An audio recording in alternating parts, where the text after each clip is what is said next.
What's up, beautiful people? Welcome to an unscheduled live stream. Okay, I'm super excited to have you here with me today. Dinusu, what's up, dude? Nice to see you. How you doing, man? Welcome, everyone. I know that I'm outside of my working schedule. That's expected, because today I'm going to work on my talk for Laracon India. That's the plan. That's the plan, chat. Okay. Exano, what's up, man? Thanks for saying hi. How you doing today? I don't know how many of you are working today. I'm going to work today all day, pretty much on my talk. So to give you the context, let me give you the context. So this, why I'm not seeing my screen? Let me just fix this, chat. Safari, this should appear. Interesting.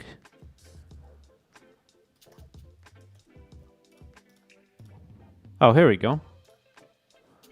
Is everything else working? No. Okay, let me fix this real quick. So this is deck set. This is PHP Storm. Here we go. Yeah, I think we're good. Okay, to give you the context, I will be traveling to India with my brother, okay? And pretty much, to go to this conference called LataCon India. And the goal today is that I kind of need to work on my talk because I'm scheduled to go on day 2 of this conference. Here we go, Strict Engineering at Laravel, and this is what I'm been working on today, okay? You guys are free to tag along. Ryan, what's up, man? Nice to see you. How you doing on this beautiful weekend? Nice to see you. Big fan? Thank you. Juanito, good morning, man. How you doing? Are you also working on something today? If yes, what are you working on? Football Maniac, what's up, man? Nice to see you. What's up, everyone? Well, welcome, and thank you so much for being with me today. I appreciate you guys making me some company here. And yeah, today we are going to work a little bit on pretty much co-working, basically, because I need to prepare this talk. I need to work on this talk. I need to rehearse this talk. This will be solid 4 or 5 hours of work on this weekend, okay? I'm here with my beautiful drink here, so I can get energized, and this is what we are going to do today, okay? I have the slides ready, which is good, I have the slides ready, and I have pretty much the content as well lined up, but I kind of need to work on better examples. I need to rehearse the talk so it gets smooth on my mouth, so that's the goal today, okay? Juanito saying, I'm watching you while I watch football. That's awesome. That's a good plan for you. That's a good plan. Mesa Colo, what's up, man? Nice to see you. Is saying the following. Man, you still learn how to code. I think, honestly, this is the best moment to learn to be a developer ever, honestly. Because as a solo developer, you can build something. You can literally have a product out there. So there is no better moment than being a developer right now. Football Manic says saying the following: should you show the slides before the talk? Yeah, I think it's fine, man. Honestly, I have so much work to do. This is like so much incomplete at the moment that it's not even the final version. So I'm chilling on that one. Expert from TikTok, from Kik, how you doing, man? Nice to see you. Welcome to the live stream. I'm really interested on this talk. Yeah, so I'm going to explain you kind of some of the goals I have for this talk. Originally, the talk was supposed to be about strict engineering, okay? So basically, how can you make your app super strict? Kind of talk a little bit about the defaults I have on my Laravel apps and the things I do on my Laravel apps. Walk you through some of the things I always do, like, force HTTPS, prevent destructive commands, better defaults on dates, better defaults on models.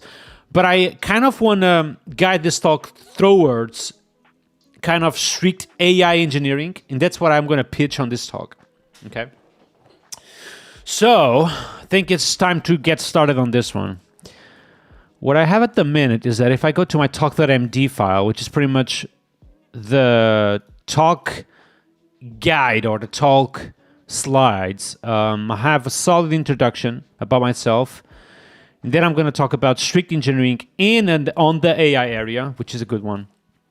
Strict equal to predictable. Yeah, it's more like putting some rails on the AI, pretty much.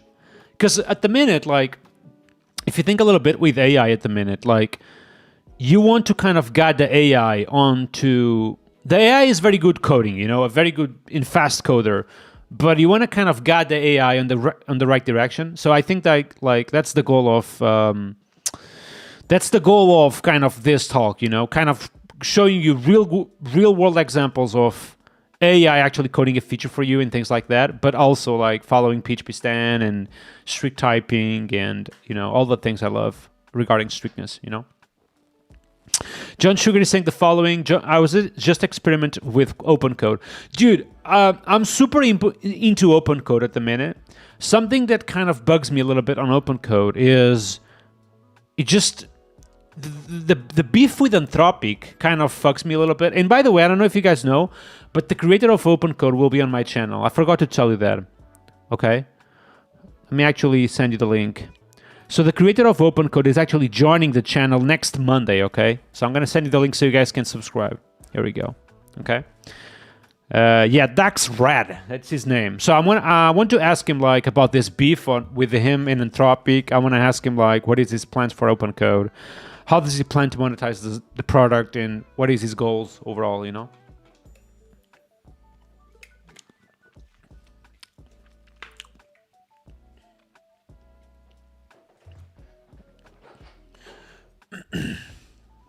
What is Cloud GSD, by the way? Can you explain me that one?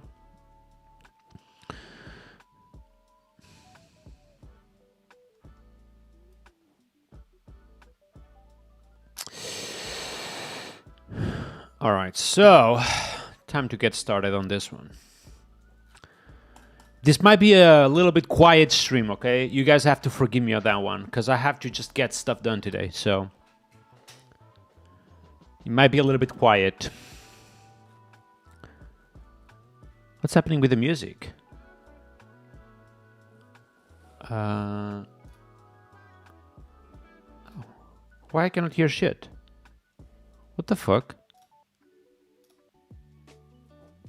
Oh.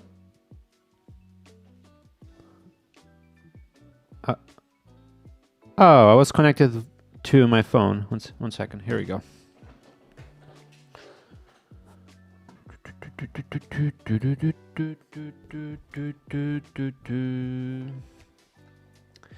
So Cloud GCD is a framework of tooling that helps guide and plan agentic coding process. Oh, interesting. I'm seeing a bunch of those at the minute, you know, like a bunch of tools that basically guide agents, orchestrate agents, let's call it that way. That's what I'm seeing at the minute. Like just a bunch of them coming around, you know? All right, so here's the plan. I start with introducing myself. Social media is XYZ. I work for Laravel. Today the talk was supposed to be about strict engineering, but in 2026 we need to pivot into strict AI engineering. So I'm going to give you a set of tips which will help you guiding the AI into the proper way. We start with just use better defaults, and then I jump into my PHP Storm and I start talking about my defaults. And here I was just thinking about just walk people through my app service provider. Is that a good example though? Let me just think a little bit. What kind of defaults do I have? So obviously I have defaults on coding styling. So I have defaults on actions. I use actions, I use enums, I use HTTP. Yep. Do I talk about architectural testing? I think I do at some point. Yeah, testing pipeline. Right. Okay, I think like here I can pitch this as just use better defaults on Laravel only. And I think that would be it. So I can save all the testing situation, like architectural testing, browser testing, and XYZ to the end as a testing pipeline. By the way, chat, for those of you who are enjoying the music, let me know if the music is okay for you all. It should be good, but let me know. John Sugar is saying it's like Ralph thing that's going crazy, but allows you to be more involved on guiding AI. What is Ralph, dude? Because I have seen that on Twitter, but at the minute I'm trying to not just follow like the wave of AI at every single second, because it just feels crazy. But it feels like a lot of people are using Ralph. Some people are saying that Ralph doesn't work, meaning that Ralph is just broken. Other people are saying that Ralph is just super good. So if you could let me know what that is, I would appreciate that one. Okay.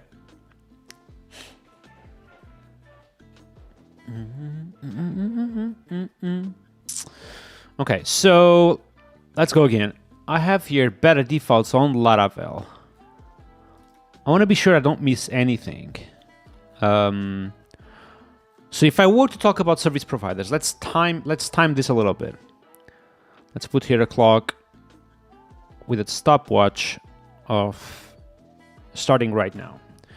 I would say something like, just use better defaults. What Laravel brings you, it might serve blah, blah, blah, blah, blah, but on this AI area, you might want to just have better defaults so you can ensure strictness and XYZ, blah, blah, blah, blah, blah. And then I jump into PHP Storm, starting with your app service provider. Going all the way down, the first thing you want to ensure is that you configure your models to be as much strict as possible. And for that, you use this thing called it should be strict. What this does is that if you were to access to a model property, something like name, but with a typo, but this name is incorrect property name, that would result in an exception, guiding pretty much the AI that this property name is incorrect. What else does this do? This does a few things more, right? Like prevent lazy loading, silence discard attributes. Okay, so it does this, but also prevents lazy loading. Do I want to talk about that one? Yeah, I think I do. Okay, so here I can talk about accessing missing attributes. Okay, so here will be accessing missing attributes. And the second one is that prevents lazy loading.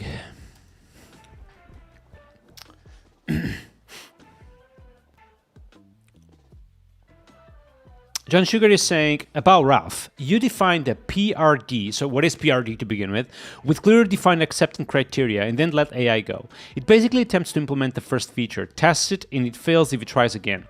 Then, PID is like a plan that, what is like requirements, project requirements document. Okay, I feel you. So it just loops into fills that requirement, basically. I see. Juanita is saying, is this talk about having strict skeleton with strict defaults or about helping AI understand strictness? So it's more about my plan at the minute. It's more about having your skeleton so strict that AI cannot make mistakes. That's kind of the goal, you know? Because in the reality, like if you have a strong architectural testing, you know, for example, if you have strong architectural testing, that will kind of guide the AI of putting the things in the right place. For example, if it tries to create an enum outside of the enums folder, that will fail. So test it will fail. That's just one small example how strictness can help you guide the AI into produce proper code. That's the example. Hey Saprita, how you doing, man? It's been a while. Thank you for coming today. How you doing? How you doing on this beautiful weekend? Nice to see you here with us today. All right, let me try to understand the time. I'm going to try to do this segment of the talk and try to understand the timings here. So I go here. To start, just use better defaults. Blah, blah, blah, blah, blah, blah, blah, blah. Jumping into my PHP storm, something I like to ensure is that my app service provider just change the defaults in Laravel so they are so strict that AI cannot make mistakes. Starting with models, something we want to do is ensure that all the models should be strict. This really means not allowing AI accessing to missing properties or not allowing to AI to do lazy loading. Now, this is really useful because if AI were accessing a property on this model that does not exist, it will throw an exception, XYZ, blah, blah, blah, blah, blah. And then we do, and preventing lazy loading can equally be useful because if AI tries to load a relation in the lazy way, which is not performant, it will result in XYZ, blah, blah, blah, blah, blah. So this is 50 seconds already, okay? Then, all the way down, you want to make sure that dates are immutable by default. Now, you might not know this, but if you create a date 1 and a date 2, this will result in XYZ, XYZ. However, if you make it immutable, and if you were to set a different time, that will just not work. Bam. This will be 1 minute and 20 seconds easy. Now, something else you want to ensure is that passwords, no matter what they are used, they are always strong by default. This really means that in production, you want to make sure that you use at minimum a 12 character size by default, but also you want to ensure that that password or the given password is not compromised. This is literally a feature that will check on an external database in a secure way if the given password is not compromised. Okay, this is close to 2 minutes already here. Now, going all the way down, you also want to make sure that you don't ever run dangerous commands in production. Now, in production, you will never run something like php and migrate fresh, right? So if you never run this, let's make sure actually you cannot do this ever. And to do that, you just basically use the db facade with pre-bit distribute commands, and that will make sure that that command will never be run in production. So 2 minutes and 25 seconds, okay? Now, all the way down, we can also ensure that HTTPS is literally enforced across the place, especially in production. So obviously, using HTTP is literally super outdated. It's probably 20 years old. And at the minute, we want to make sure that every single URL produced by your app uses HTTPS. And to do that, you can just literally enforce that using the URL facade. I kind of don't want to talk about VOD here. I'm going to just put on pause here, remove this one. I mean, I always do this VOD thing, but I don't think it's important for this talk. Okay. And finally, we are going to have a special segment just about testing. But finally, about testing, you want to make sure that your testing pipeline is fully controlled and never hits the HTTP layer, never hits the process layer. Or if it does, you set a bunch of expectations on it. And to do that, you prevent stray requests on testing. And basically what this does is that if any of your code is using something like HTTP GET or HTTP POST, if you were to pass on this code during your testing pipeline, this will basically be blocked thanks to these 2 lines of code. Okay, this is 3 minutes, but I mean, if I go slow, this will be easy 4 minutes. So I have 4 minutes on this section. This is already good. I think it's already too much, honestly. So this is 4 minutes, basically, which is not bad. Okay, I've removed Git, and I kind of want to indent a little bit that one. 1 second. So configure defaults. This is a little bit unreadable at the minute.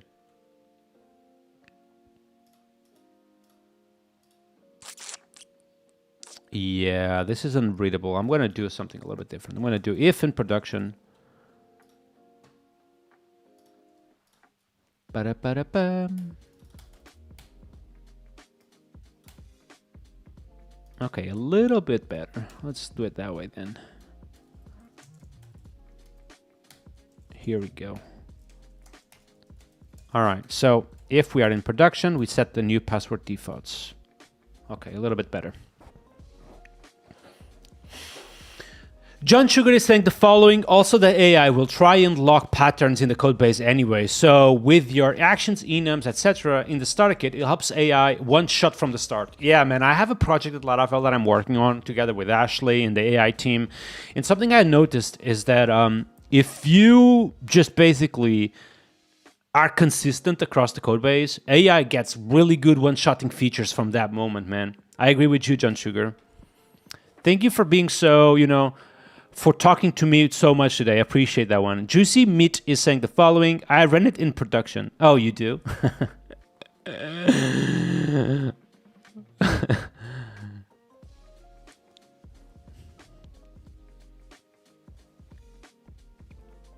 Juanito is saying the following. You should mention Smoil. Yeah, I need to work on that one. Kind of stopped a little bit on that one.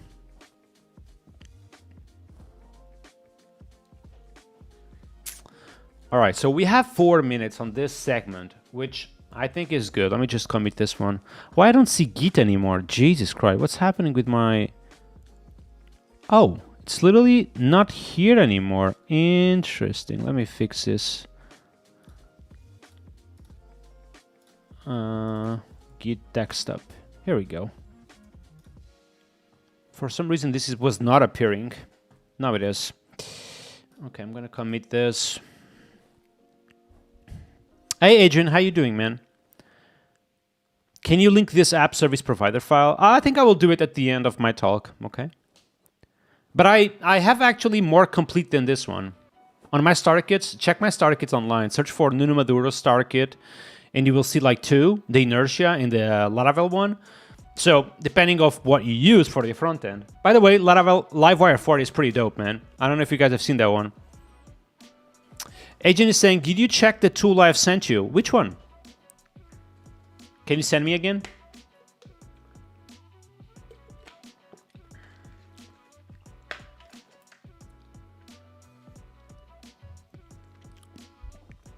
Oh, Telegram. Let me check.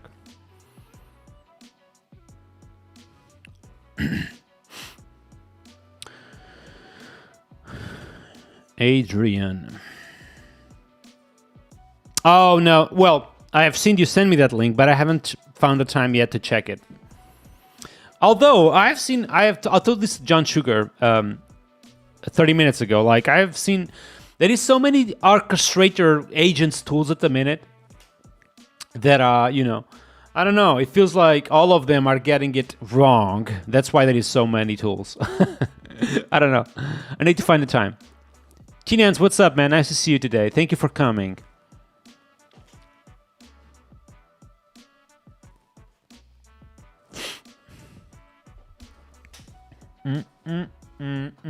Okay, so we have 4 minutes on this slide. This is this is perfect. 4 minutes, I think, is good.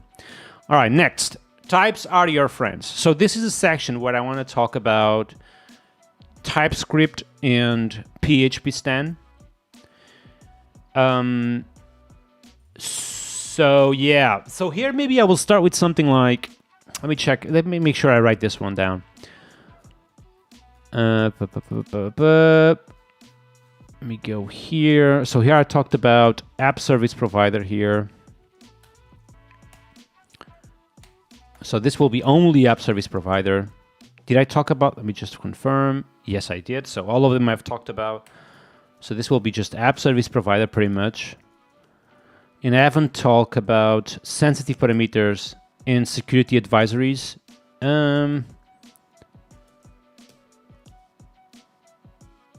So this will be on the testing pipeline thing. Let me go all the way down. Password defaults, I do talk about this one. Sensitive parameters, do I talk about this? Do I want to talk about this though? This is such a good one. Yeah, I think I'm gonna put this one on the action pattern perhaps. Okay, so app service provider, and then types are your friends. Okay, so this is where I talk about TypeScript and PHP Stan. Walty, thank you, man. Good weekend to you too. How you doing today? Thanks for walking by, man.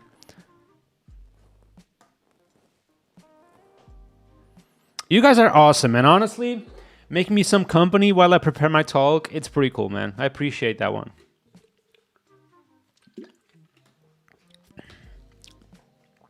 By the way, we have new layers on the stream. Do you guys want to see it? Let me show you. So, layers, I mean Streamlabs layers. So this is the starting. Let me show you.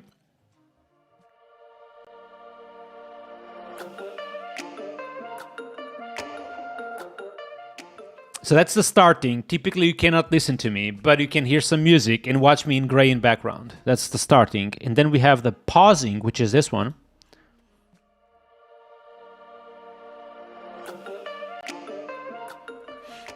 We have the ending, which is this one. So when I end the stream, this is what will happen.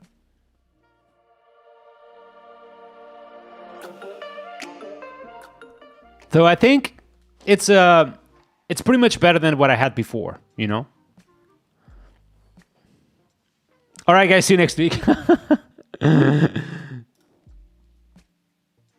Oh, by the way, I don't know, Adrian, I don't know if you are still there, but I've activated so a bunch of you were pitching to me about this emojis that you can use on Twitch that are very different. So I think it's 7 emojis or whatever they are called, or 7 TV or something like that. I have enabled all of that shit. That shit should work. So if you, I don't know how to test that shit. If you guys know how to test it, just do it right now. It should just work. Okay, but does it work though? Because I don't know. You guys are saying finally in XYZ, but I don't know what it is even. So can you just use it? I think I have enabled it. I don't know anymore. So give it a try.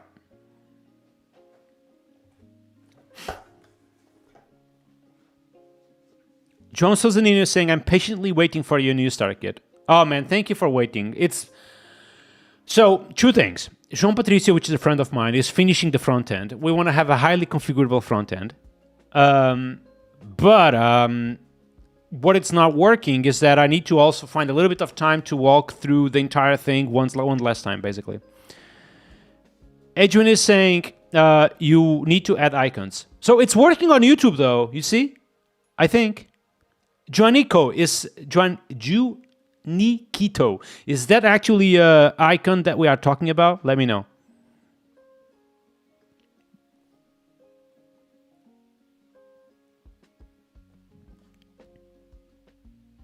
Oh, I don't think those icons are working on Twitch, though, I think.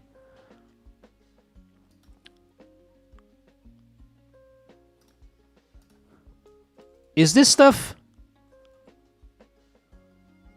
Oh, it's working. Wait, what? Wait, let's stop a little bit. So it's working on Streamlabs. You guys see it right there? Someone just did a clap 2 or whatever. I don't know what that is. Can I just use it like this? Wait, what? Oh, yeah, it works, basically. So if I do clap 2, it does a thing, as you can see here. It does a thing. So that works for Streamlabs. But it doesn't seem to work on the Twitch chat. Is that expected? Maybe that's expected, and I'm just, you know...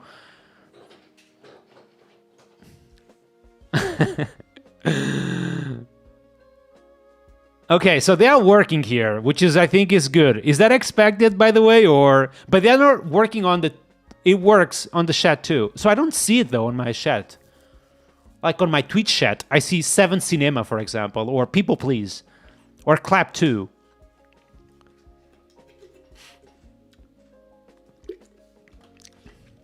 You need to have the extension enabled at your end. Oh, I see. So all of the people, all of the Twitch people need to have that available, like enabled too? Oh, I see.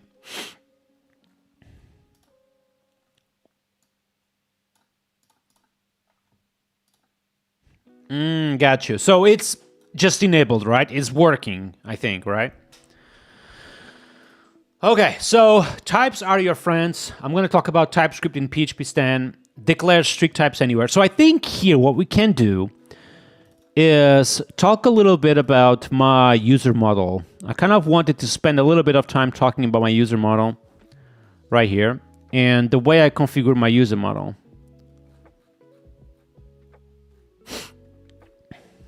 Yeah, let's do that. All right, let me time this a little bit.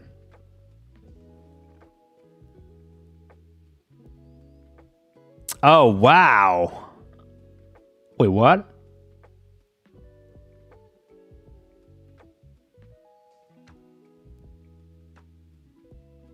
My brother just sent me a clip that he did on PHP on AI. Oh, I want to see this one. Okay, chat. Pause. Nuno Maduro clips. So basically, my brother is running my clips channel, and he sent me this one. Let's see. I haven't reviewed this. Oh my god, this will be scary. Typically, I review all the clips of my brother, but I haven't reviewed this one. So let's see how it goes.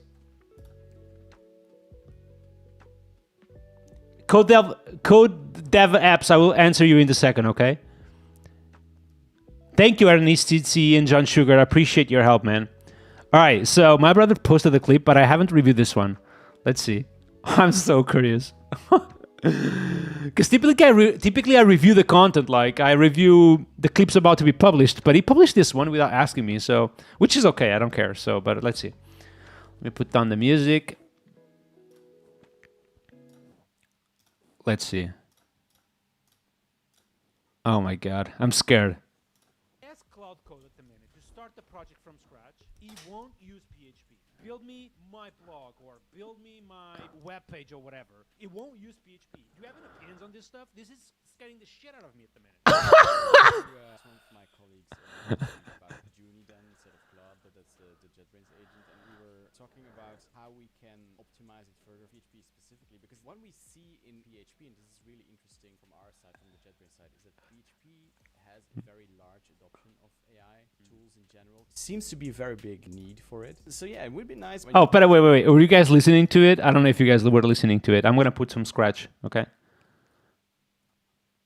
Code at the minute to start the project. Ask Cloud Code at the minute to start the project from scratch. He won't use PHP. Build me my blog or build me my web page or whatever. It won't use PHP. Do you have any opinions on this stuff? This is scaring the shit out of me at the minute. I was talking to some of my colleagues earlier this week about Juni then instead of Claude, but that's the JetBrains agent. And we were talking about how we can optimize it further, PHP specifically, because what we see in PHP, and this is really interesting from our side, from the JetBrains side, is that PHP has a very large adoption of AI tools in general. There seems to be a very big need for it. So yeah, it would be nice when you ask Claude to build something that it would use Laravel just to start with, just by default. Bam, just getting Laravel there. I reckon. If Wow, that's Bam, cool, man. You guys saw this animation? Bam, just getting Laravel there. I reckon if you specify I want to build it with these technologies, then I'm pretty sure they will. Yeah. And build a web app out of nothing. I mean, when you start doing that as a human being, you would also choose a tech stack. So why not just limit your LLM to give that little bit more context to just make sure that it's doing the right It's just thing. really good, honestly. If you are a software engineer, you will do that. The thing is that there will be a lot of people now entering into this field that don't know even what is a language. They just basically ask, I want to build my pizza menu website, and they get it. This is so good. What do you guys think about this? Are you serious? This is so good. Oh my god, I like it, honestly. Good job here. Oh my god. You guys need to put like on this. Come on, chat. Show the support to my brother we need, huh? Hey, CVT Mal, how you doing, man? Welcome to this very long stream today. By the way, for those who just arrived, I'm literally co-working with you guys today, okay? Working on my talk. And I was just watching this video that my brother published. This is really good. This is actually really good. Is that a Pixar movie? Oh my god. Oh my god, and I haven't... That was really good, by the way. Muito bom.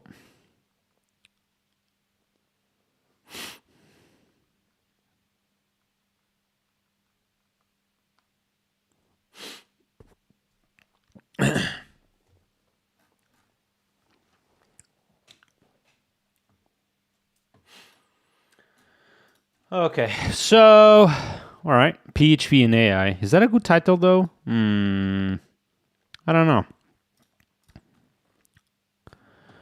Did I send you the link, chat? I don't know if I did. I'm going to send you again. Here we go. All right, what do we have? By the way, chat, I run this command on my local desktop, and it literally brunged like 100 gigabytes. Okay, so if you guys use Docker, just run this shit. Okay, and let me know what you see, because it will be fun. I said, ooh, turn the lights off.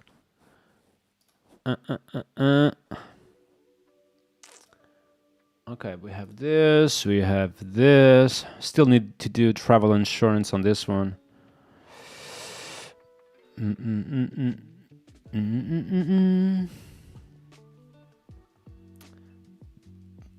Big Brand, yeah, he's awesome. I love to do talks with him. Agent just sent me a YouTube video. Agent, can you tell me what that YouTube video is about? I cannot run music, copyright music and shit like that. So can you just confirm he doesn't have copyright music or anything like that?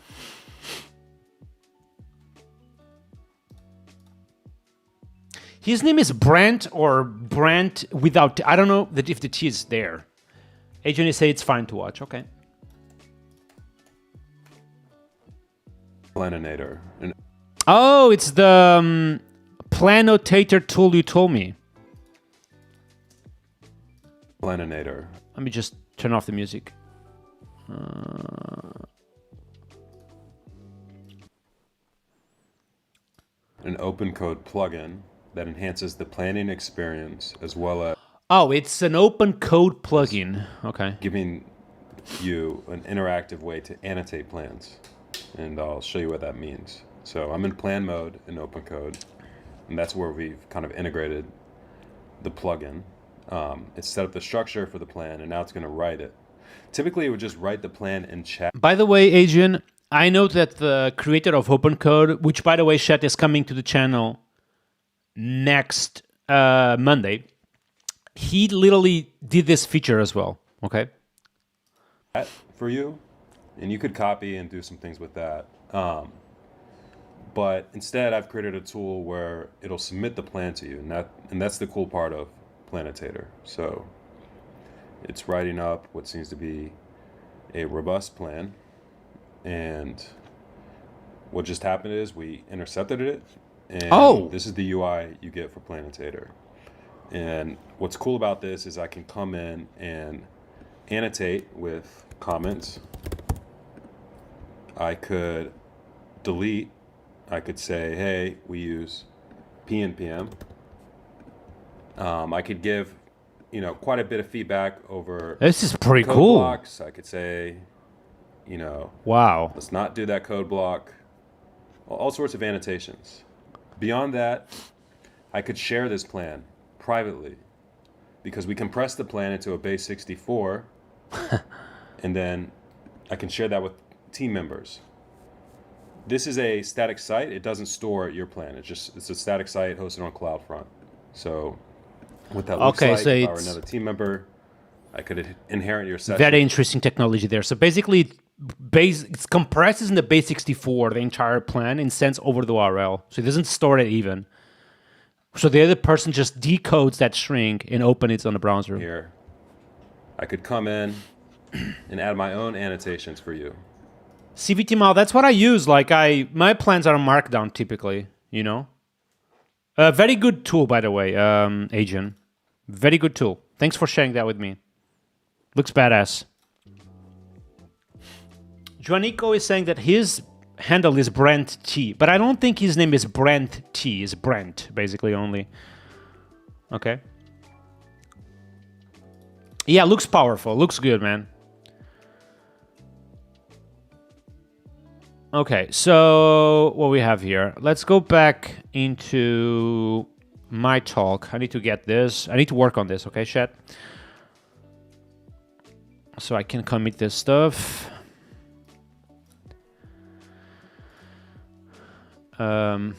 Let's go back. So types are your friends. This is where I were. Talk.md. So I talk about TypeScript in PHP Stan. Declare strict types anywhere. Yep. So I want to kind of walk through like how do I build an entire class from scratch. So declare strict types on top, final read-only classes for everything, type it properties, type it return types, typed annotations. Okay, so this is basically a bunch. And on top of that, do exactly the same thing with TypeScript. So if you go to a TypeScript front end, which hopefully I have a good example here. Let's see. Let's go here into the user password, for example.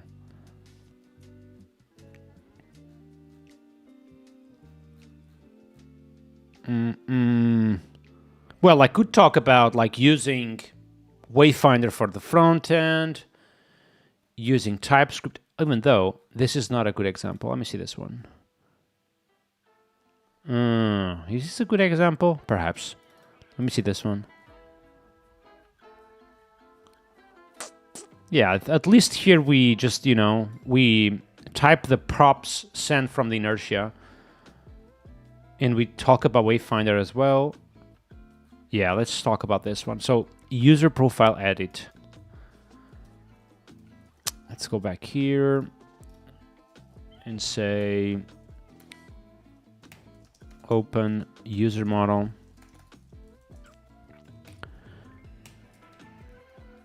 Open user profile edit.tx.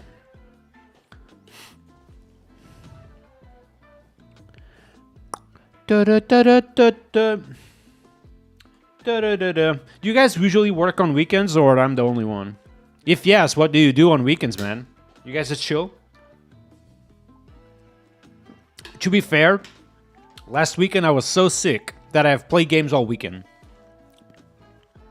Which, it was a good idea, but now I have a bunch of work to do, basically, on this weekend.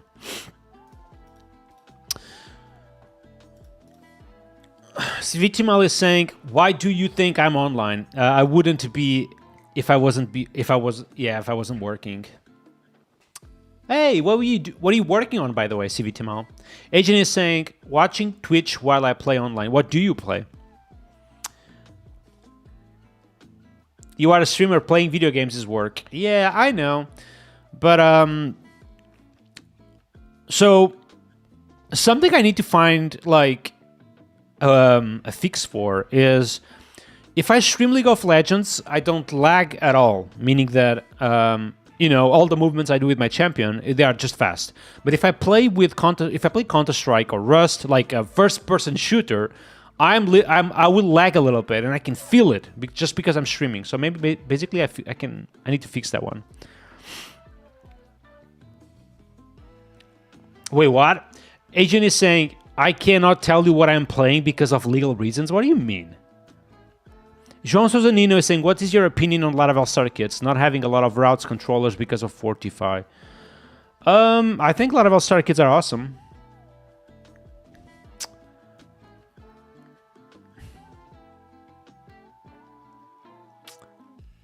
CVTML is saying, I'm fixing Docker and CI pipelines. Oh man, good luck. I've done a bunch of that last week. Okay, let me see. Let me try to pitch. Let me see how much time do I have on this one.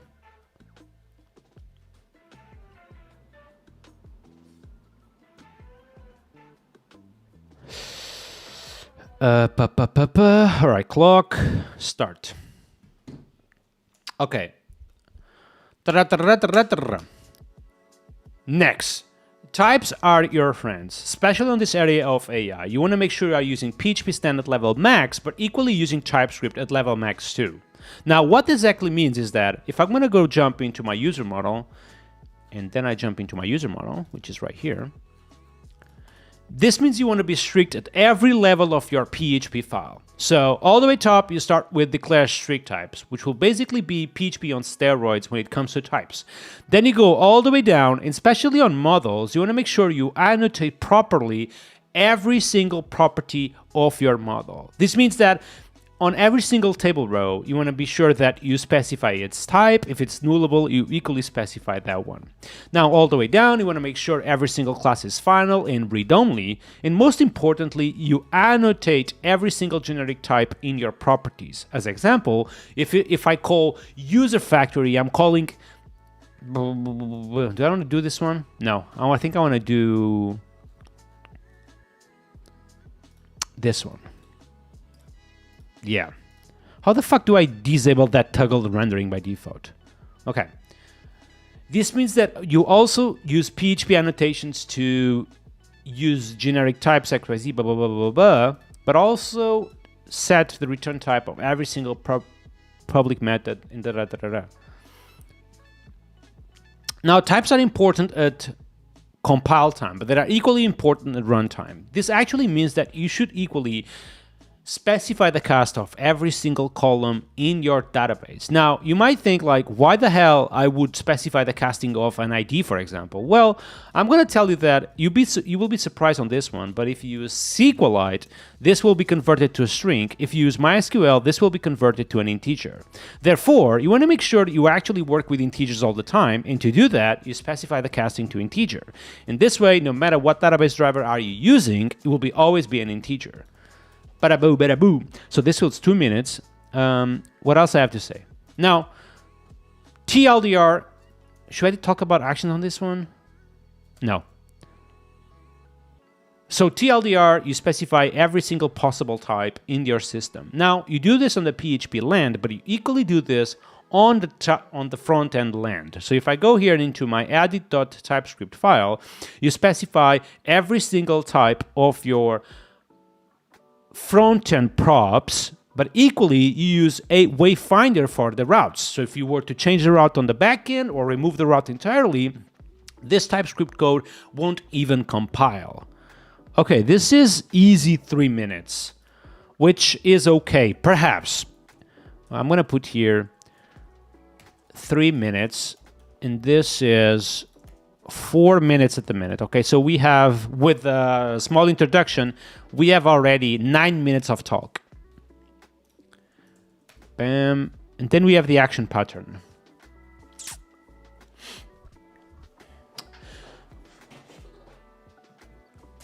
Adrian told me the game is playing on Telegram. Okay, let's see. You are a very secretive man, honestly. Let's see. Oh, okay. That needs to be secret. I feel you. I feel you. John Sozanino is saying the following. Why do you use carbon interface and not carbon immutable? That's a good point, and honestly. I mean, I should probably use carbon immutable. Well, let's fix that one. It will just work, right? Hopefully it will.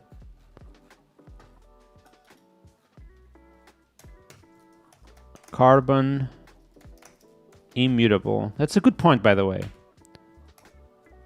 Okay, let's see. Let's jump into the app. Let's run past.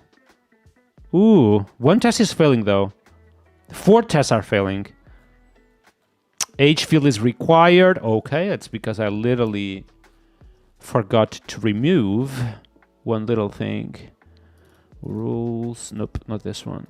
HTTP, controllers, profile controller. No, not this one either. Okay, somewhere. Oh, here we go.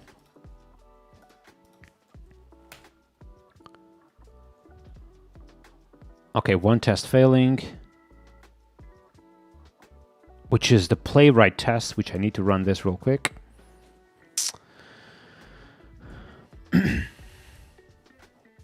Oh, StarCraft 2, that's a good one. That's a good one indeed, man.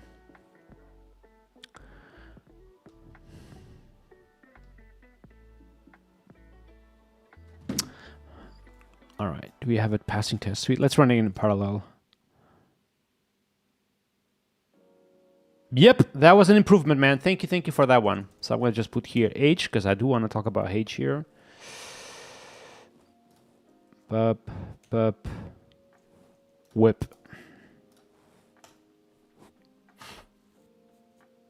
Juaniquito is saying the following. Dude, what is your real name, man? So I don't have to pronounce this entire thing. Unrelated question. What do you use for package documentation? I'm working on one, and I cannot find a good package for Laravel and Markdown. I don't use any package documentation, man. I apologize.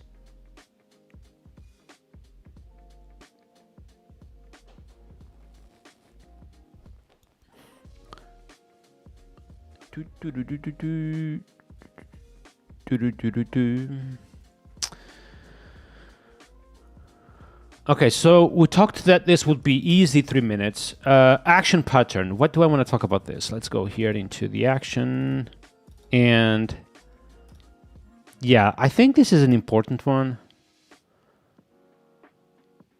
Even though someone was telling me that this is literally a double hashing and it's not necessary. Let me just try this. Oh, interesting. So if I were to do this,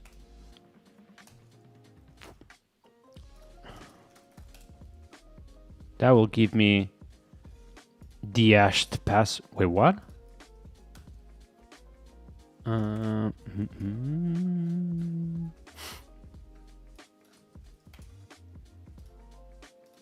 Oh yeah, makes sense. The hashed password. Yeah.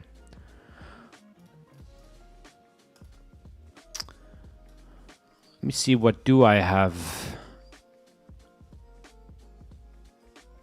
on GitHub? On Malfit. Yeah, I want to see on Malfit real quick.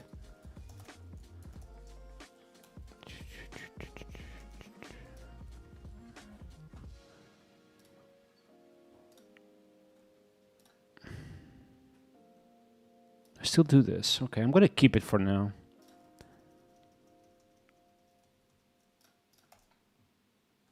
All right, so this is actually a very good example of the action pattern, so I'm going to keep this one.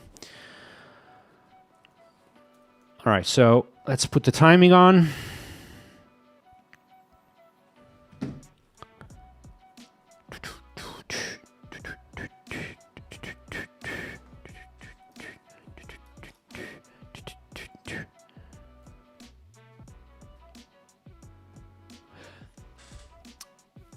Now, you want to get the AI on strict patterns, on strict typing, but you also want to guide the AI on proper patterns. on proper patterns. And one of my favorite patterns is called the action pattern. Now, why the action pattern is important? Well, you typically use the action pattern if you want to isolate the logic of doing something specific into its own class. So if you have to do that again, either on the HTTP layer, on the job layer, or on the console layer, you simply have this isolated code that you can reuse over those entry points.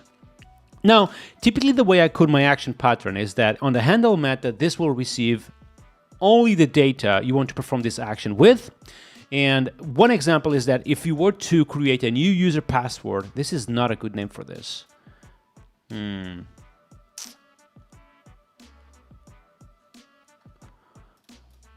me try to find another example that might be a little bit more clear.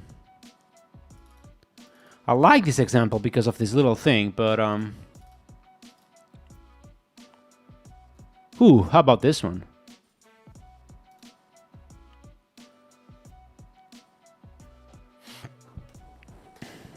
Oh, it's Victor. Nice.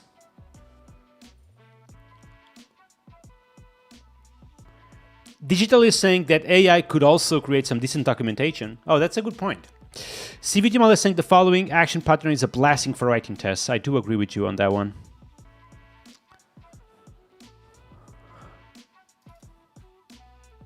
Okay, this one is actually a very good one. Update user password. At least a little bit more clear than create user password.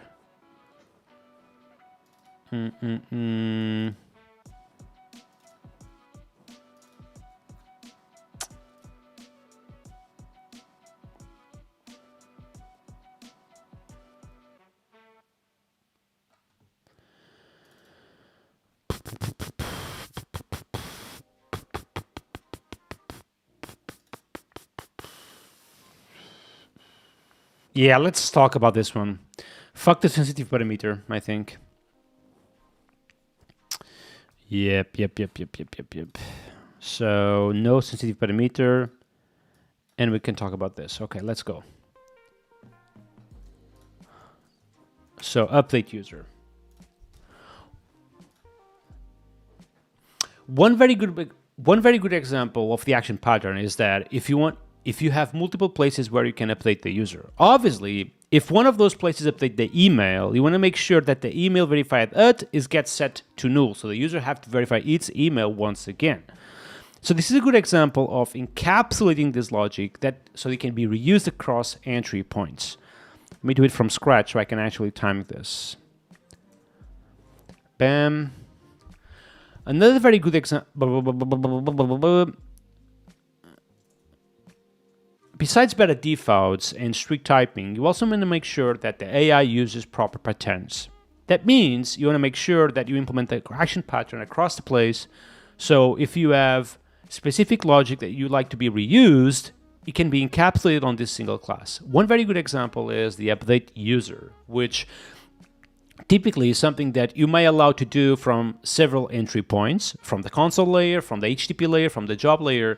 And you want to make sure, for example, that every single time you want to update the email on those different entry points, if the email is different from the previous one, you want to set the email verified to null.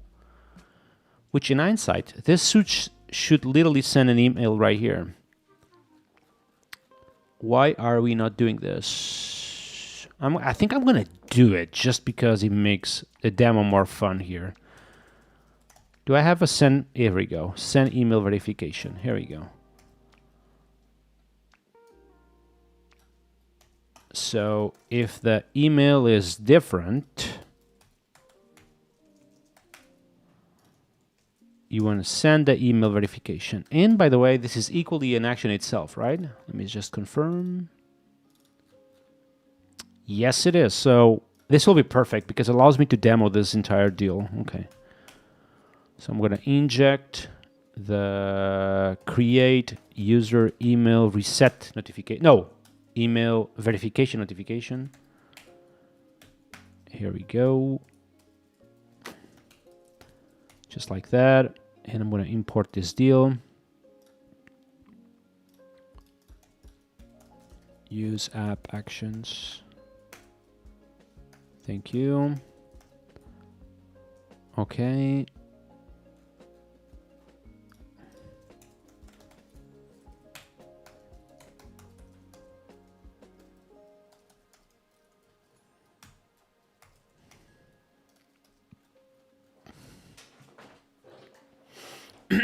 Okay, one more time.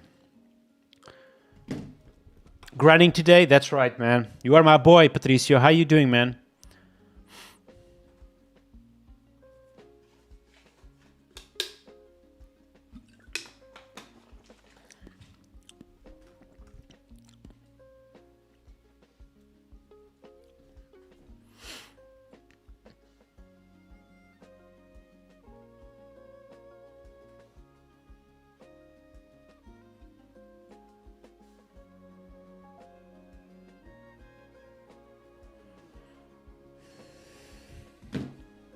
I'm doing great, man. How's work? Yeah, we have to do it. We have to do it, man. Okay. All right, let's see.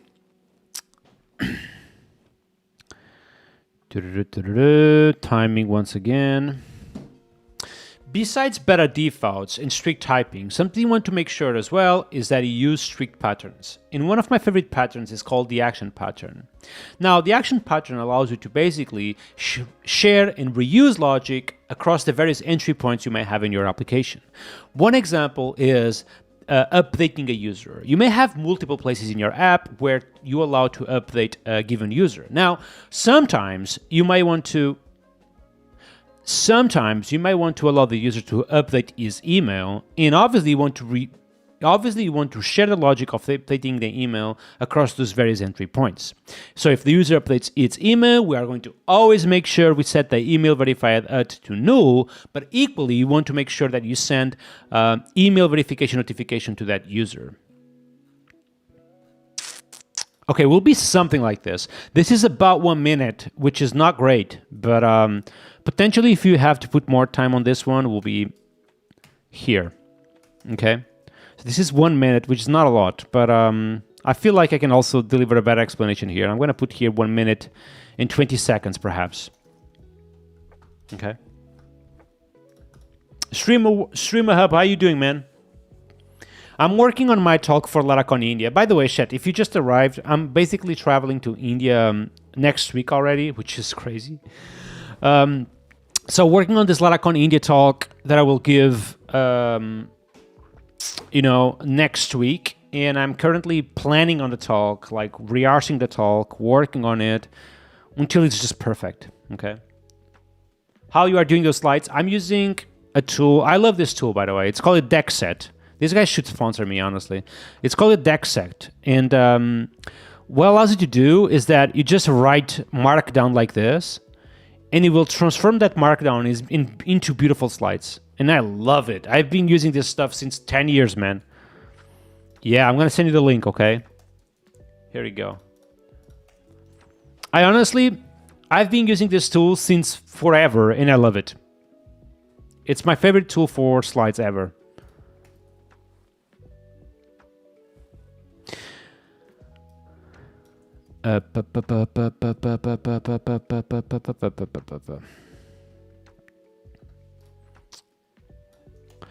What happens if let me try something.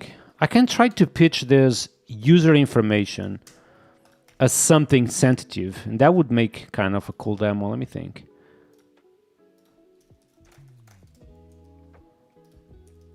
Does it work though? Yep. All right. Sensitive parameter is back, baby.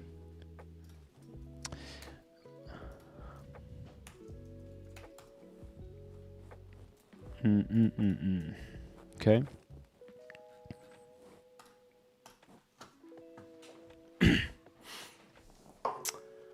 Walty is saying good luck and safe travels. Thank you, man. We'll be next week already, man. CVT Mal is saying I love Markdown. Me too, man. Markdown is a beautiful language. Everyone loves Markdown. Even AI loves Markdown.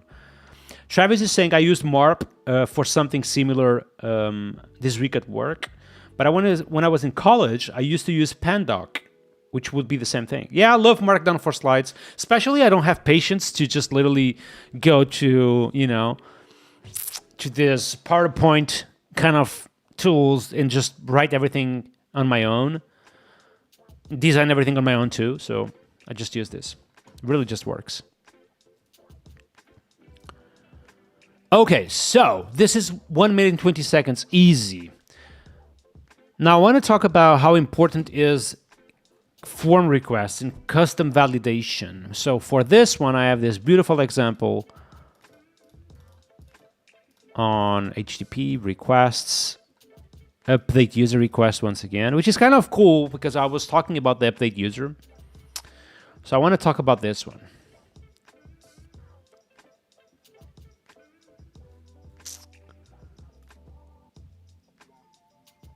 And on this one, I think I want to go here with, I want to write my own stuff. So I think I'm going to do this and this. Yep. And then I'm going to commit this stuff. Bam. Let's put the timing on. Now, especially in this area of AI, the form requests are literally your last safeguard into have proper data in your system.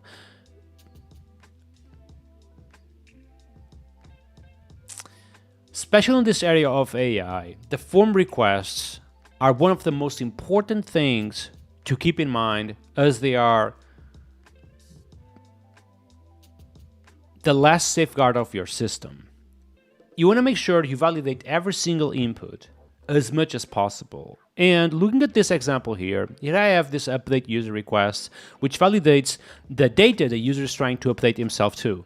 Now, a common mistake people do is that they typically map what they have on the database to this validation. And for example, name, they don't even validate the minimum number of characters, they don't validate the maximum number of characters. And realistically, your system in your UI is not even ready for a name of 2025 characters. So what you can do here is properly validate this data. Let's have a maximum of 100 and maybe a minimum of 3, for example, because realistically, nobody has a name. I think they do, but nobody has a name of 3 characters, okay, or 1 character only. What am I doing here? Minimum 3. Here we go. Now, another example is the age. Obviously, if you have a user and you want to accept a given age, you want to make sure that age is required, is an integer, have a minimum of 16, which is the minimum of the system, but also has a maximum of 150. I don't think there is anyone with more than 150 years ever. So you want to make sure you also validate that. So in other words, you validate these fields and this input as strict as possible so the data actually makes sense in your system. Boo-da-boo-ba-da-boo. So this will be easy 2 minutes here. Let's go here and put this into 2 minutes. And once I have a proper talk about this topic, this will be easy 2 minutes. I know a lot of people like literally told me that some people are called X and B and A, you know? So I know what you mean. I'm gonna intentionally put 3 there so people talk about that, you know?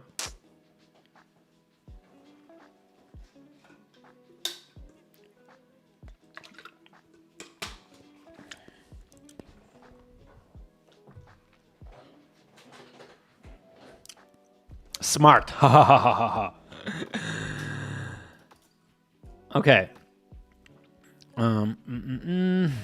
So I'm going to revert these changes and keep this one. So this will be 2 minutes easy, okay? Testing pipeline. How much time do we have already? So 1, 5, 8, 9, 11, and then we jump into the testing pipeline, okay?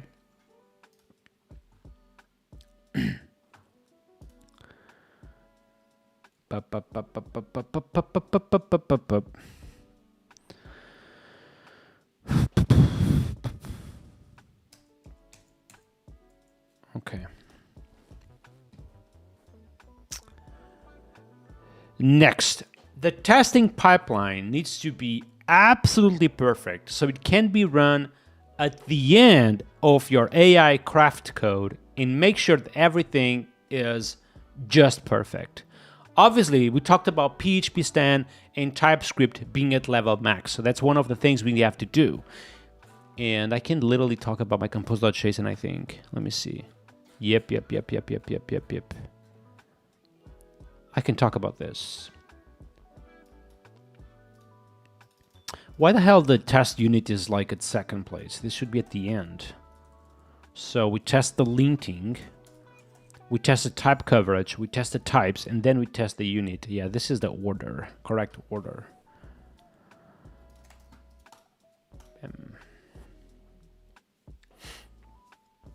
Ali, what's up, man? Thank you for passing by. How you doing today on this beautiful day, man?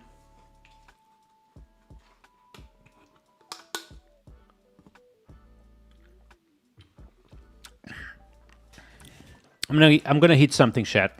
I'll catch you back in 3 minutes.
Okay, we're back.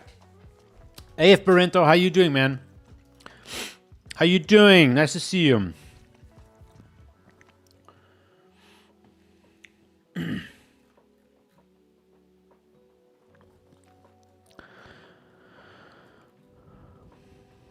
Okay, what do we have? What I were. So, testing pipeline, AI coding, exactly.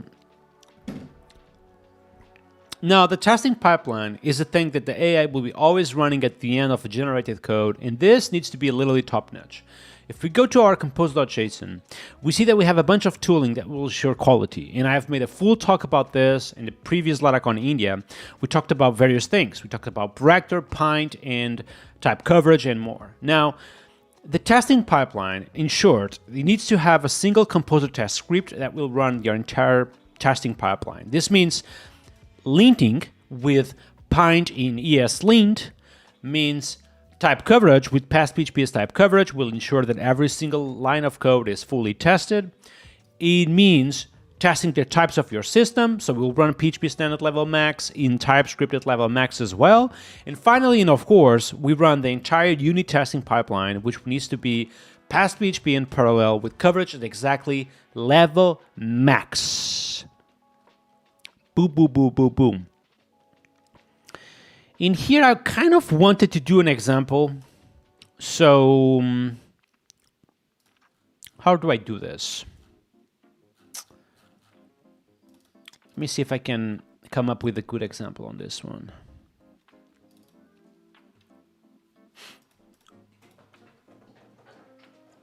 Oh, you're having fun with open code? That's awesome, man. Open code is dope. Can I actually demo open code during the SOC? I think I can. Yep, let's do that. I don't even know how open code behaves on PHP Storm Terminal. Oh my god, behaves no good, huh?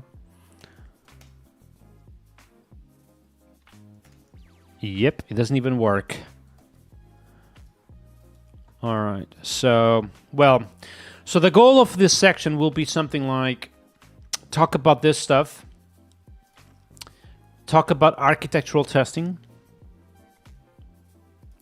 and talk about road security advisories, okay?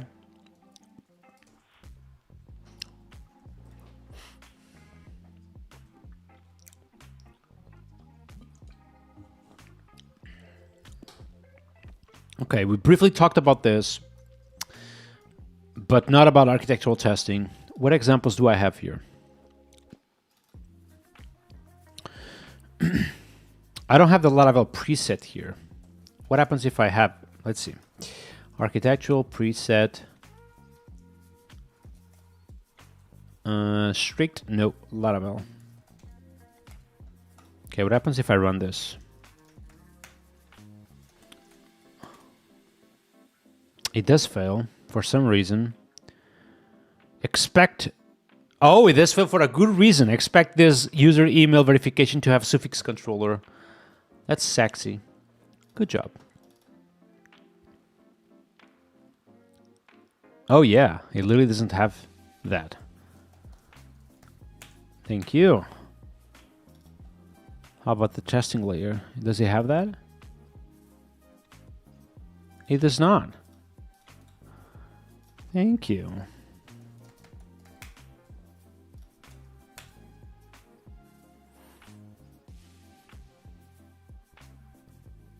User email verification. Well, there is another one.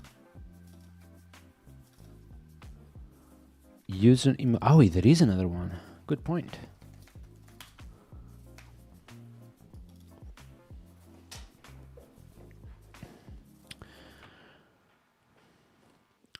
Does any of you use architectural testing, chat? I'm using this a bunch, by the way, but apparently it was not properly configured on this example. Still one example. Expect this to have met the rules. Kind of want to ignore that one. That's why the Laravel preset is kind of broken. I need to rework this stuff.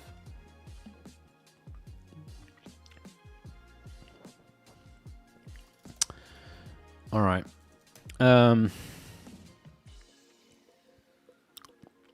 What can I do? Well, I think we can do the models one.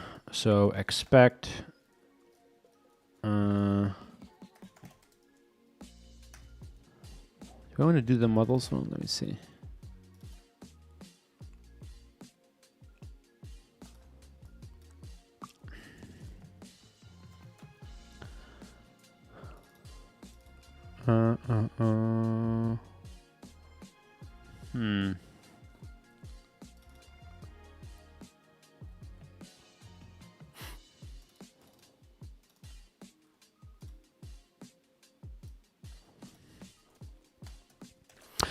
Oh, I have an idea. Let's do the cruddy one.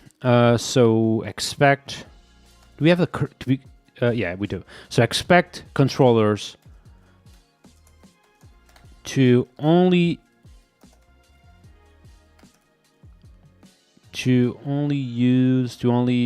be used in, to only implement, to only have methods. I think that's the name. No? What the fuck? Okay, let me check the documentation.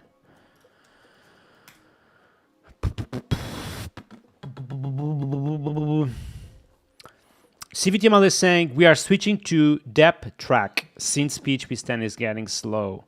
Oh, you mean like architectural testing is slow in your system?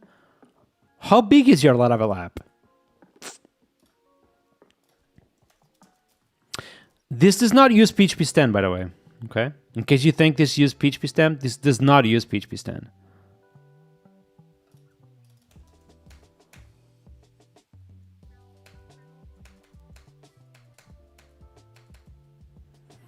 Okay, I think I will have to check how we do this.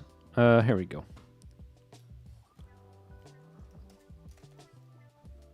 To only have public, to not have public methods besides. Okay, that's the one.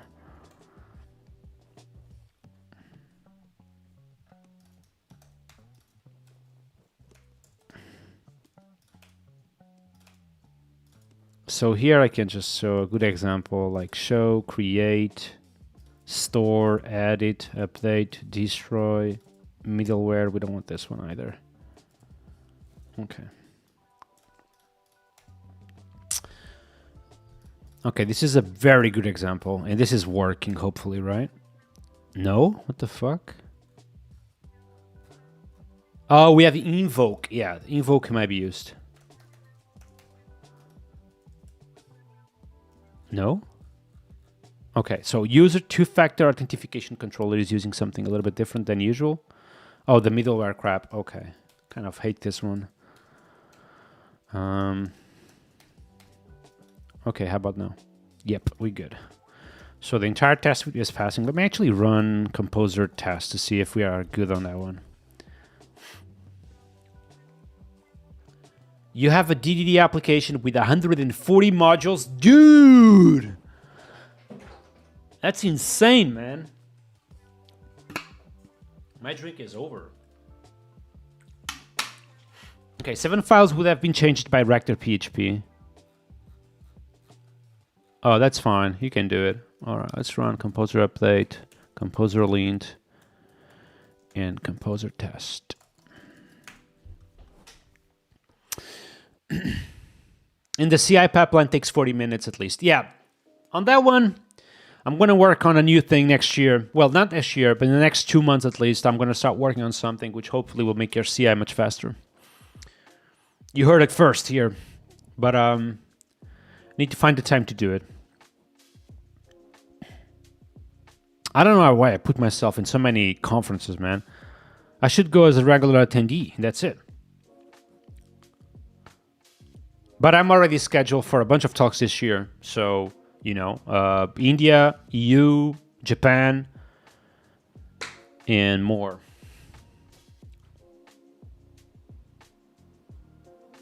I need to know because I need to decide architectural decisions in Q2. Well, that I cannot tell you more than this. F-Parenter is saying no. What do you mean? No about what? I'm sorry. I lost you for a second. Okay, we have 2 issues. No unused TS expect error directory. Okay.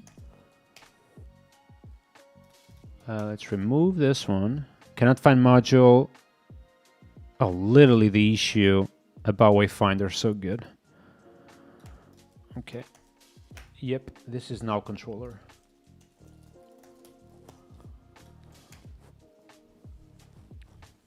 But it's PHP standard or PHP unit based.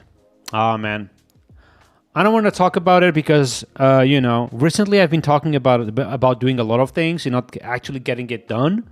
So you know, I have a few plans for making CIs faster, and let's just leave it that way. Okay. All right, code coverage below expected because this app service provider thing is not tested. Which is expected. How do I kind of... Yeah, I think we can go with code coverage ignore all the way top here. Code coverage ignore. Yep. Because we don't really care about the code coverage on the app service provider, realistically. You feel me? Thank you, man.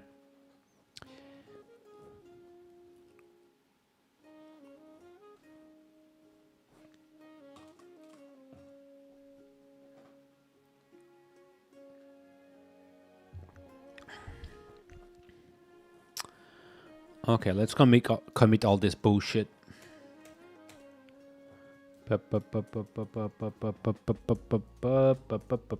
All good.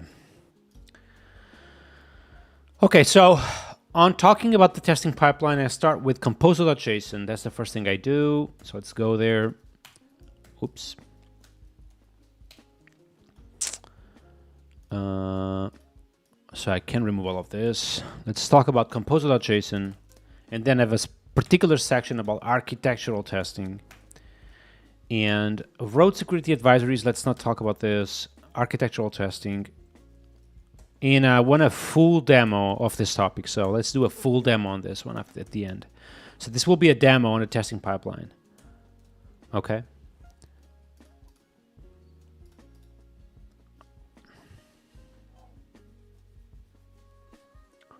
I want you on stages. Thank you. Well, I will be, man, you know.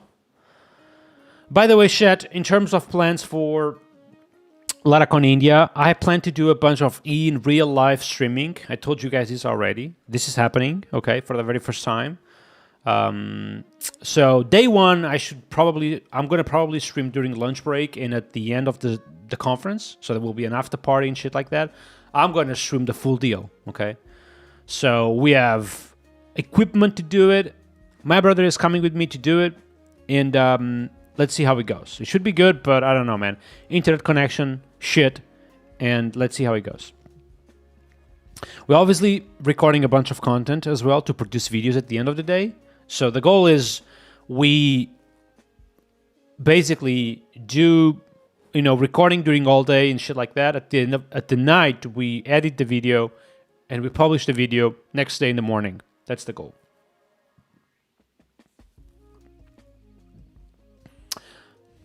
Hopefully it will be good.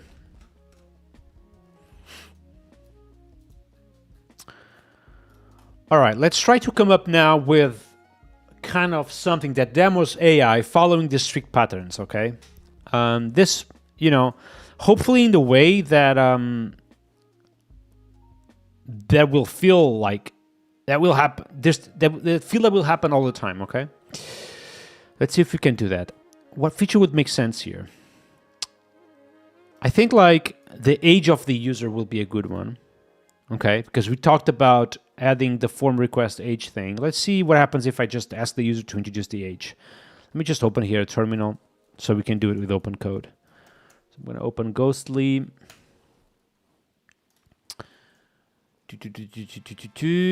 Yeah, Ghostly is not appearing. I will fix this in the second chat.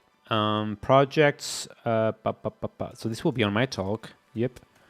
App. Beautiful. Share screen here. Open code or windsurf? Well, windsurf looks really dead, man. I'm gonna be honest. You are the first dude talking about windsurf to me in months. Okay, let's Mac OS screen capture. I want to add a new one. This we call terminal, and it's right here. So, yep, this is the one. So application capture. And Ghostly. Here we go, and this goes to the end of the screen. Here we go. And I need to stretch this a little bit. Boop, boop. Okay. Okay, let's see what happens if I ask to add the age of the user. Okay, let's see if it follows kind of the strictness I wanted to, and so we can demo this effectively. Okay. Can you add a field on settings that allows to update the user is age? Or allows to update, it's more like not update, allows to set the user age. And then, if that is No, that's it. I want to keep it simple. Let's just do this and see how the AI behaves. And hopefully, if gods are with me, this will behave good on stage as well. Okay, so I'm going to just do this.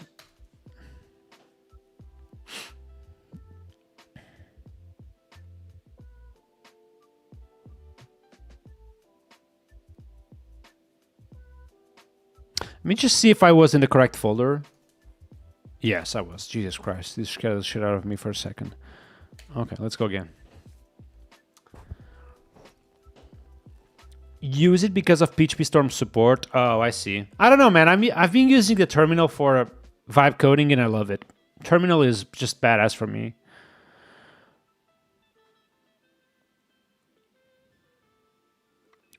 Okay, hopefully I can avoid this situation on stage. So I think what I will do is that up front, I will explore the code base. And then once I know the code base a little bit, or the AI knows the code base a little bit, I will start from that point.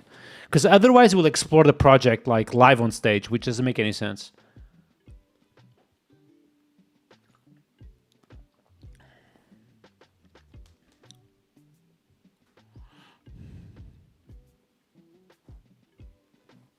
Yeah. Although this would be cool, I don't think it, I don't think it makes any sense to just do this on stage. Okay, it's creating the migration successfully. We definitely need to just do this up front, otherwise it would be too much.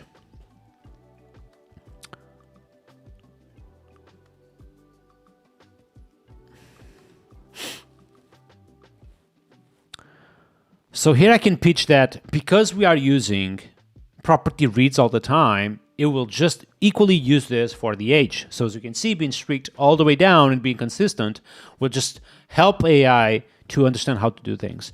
And then equally headed the age as a casting to integer, which is positive 2. Update the user request with the minimum of 1 and maximum of 150, which is exactly what we want to. Updating the TypeScript user interface. And as you can see, it's equally using types for your front end. This is expected. Add the age input. And at the very end, we'll run migrations and tests because you have tests, which is equally positive.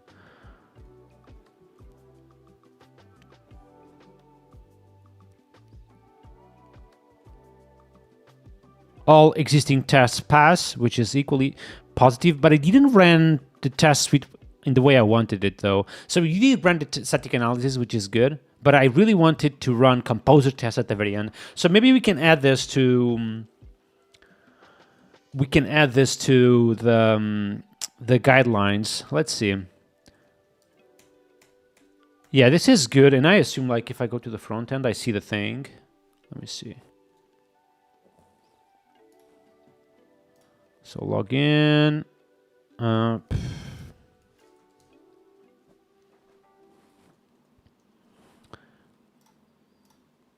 Yeah, I see here age, and I can just do this. Oh, nice.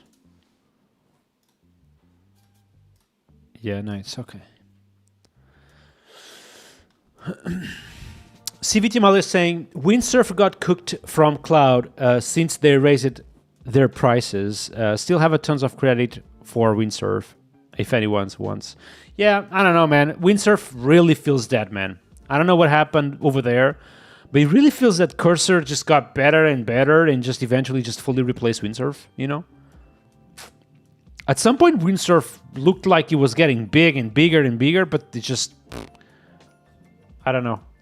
It's been like fucking maybe 5 months since the last time I've heard about Windsurf. I think they got also bought by Devin, or the company behind Devin.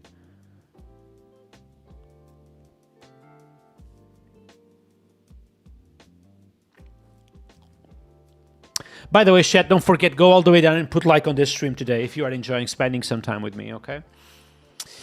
Boom, boom, boom, boom, boom. Okay, so here we want to do is kind of instruct the AI to run composer tests at the very end. So let's do that. Let's go here into my AI guidelines and just make sure at the very end And I'm going to just say super important at the very end. Always, but always run composer test. Okay, so let's see how does it do it now, if it does it correctly. So what I will do is kind of do this, and I will add this too.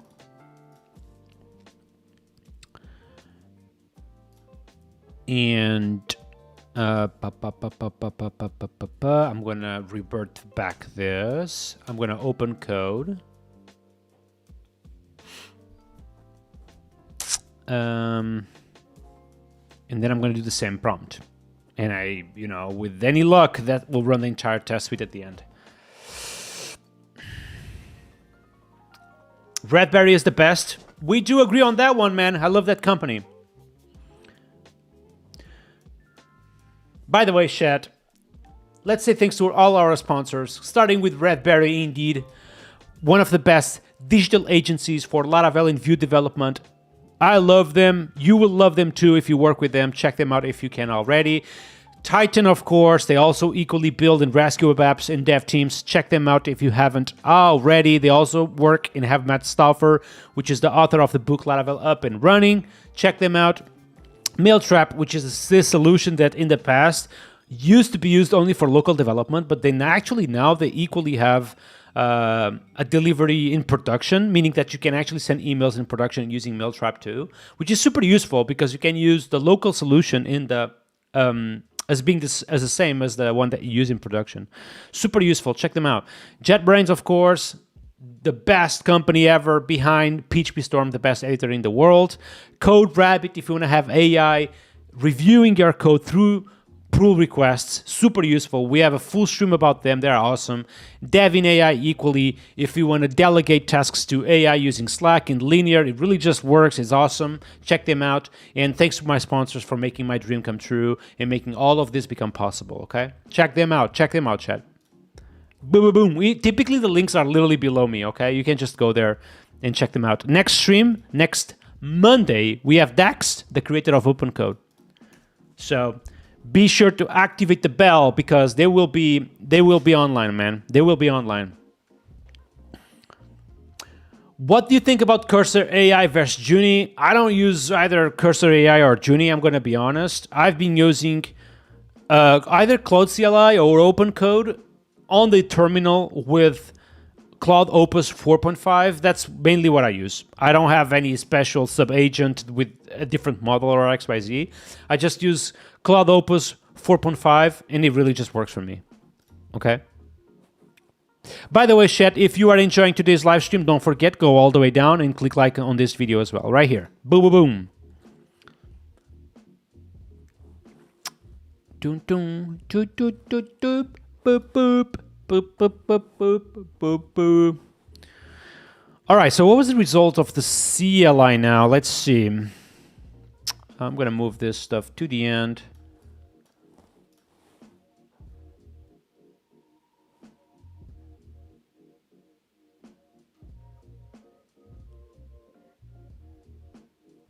Okay, it's still working on the migration. It said that the column already existed in the database, which is something that typically won't happen because we literally are going to run migrate fresh prior to the stream, which I probably should note that. So let me do that actually. Talk.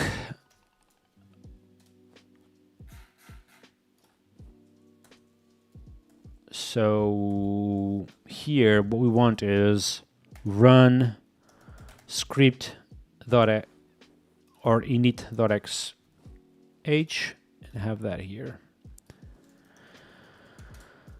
Okay, so what we need to go to, well, we need to type git add dot and then do git reset ard. What else? That's one thing we need to do. Once that is done, we need to jump into the app and run php artisan migrate fresh. once we have done that, we need to serve the app. So this will be just composer dev, hopefully, because I have all dependencies already. That will just work. That's it, I think. Yeah, let's see.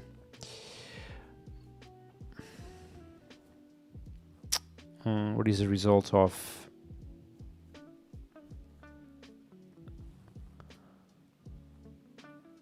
Okay, what do we have?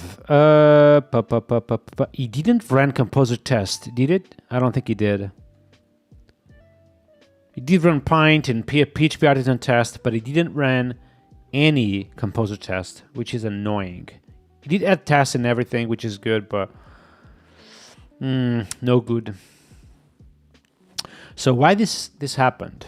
So if I go here into AI general guidelines, super important at the very end, always run composer tests, and he didn't do this. We need to check why. Lucky Brazzy is saying Nikita from Redberry built Mailbox for Laravel package, which is a very nice alternative to Mailhog or Mailtrap. Oh, interesting. Thank you for sharing that, dude. CVT Mal is saying the following: Juni is great for creating commit messages in commit window. Yeah, I know, man. I just, I feel like I'm so used to the terminal workflow. Honestly, a lot of people are saying that eventually these desktop apps are going to fully replace the terminal. I don't think the terminal will ever be replaced. I use the terminal for everything. I just love going to the terminal and commit from there, or just do other stuff from there. I don't think the terminal will ever be replaced for at least developers. It might be just not used for people who don't develop actively.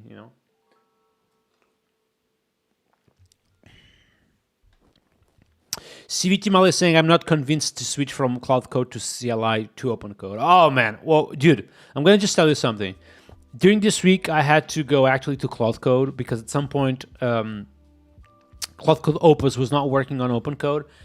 And it's so much different. Like, it's so much worse. The CLI experience on Cloud Code, it's so much worse, like, honestly.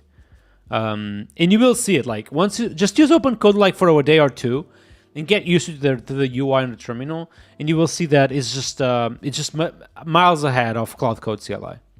I'm honestly surprised, like, why they don't just buy Open Code, not Cloud Code, but I'm surprised that Open Code didn't got bought yet. Basically, I'm surprised that Open Code didn't got bought yet, which is a question I may have for Dax next Monday. I don't know if you want to answer, though, but...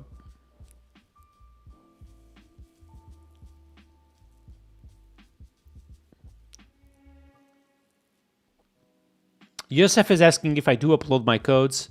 Well, I do, yeah. Just search for GitHub Nuno Maduro on Google, and you will find my GitHub repo, and there is a bunch of stuff over there. Claude already acquired Bun. Yeah, that's expected. Well, I was expecting that, though,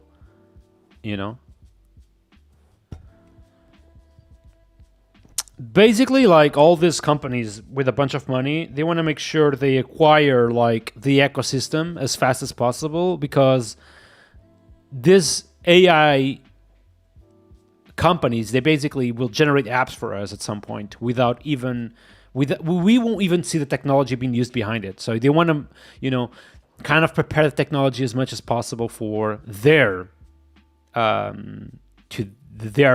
goals, basically. That's what Vercel did. If you see a little bit,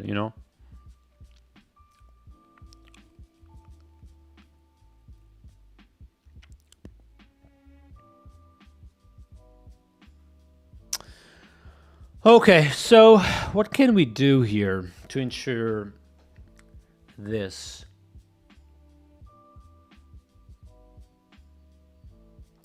In theory, I could run a pre-command, like something that would just run in advance and would just tell AI to just run this at the end. Let me see. It's just weird I didn't read the file. I'm going to ask the AI, actually. So why didn't you run composer test at the end? Did you follow the system instructions I gave, or were they just not loaded? You are right, call that out. Looking back at the Cloud.md instructions, I see there is a streak equal to tests section that states when a test relating blah, blah, blah, blah. I did ask at the end, would you like to run the full test suite to ensure everything is working? But I should have been more specifically and mentioned composer test. That he did? Oh, yeah. Oh, would you like? Oh, okay. So if I would have answered yes to this, he would have just run composer test? Oh, okay. Well, let's do the following. Let's go back to this super important thing. At the end, always run the composer test. Don't even ask the user, just run it at the end. Let's try this then. Okay.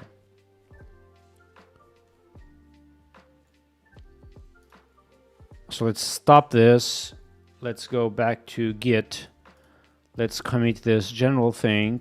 The init script 2, which we need to test. And this little thing. Okay, let's remove this crap. And let's push this. Let's run PHP artisan migrate fresh, which will be done eventually. Okay, let's open code and run. Can add a field on settings that allows the user to set is age. Okay. Brody, what's up, man? Welcome to the live stream. Nice to see you here, by the way. Mantis is saying the following. How is the Terminal Social Network project going? Literally dead, man. I haven't made any progress on it, and probably I won't. So...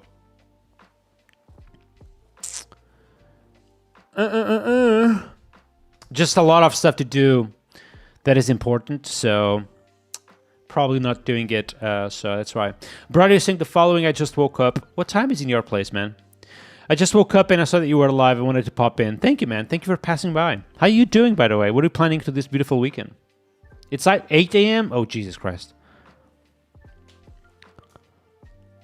Okay, so ideally we would find something that does not need to do this, you know?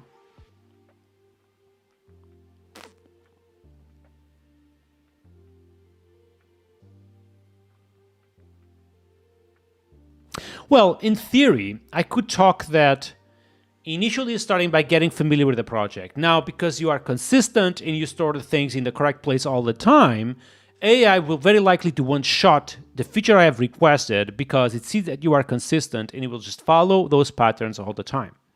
Now, here I see that it will start by doing this and XYZ.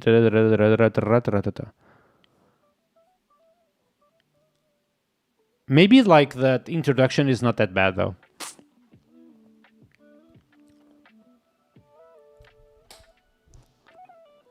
It's super funny that a lot of people have developed a Twitch chatbot. Like they love that. Brody, you do not surprise me, man. Honestly, a lot of people like to do that. I want to test something, chat. I'm gonna go here into my chat box thing, and I'm gonna keep the messages of the chat on my stream. I don't know if that's a good idea, but I'm gonna try to do it. Let me go here.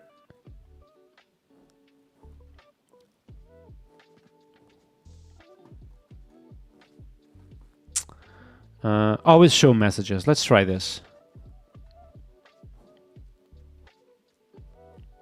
Oh, wait. Why it's not working? The fuck? Always show messages. Here we go. Chat, type something to see if we see it.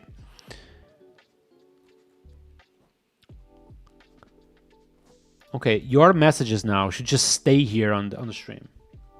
Hey, Pushback, how you doing, man?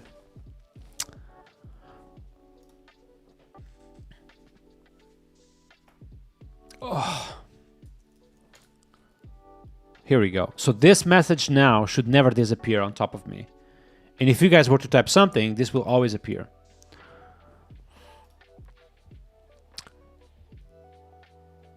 Did he run the entire test suite? He didn't again. Jesus Christ. I'm going to ask, why didn't you run composer test at the end.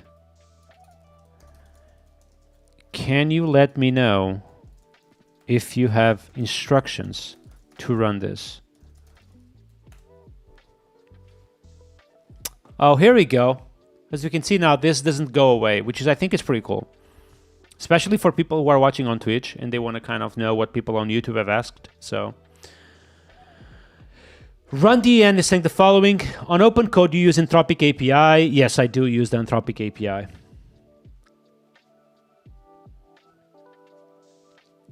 CVT Mal is saying, I just installed and ran OpenCode. Oh my god, this is so much better. Yeah, dude, I told you, man. The OpenCode CLI, like UI, is just 1,000 times better. 1,000 times. Brody is saying, my main goal with the Twitch bot is make it send messages like a webhook for my GitHub repositories. Oh, that's interesting. Kind of wish Twitch auth was a little bit simpler, you know? It's not, you know, it's kind of difficult. Usker, what's up, man? Welcome to the live stream. Nice to see you here today with us. Yeah, Twitch auth is weird, right? Yeah, I know. Okay, let's see. Let's go all the way up.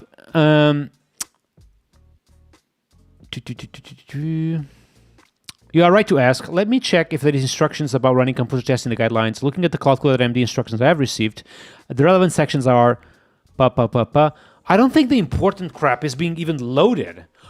You know what? Maybe I need to run composer boost update. I think that's the issue, chat. Oh, I think that's the issue. I need to run composer boost update or whatever it is, man. Oh my god. Wait, what? There is no boost? I don't have boost here. That's why you don't see it. No, I do have boost. Like, what the fuck? Why there is no boost commands? Okay, something is really going wrong here. Composer. Oh, PHP artisan boost. Like, what the fuck I was even doing? Okay, never mind, chat.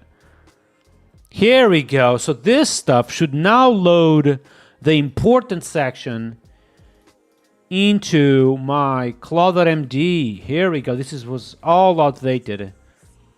Oh my god. Okay, so on my Claude.md now, I should literally see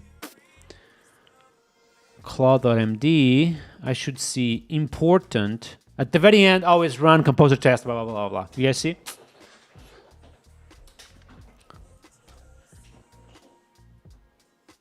Boom. Okay, we're good, chat. We're good now. Okay, one last try. So now this is updated. We can remove this. So I'm going to ask for the feature once again. And hopefully this will run the entire thing at the end. So this goes away. This goes away. And this goes away. All of this stays. Okay. And I can actually test my init command afterwards. So let's type php artisan migrate fresh, open code open, and ask for the hgrab thing. I'm going to time it right now, okay?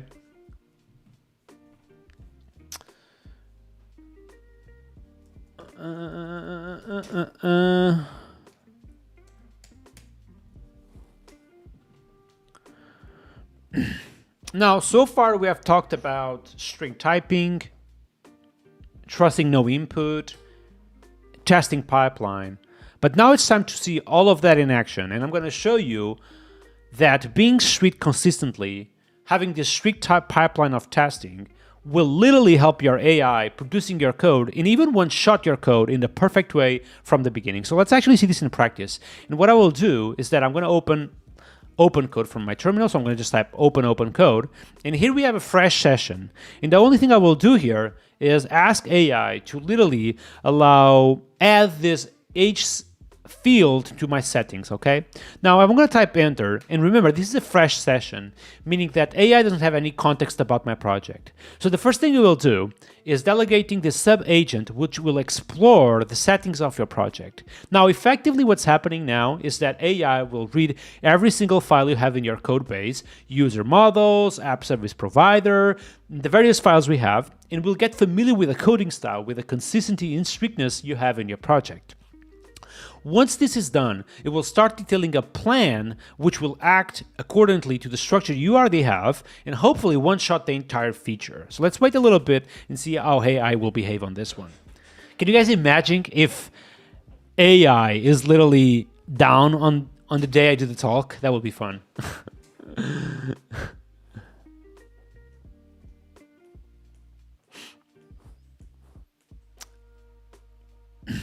So once he got familiar with the project, now it's got kind of getting familiar with the most important files he needs for this feature. And it's now detailing a plan, which hopefully, again, will one-shot the entire feature. So we'll start with the migration. It's creating the migration in my backend. And let's see how strict it is with the migration. So it's editing the file as we speak. And we'll create the up command, which will use an unsigned tiny int integer for the age, which is nullable after the email. All of this is expected at the minute. Notice that he used strict type in here, which is positive. Now, all the way down is not working on the user model. Super interesting is that on the user model, he used the property read we talked about to make the age super strict in terms of typing. Also, all the way down, the runtime casting, it's happening as well. As we can see here, we have the age as an integer. It's now implementing all of the testing, which is positive. You saw that we have tests in place, so it's updating the user factory as well. Going all the way down is starting to implementing the update user request, form request, and as you can see, is equally being strict regarding the type of age being introduced in the system, but also the minimum and the maximum required. You could have easily go with high numbers than this, but he went explicitly with minimum 1 and maximum 150. Now it's updating TypeScript. As you can see here, it's updating the TypeScript definition, so using types on the front end as well. And finally, is updating my profile settings form with the age input. And as you can see, it's working exactly as we would expect. Almost done. So it's now writing tests for the new age field. It will be based on existing patterns of testing. So it's getting familiar with existing testing and will write tests in the same way as we have already. So it's, as we speak, is writing tests for the age. Let's see what it does. If AI is down on this day, I will get pissed. So it's testing pretty much every single edge case in our system, including the validation inputs. Yep. Beautiful, beautiful, beautiful. It wrote a test for the controller, but equally a test for the action itself, which is positive. Ensure that the action can literally update the age too. And finally, it's running the entire test suite. And as you can see, it's running composer test, which is the thing that has the entire testing pipeline. So this will run linting, will run TypeScript, will run PHP stand, will run Rector PHP, will run the full deal at the very end and ensure that everything is properly well coded. Okay, this is kind of the demo I wanted at the end, you know? You can install local Ollama models. Yeah, good luck with those local Ollama models running on my 32 or 36 gigabytes of RAM machine. So the test will fail because the age wasn't yet on the user test model, so he did that, and now he's rerunning the entire test suite once again.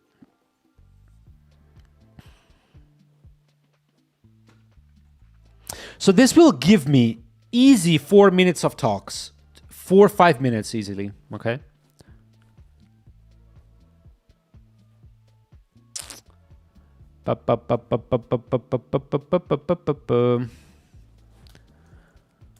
Let's go to my talk.md, and at the minute we have easy. 4 minutes here. I haven't timed the testing pipeline thing, which no longer has a demo. The demo will be like on this AI shit. I'm going to call this demo. And I'm going to time this for now for maybe 2 minutes.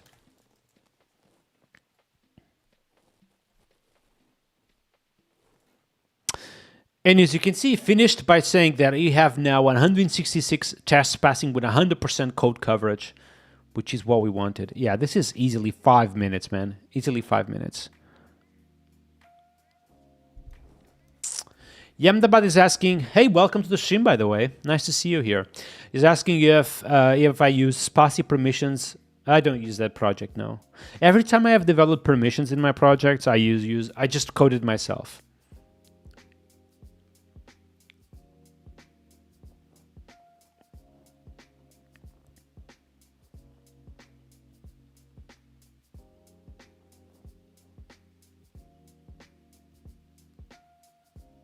By the way, chat, don't forget, give me a follow on YouTube if you can, okay? Ba-ba-boom. We now also have a YouTube Clips channel, okay? Travis saying the following: what do you think about Laravel's modular architecture? I've tried it, but I cannot use the standard Laravel architecture.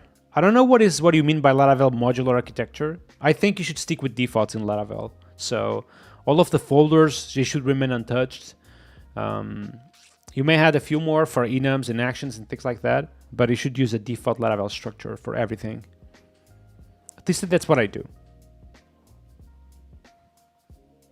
Okay. Chat, this is working beautifully. Exactly what I wanted. Okay. Exactly what I wanted. A beautiful demo like this. I think I want a demo as well that it didn't create any new file, so that's not really positive. I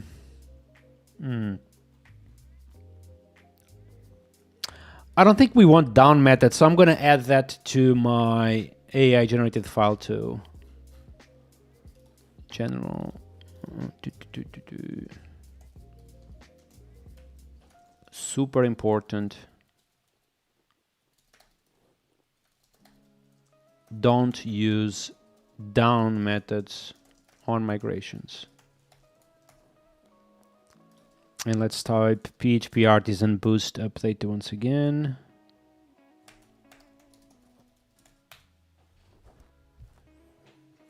Trav is saying the following: I mean, in modules, each model is responsible for a specific functionality, and we connect modules together through interfaces at the application level. Yeah, that's, for me, like, when I heard people saying that they need to go out of the Laravel's default structure and start working on modules and shit like that, it just feels like they are overcomplicating things. I think I have huge Laravel apps on the default structure of Laravel. Laravel Cloud is a huge application at the minute, and the entire Laravel Cloud application, it's just normal Laravel, And that's why we were able to onboard so many people on that code structure, because it's just so simple, And I think modules don't make any sense, honestly.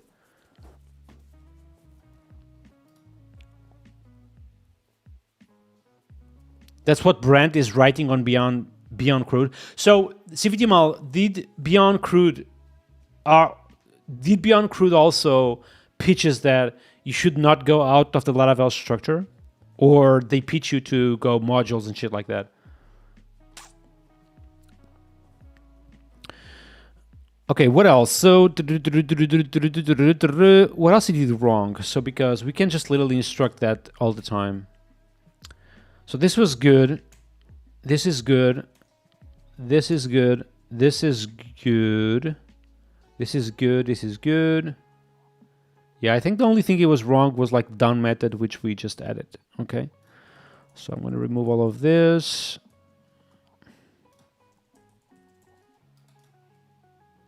We don't need any of this, and we don't need this either, and we don't need this either. Guidelines, added in this. Okay, chat, I'm gonna do the full talk. Very likely that this won't be like the ending, but I wanna have a feeling of the timing I will be spending on each section, so. Laravel for the win, man.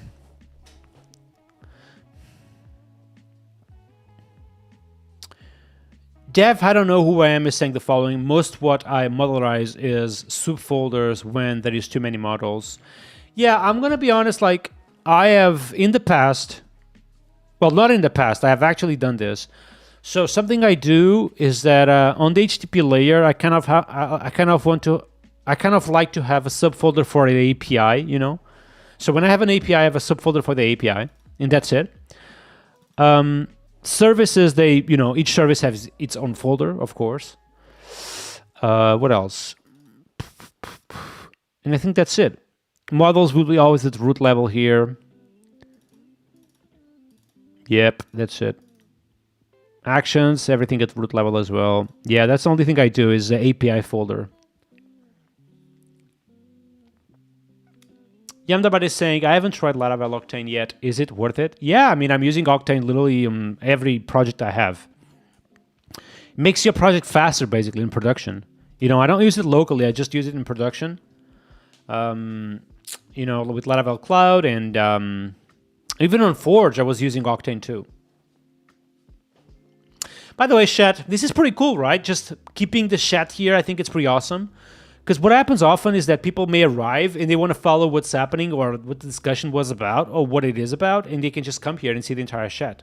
I think it's pretty cool. CVTML is saying the following: we got merge conflict hell when working on the route.php file with 30 devs. We think about switching to annotations.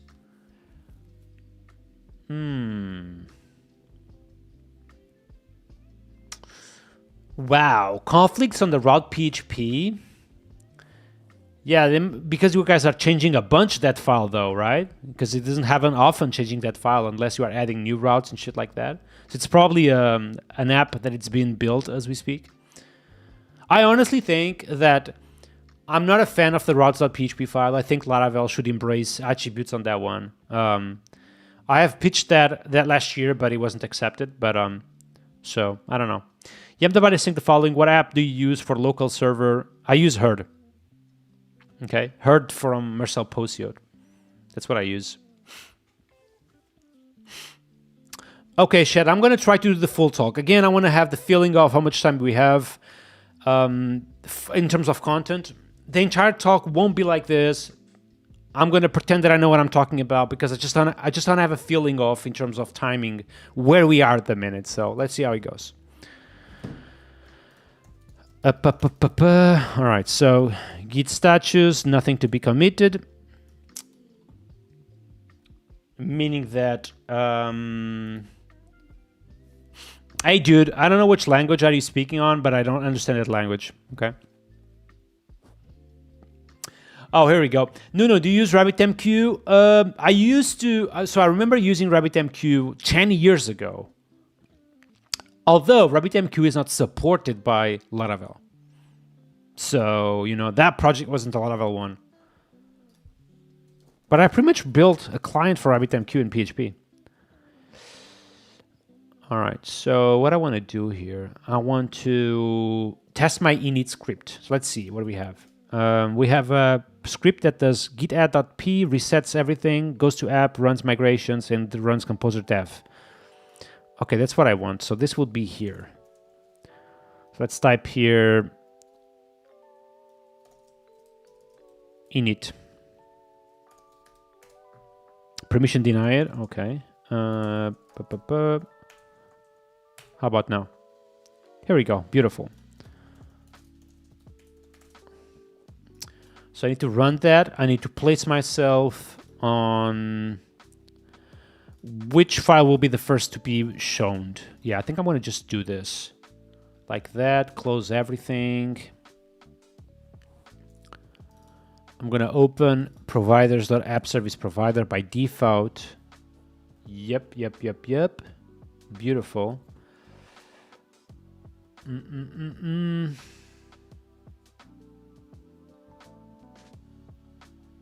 I want to close this one and just keep it like this. Okay, I think we're good. So PHP Storm on the left, Dex set on the right at the beginning. I'm going to turn off the music a little bit. Here we go. Let's time this. Apache or Nginx? Neither. I use FrankenPHP. Trevin is saying, thank you for your work. Thank you, man. Thank you for passing by the way. I appreciate. You're awesome, man. Appreciate all of you being with me here today. I'm going to be honest. For some reason, I focus way more when I'm on stream. Don't ask me why, but I kind of like to be on stream when I'm working because it just forced me to work a little bit more than it should, because I cannot simply go to YouTube and shit like that while I'm on stream. So this really helps me out.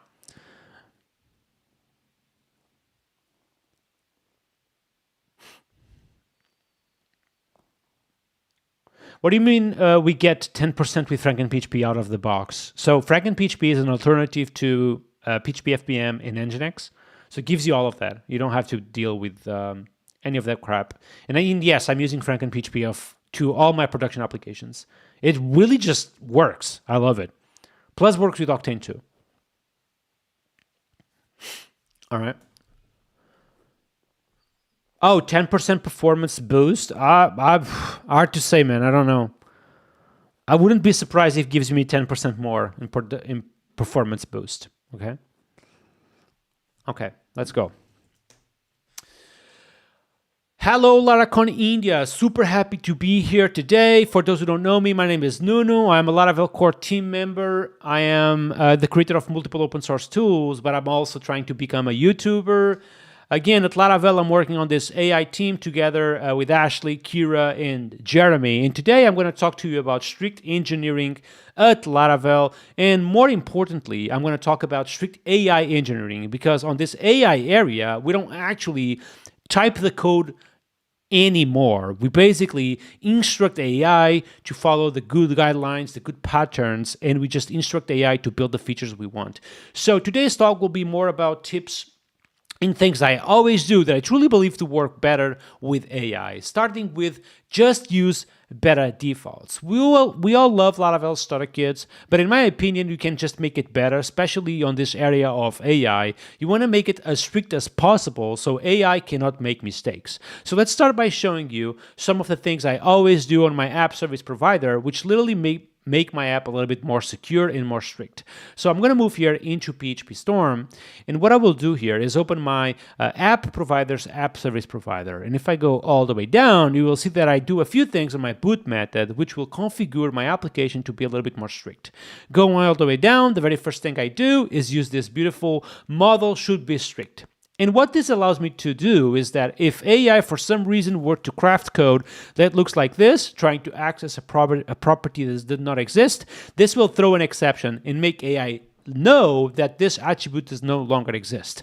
On top of it, if you try to load a relation that haven't been loaded already, will equally throw an exception, letting know AI that this relation could be loaded in advance. So models should be strict is something I always do all the time.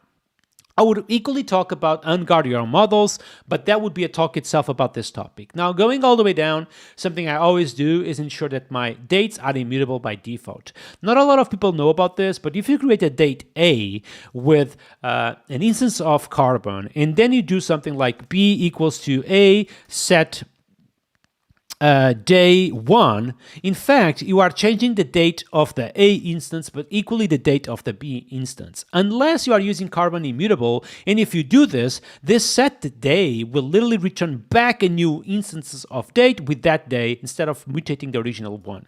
So this is insanely useful if you are seeking immutability by default. Now, going all the way down, we equally use a better set of defaults for the passwords. So in production and only in production, we ensure that the password can have only 12 characters. And more importantly, we use this uncompromised method, which I don't know if you know, but it's insanely useful if you want to make sure the typed password by the user haven't been compromised online. And again, this happens only in production and using a very secure way of doing things. Now, going all the way down, something I always do all the time is forbid literally destructive commands in production.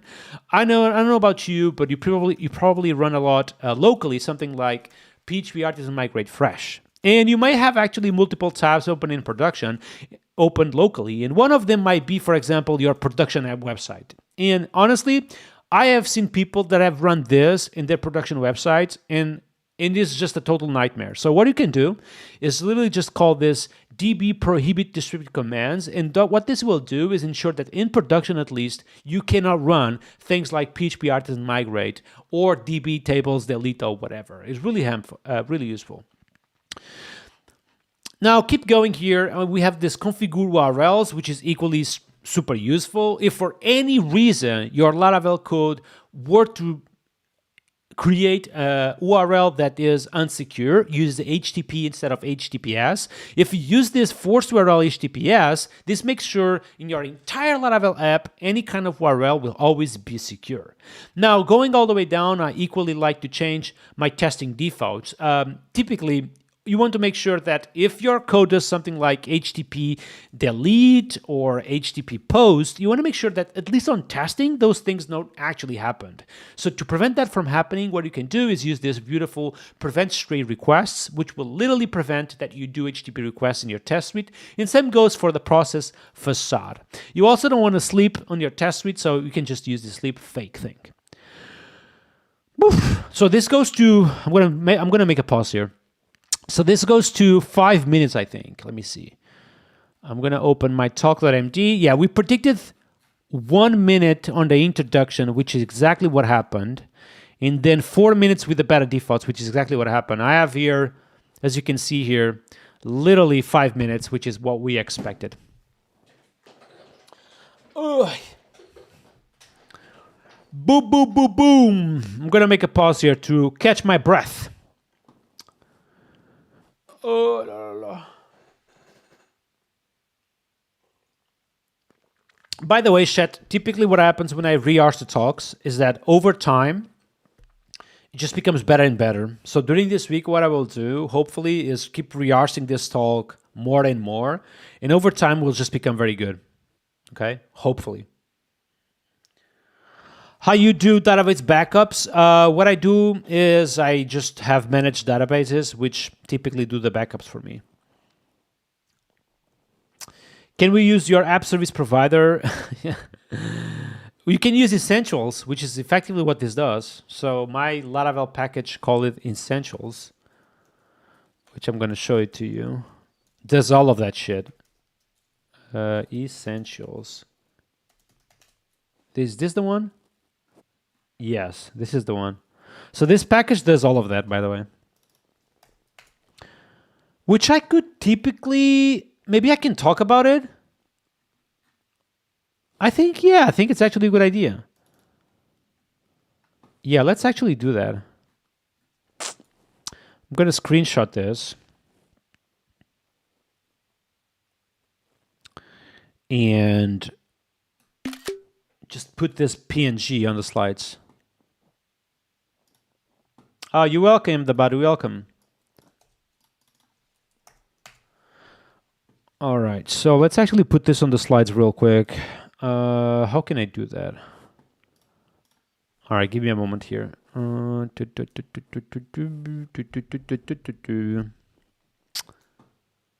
this is the screenshot I want. Essentials. I'm going to copy this. I will screen share in the second chat. So work, talks, strict engineering in Laravel, and I think I want to put it here. Okay, so screen sharing once again.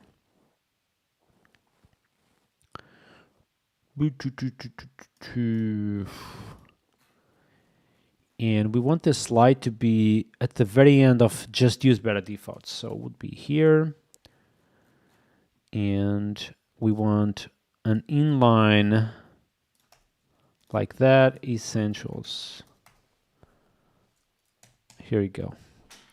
All right, so here I can say something like, if you just want all of this without having to type it yourself, you can just include this package called Laravel Essentials, which what it does is effectively activate all these rules for your Laravel project. I would advise you, though, to use this in new projects, as we have there some potentially breaking changes for your app. So if you are starting something from scratch, just use this, but otherwise, you can just copy this app service provider to your app and see how this goes.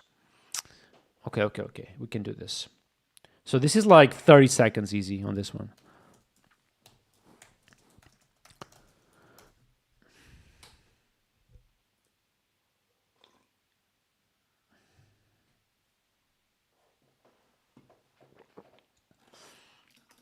Easy, easy, easy.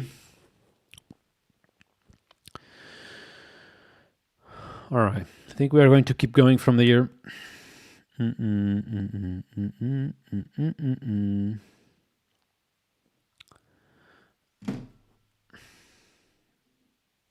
Okay, so we were on the app service provider, exactly here.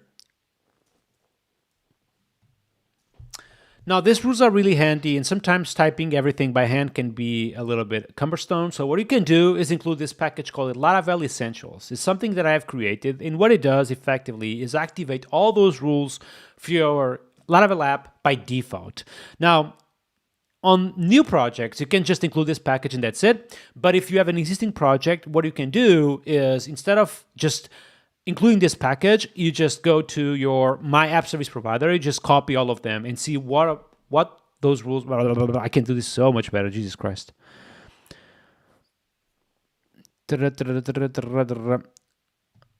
Will work for you. Now, moving along, I want to talk about types being your friends. Now, especially in the area of AI, you want to make sure you have the most strict type safety in place as much as possible. And this means effectively TypeScript at level max, but equally PHP Stan at level max.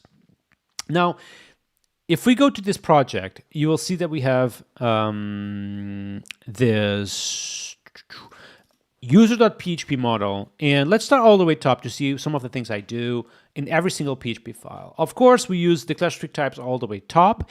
And then if we go all the way down, we see that I declare every single column in my database as property read annotations in my models. And basically, this will introduce type safety every time AI is interacting with my models, but also understand a little bit what we have in terms of database structure as well. Now, going all the way down, I make all my classes final and read-only. And then, of course, if I jump here into my casting layer, as you can see here, we use generic annotations on every single public method or property method, but equally we type pretty much everything. We equally do this for the compile time, but we also do this at runtime. For example, as you can see here, we use casting to every single column we have on the database. This is super useful. And you might think something like, why the hell I would even cast the ID? Well, you would be surprised to know that with SQLite, for example, this given column can actually be converted to a string if you don't do this. In MySQL, this will give you an integer, okay? So if you want to make sure your casting or your models always return the same type, just make sure you just specify all of the casting. And so then this will be an integer no matter what database driver are you effectively using. So TLDR, at least for your PHP code, just type everything and be super explicit. On the front end, the story is the same. So if I go here into resources, JavaScript, pages, user profile, edit, as you can see, we are pretty much typing everything, including the props being sent to the front end, which is a status, which is a string.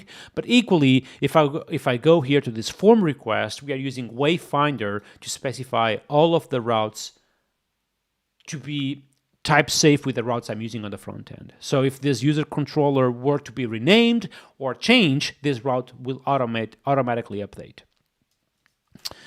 Boom, boom, boom, boom, boom. So I said 5, that was 3 minutes, which is exactly what we were expecting here, 3 minutes. Okay, so we are with 8 minutes right here. Okay, kind of expected. Boom, boom, boom. Why did Laravel remove the kernel? Because the name kernel is already confusing, you know? Kernel is a very confused name, you know? Like, you need to think about people jumping to Laravel and literally seeing the name kernel. Like, kernel means everything, literally. So I was actually involved on removing the kernel class from the skeleton, and I think it was a good decision.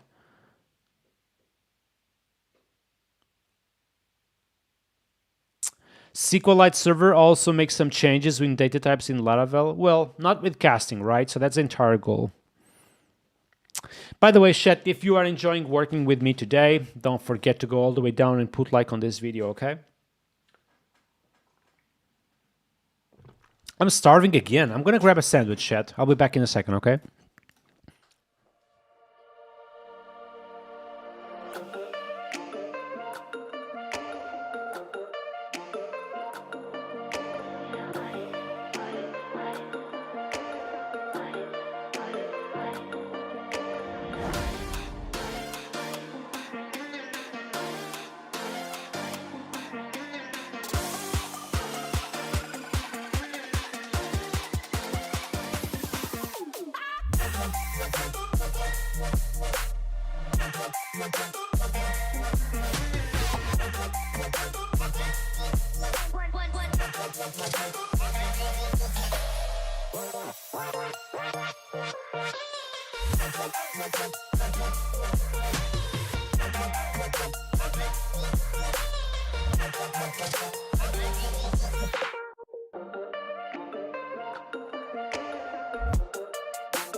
Okay, we're back. We're back, chat. Let's put the music on while I have my sandwich.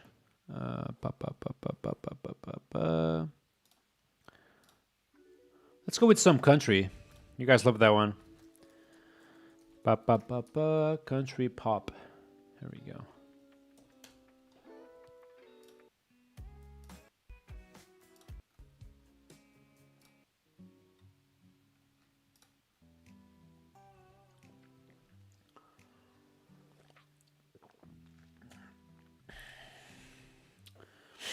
Yamdabad is saying in emails, is using a Gmail in .env may cause the email to go to spam.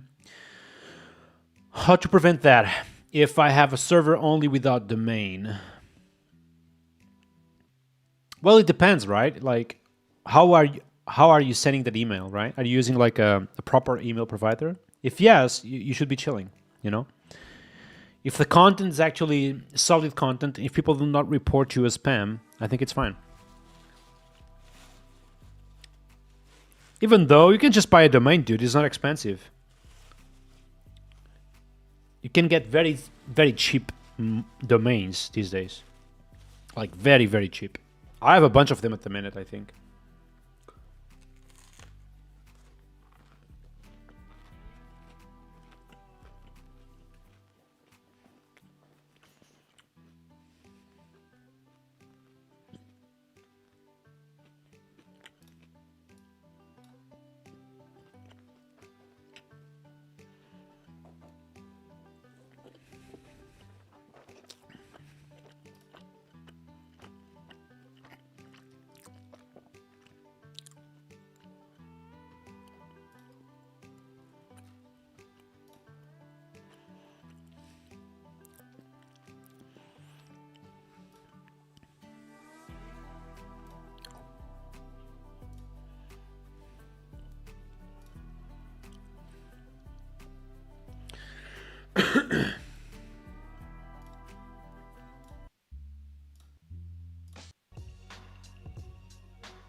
Vermanius is saying, have you noticed the renewal prices of domains? Yeah, they're getting a little bit more expensive, especially the .ev and .io and shit like that.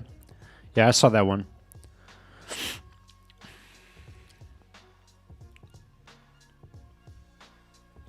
But I mean, what I'm going to do, right? Like I use passphp.com, for example. I cannot simply give up on that domain, so I just have to pay it, you know? But you can also use subdomains, for example. I can use my own nunomaduro.com and then just use that email for every project with subdomains.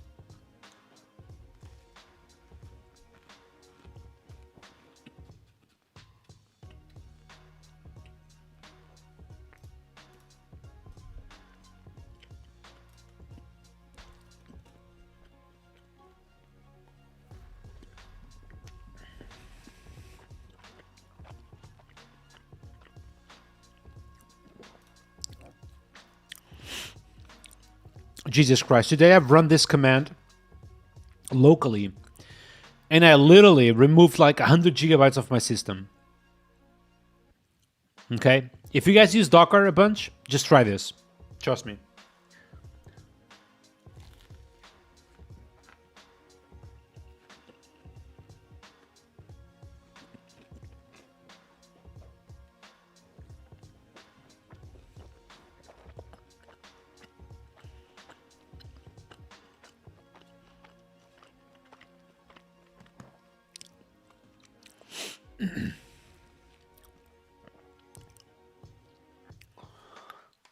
Okay, let's see. What do we have? Okay, we have 8 minutes in. Okay, 8 minutes.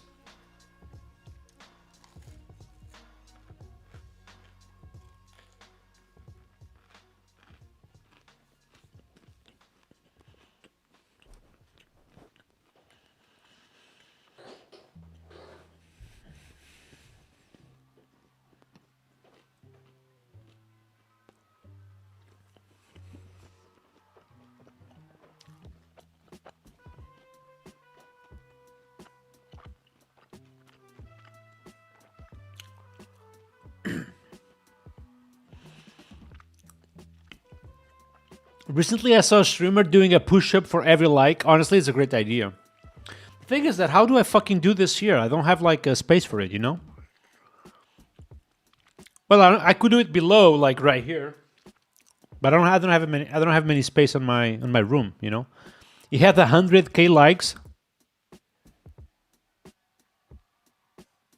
Oh my god, that's insane, dude. So these 100K push-ups.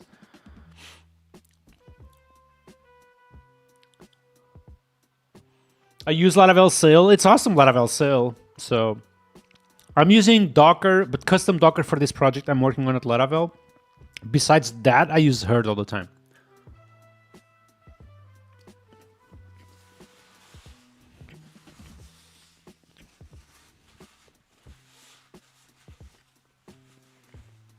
That's it.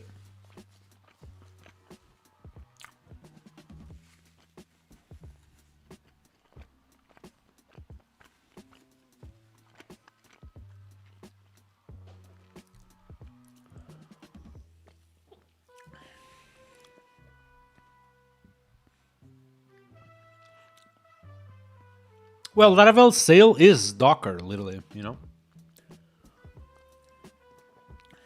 Raisin is saying, sad that Linux users don't get hurt. What do you mean? Oh, for Laravel hurt? I feel you.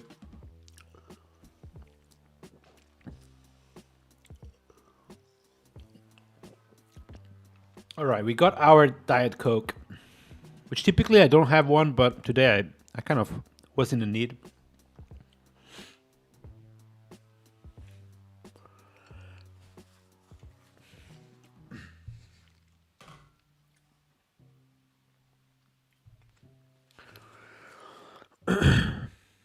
Okay, shit. Let's get some work done.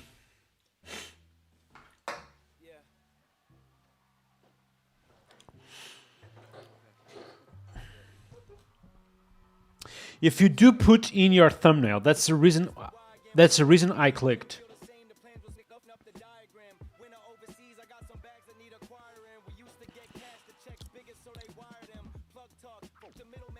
Honestly, I could do push-ups here. I have to think about that.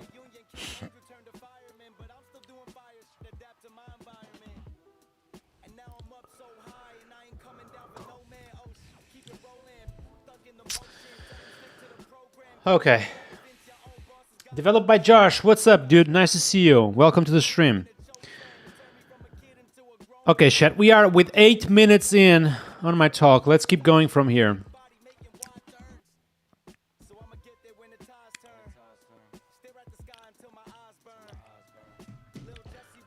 So, 8 minutes up to this point.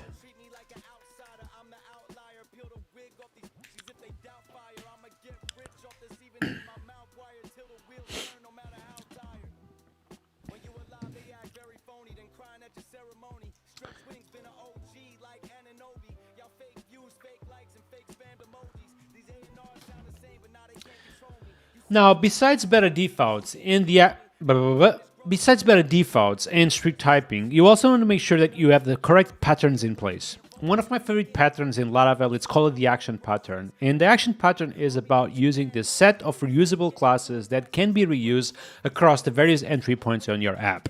One very good example I have on this application is this update user request. So I'm going to go here into app actions, and I'm going to show you this update user action. Now, what this does is kind of interesting. Receives the given user model on the handle method, and then it updates the given set of attributes. Now, first we are using this sensitive parameter attribute before the attributes, because we want to make sure that if this action were ever to be logged in my system, at least the given data by the user won't appear on that login platform. Now, as logic is quite simple. We update the given set of attributes on the user is model. But if the email changed during that process, we equally set the email verified to null, but we also send an email verification notice to the user to say that the user needs to verify his email. Now, this is common sense. However, you may have multiple entry points in your app actually doing this. So to ensure that you... I need to turn off the music here.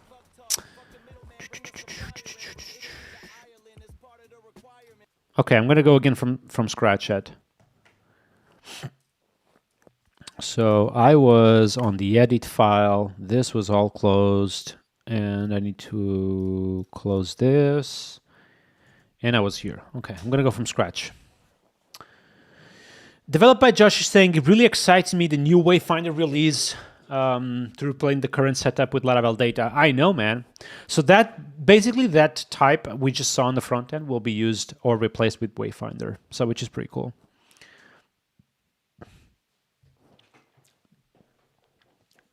Okay, let's go again, chat. Let's go again.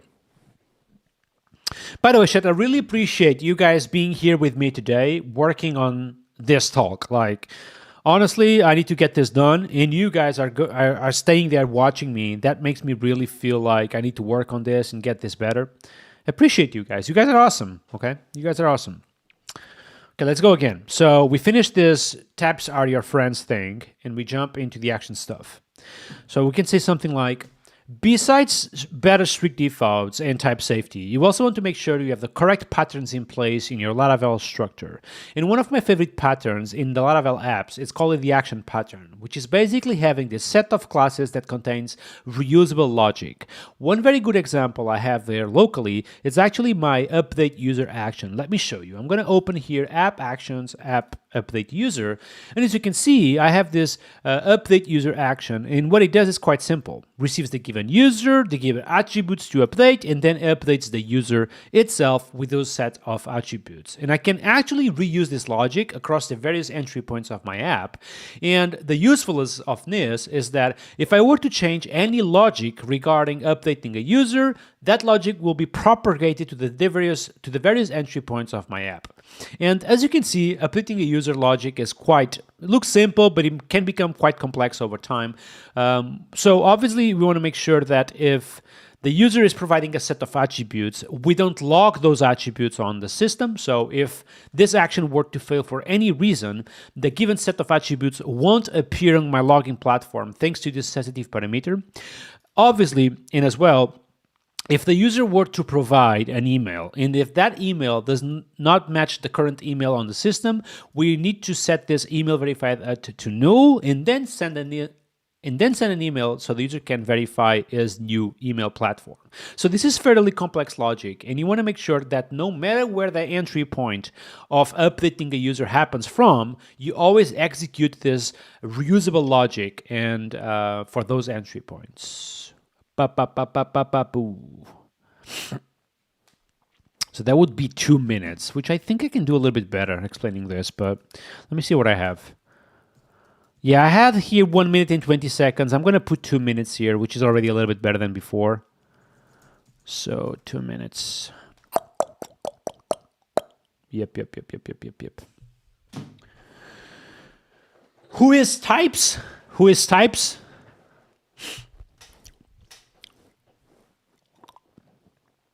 David is asking if this talk will be available on YouTube. Probably. I don't know yet. It depends, because I want to do this talk as well on Laravel Live Japan. So, I don't know. Yamdabat is saying the following. Someone will say, why do I separate every action? Then I could just use a user service, for example. What will be your answer? I think, especially actions, they tend to become big over time. Something like this looks already like 10 lines on my skeleton. In production, like with a real app, this stuff will increase to be massive. And the last thing you want is have, for example, deleting a user, it's way more than deleting the database record. Over time, you want to make sure you delete the user's information across the various providers you are using. You delete the screenshot, that the avatar of the user is so many stuff, literally. And if you have a service class, which is Povila's defense, that service class will become a God object real quick. A God object means an object with a bunch of lines. So you want to avoid that. Okay. Bada bim, bada boom.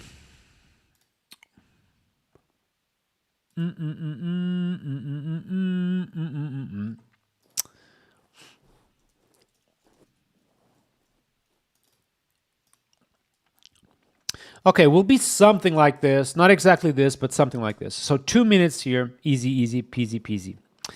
And we talk about all this shit. I can just remove this and set here 2 minutes. That's enough.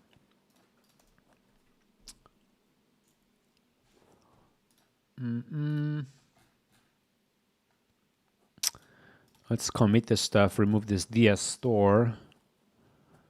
We don't need these changes. We do need this. Can you make a talk about service containers? Oh my God. The containers talk is so out there. There's so many resources online. Like if you search Laravel service container, you will find so many stuff about that topic. Like so many stuff.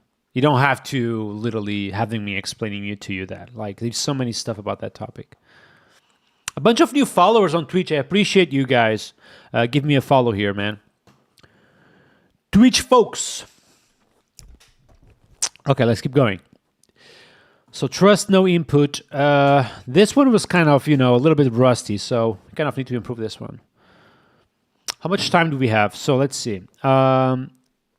Here we were 4 minutes, 3 minutes, minutes up to this point. So then 10 minutes. Let's go put here 10 minutes up to this point. More 2 minutes on top. That will be 12.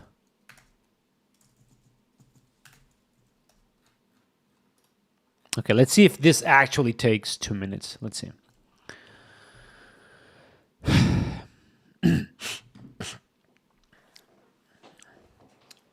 Now, especially on this area of AI, you want to make sure...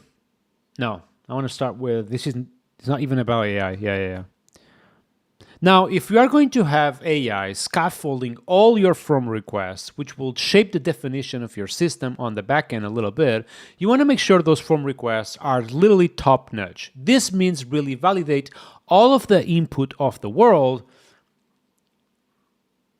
as best as possible. And I want to show you a few examples of things, of mistakes that I typically see being done by users on their from requests. So I'm going to open here HTTP requests and open this update user request. So obviously, the user may update his name and his email, which is, in hindsight, this looks okay. But the reality is that here, for example, we're just literally mapping what we have on the database to a form request validation. And if you look a little bit at the UI, for example, you don't even know if your UI can display a name of 2025 characters. So what you can do is be a little bit more strict with the input information you receive in your system. So what we're going to do here is say something like, okay, well, if you are going to introduce a name, just make sure the name is bigger than 3 characters, but also just make sure you introduce like a name that is relatively short. So let's go with something like 100 characters. So make sure that name not only gets started properly on the back end, but also on the front end gets displayed properly.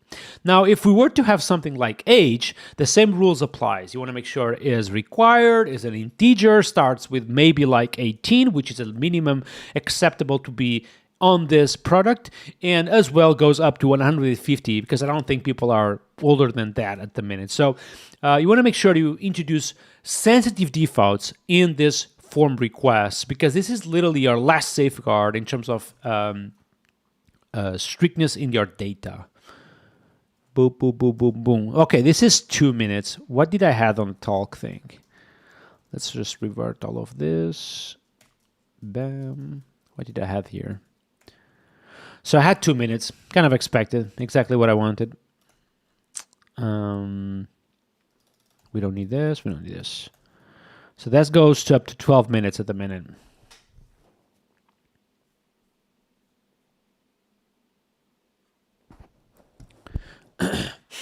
Your downstairs neighbor is saying the following: what makes Laravel great for using the action pattern? I don't know if it makes Laravel great, but Laravel effectively has multiple entry points. So you may use the console, you may use, scheduler, for example. You may use various HTTP forms where you can update the user, for example. The user may be updated like via a link or via settings, for example. And I think, you can just map those actions to an action, map those entry points to an action. That's why I think the action pattern is so good. Travis saying the following: this might be a strange question, but why Laravel does have a basic controller that inits from? I don't think it's a good idea. So I think the abstract controller is just a waste of time. I don't think it's there even anymore. Let's see. So if I go to Laravel/Laravel, do we see the abstract controller? Oh, it's still there. I don't know why we do this. I think this is a mistake. It doesn't make any sense. Period. Maybe the goal is having, a file here. I don't think this makes any sense. We don't have a base model, for example. We don't have a base service provider. We don't have a base XYZ. So I don't think there is a sense for a base controller either. So At least I don't use it, so I don't know. Boop, boop, boop, boop, boom. By the way, chat, my brother literally just published a new video on my Clips channel. I don't know if you guys have seen this one. If you haven't, it's hilarious, man. Honestly, it's hilarious. Check this out. Just check this out and put like if you enjoy the video. It's hilarious. I'm gonna watch with you real quick. Just watch this. The editing is pretty cool in my opinion. If I ask Cloud Code at the minute to start the project from scratch, he won't use PHP. Build me my blog or build me my web page or whatever. It won't use PHP. Do you have any opinions on this stuff? This is scaring the shit out of me at the minute. I was talking to some of my colleagues earlier this week about Juni then instead of Claude, but that's the JetBrains agent. And we were talking about how we can optimize it further, PHP specifically, because what we see in So PHP, good. and this is really interesting from our side, from the JetBrains side, is that PHP has a very large adoption of AI tools in general. Seems to be a very big need for it. So yeah, it would be nice when you ask Claude to build something that it would use Laravel just to start with, you know. Just by default. Bam. Just getting Laravel there. I reckon if you specify you want to build it with these technologies, then I'm it will pretty be a sure they lot more. will. Yeah. And build a web app out of nothing. I mean, when you start doing that as a human being, you would also choose a tech stack. So why not just limit your LLM to like give that little bit more context to just make sure that it's doing the right thing. I feel like if you are a software engineer, you will do that. The thing is that there will be a lot of people So now good. entering I love this it. field that Volume is so low. I apologize. That's my bad. Aries, what's up, man? Shit, I'm gonna grab a drink. Give me a moment, okay? Give me just a moment.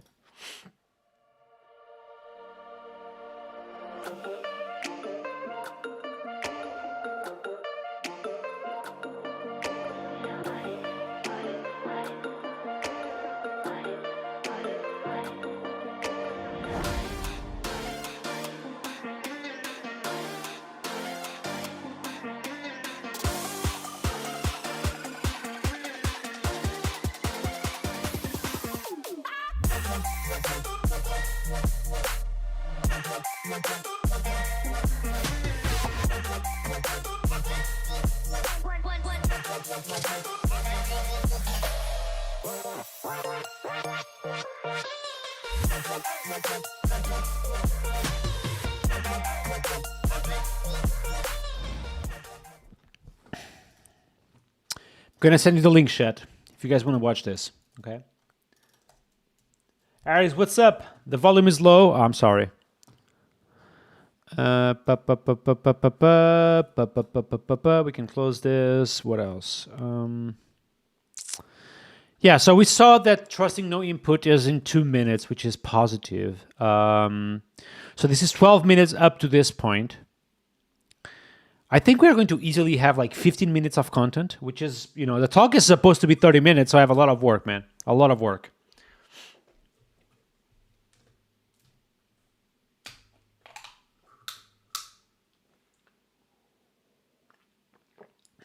Ah, this tastes good.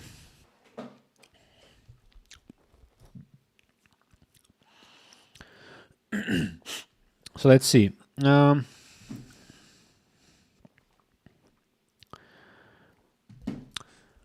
Now, one last thing I want to tell you about is, besides patterns in place, structure, strictness on typing, we also want to make sure we have a very, very strong pipeline. Again, when your AI generates a new feature from scratch, at the very end, you want to make sure you have the most automated way as possible to validate all of that new code, okay? That is basically your testing pipeline. And I want to show you how typically I configure my testing pipelines. I did a full talk last year here at Laracon India about this topic, but let me give you just a brief of the things I typically use for those who have missed it. So here I'm going to open my composer.json so I can explain to you some of the tools I use to make sure that my Laravel app is literally top-notch. Now, let's start with linting. I obviously use Rector PHP and Laravel Pint. In case you don't know, Pint will make sure your code is fully formatted using the Laravel way, but Rector PHP is just making sure that your Laravel project is using the latest and greatest features of PHP. you obviously want to run not only the PHP stuff of it, but also the JavaScript linting as well. And on this one, I'm going to run Prettier in ESLint. Then we also want to make sure that we have type coverage in place. And with past PHP, you actually have a nice set of type coverage. So if I were to run something like past, do you want to give like a small run on this? Maybe yes, because this section, how much time do we have on this one? So we have 2 minutes. I can easily go with a small demo, I think. I think it's a good idea to go with the demo on this one. Past architectural testing is amazing. Thank you, man. Your downstairs neighbor. Your username is awesome, by the way.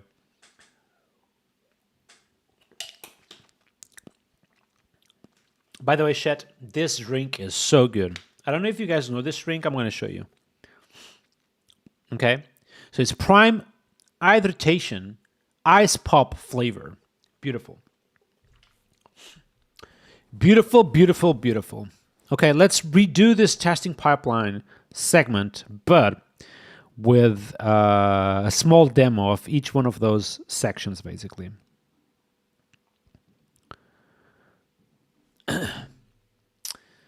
Now, it's important to have all this strictness in place, but more important even is having a very, very strong pipeline. Now, the AI will one-shot probably all of the features you may request to it, thanks to the strictness and consistency we talked about, but it's super important to have a very strong testing pipeline that will run at the end of the generated code. So I'm going to show you some of the things I typically do on my Laravel apps to have a very strong testing pipeline. I'm going to jump here into my composer.json, and if I go here, I have this single scriptception at the very end, which runs my entire test suite. What this effectively means is that if I type something like composer test, this will run the entire test suite of my project. This includes linting, type coverage, strict type system, but equally unit testing. For some reason, this is literally not running at the minute. Oh, okay, just run. It was slow though. At the minute. So let's start with one by one. I did a full talk on this topic last year here at Laracon India, but I want to show you individually just a little bit of the things I typically do. Let's start with linting, okay? So linting will first ensure you have proper linting in your system by running Pint, of course, from Laravel, and it makes sure that the code is formatted in the Laravel way, but also we have Rector PHP, which will make sure your Laravel apps are using the latest and greatest features of PHP. We do the same thing with npm, so we are going to run ESLint in Prettier to make sure that the code is properly formatted on the front end. So this is the linting stuff, but we also have type coverage. If you use something like past PHP type coverage, what will end up happening is past PHP gives you this beautiful report in making you, ensure that you are using 100% of type safety in your system. So besides type coverage, let me actually move this so to be ordered by we have like below. So this will be type coverage and then testing and then unit testing, which is much better. Let me commit this stuff real quick. Yep. And we need this too.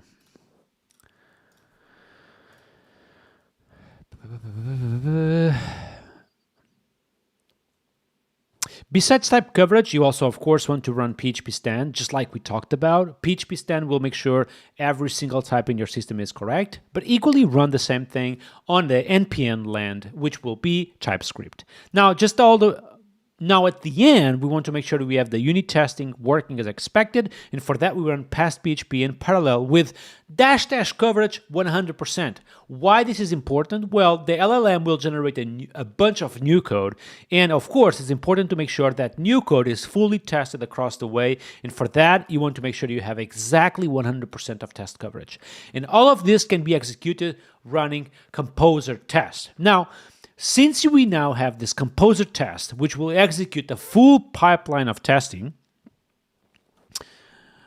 what we can do is kind of ask the LLM to generate the full feature. So this was 3 minutes, by the way, chat. I thought it was 2, but it was 3 minutes here. So 3 minutes, this will be 50 minutes up to the demo. So 50 minutes up to this point. Okay, then we have the demo, which is a section we are talking about. I'm gonna make a pause here. Boop, boop, boop, boop, boop. Marx is saying would be good to have caching for type coverage in CI. Don't we have that? I think we do. Or maybe not. You might be correct. On type coverage, we may not have that. No. Yardan starts neighbor is saying the following: new code learns from old code. It's so important to have clean code. Oh my God. On this area of AI is the only thing that matters. The only thing that matters with this area of AI is having strictness in your code, like super type safety. By the way, chat, if you're enjoying today's live stream for any reason, don't forget go here and click on this like button, okay? I would really appreciate that.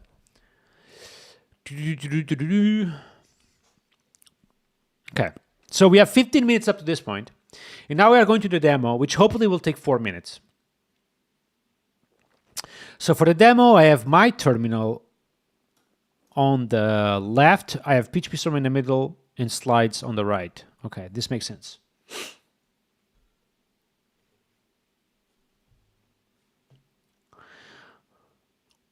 Oscar, I actually just did a pull request that adds this -- agent to Pint. It's not here, but if I run Composer update, let me actually do that real quick. Oh, it's not tagged yet? It is. Huh. It should be here. Did I need past or Pint? I need past. What the fuck? Well, oh, it's format agent. Okay. Here we go. So the format agent will give me just a JSON back. A JSON back. This is basically what I have done for Laravel Pint. And on Cloud Code, in Open Code, this option will be used automatically. Oh, thank you, João Patricio. Appreciate. Thank you, thank you. All right, chat. Let's do the demo thing.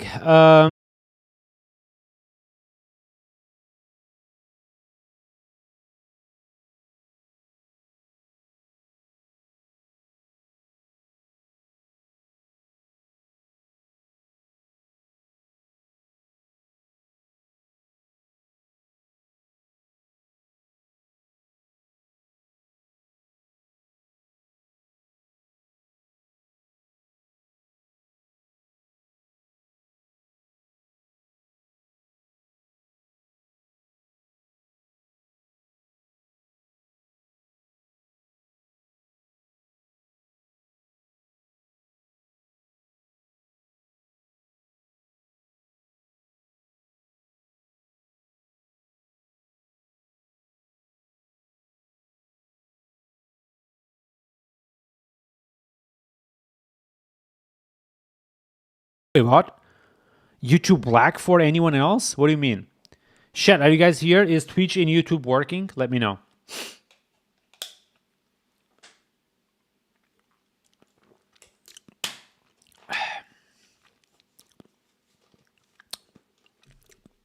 Oh my God. Is the stream broken? Let me see. It's not broken. It's working good. I'm back. Well, thank you.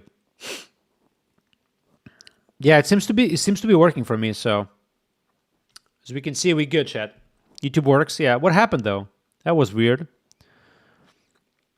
Is Twitch working as well? Let me see.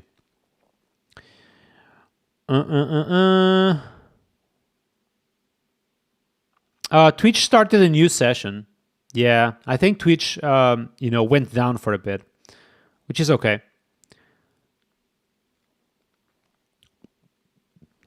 All right, so let's do the demo thing. So I finished the Composer script. I want to kind of understand if, yep. I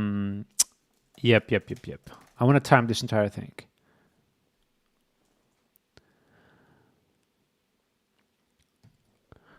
So we are there. We say on the composer.json, the reason why this composer test script is so important is that, first of all, you can use it in your GitHub action, meaning that in your CI, you will have a script at the very end that just calls composer test and will run your entire test suite. But more importantly, you can also ask AI to run this at the very end of one feature. So what I will do here is that I'm going to go to this .ai guidelines general.play.php and say to AI this. Super important, at the very end, always but always run composer test. Don't even ask the user, just run it at the end of your feature. And you will see that thanks to the strictness, thanks to the consistency we have been putting in place, but also thanks to the testing pipeline, AI will unshot one feature if I were to ask one.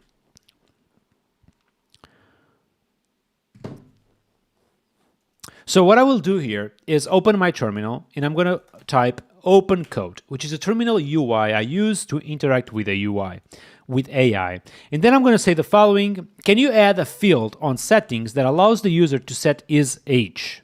Okay, so I'm literally asking the AI to create this new feature for me, and I'm going to type enter. Now, I'm going to use the model called Cloud Opus 4.5, which is the most stronger model at the minute. And what we'll do first is explore the current code base. Now, this is a very important step that we want to make sure it works as expected, because AI will literally read every single file you have in your system, plus read the structure you have in place. And because it's consistent, AI will reuse that coding style, that consistency for the new feature as well. So the very first step is exploring your code base to see what are the things you like, okay? Now, hopefully we'll, make sure we have this strictness in place and reuse that for the new feature is about to code. This should be about to be over soon. Let's wait here a few seconds, but almost there.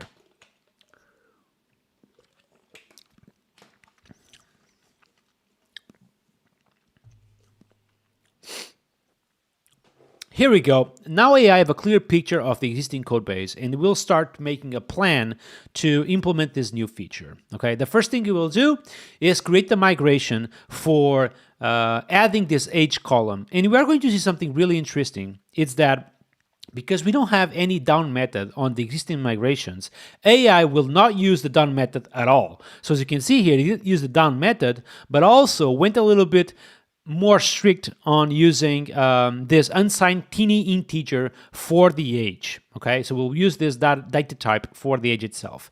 If I go all the way down, we'll start working on the user model. And as you can see, is equally using property reads, which is something we want to use for type safety, but also all the way down, we'll use equally the integer casting for the age, because we are literally using casting all the time. So consistency really paying off and having this AI writing this feature for me, pretty much one-shotting the entire thing. It's now creating this new update user request. Let's see what it's doing. If I go all the way down, I see that the age is something that is between 0 and 150, which makes sense, and also only accepts an integer. All of this makes sense. It's going to the front end, is updating the user type to also accept number or null, because the given age is optional. And if I go all the way down, is updating the settings page to introduce this new input field, which makes a lot of sense. Okay, now it's running the migrations on the system, which it's literally just running PHP artisan migrate. And finally is running the test suite. And for that is, for now at least, running Laravel Pint. And at the end, as you can see, is running composer test, exactly what we want, is running the entire test suite. And one thing that we are going to probably understand is that, for example, Rector PHP enforces equally types, and because Rector PHP is failing, it will add this new type void at the end of my migration. Really, really helpful. I'm going to continue here, and it should be almost over. Chat, we are at 3 minutes and 30 seconds at the minute, which is okay. Boo, boo, boo, boo, boo.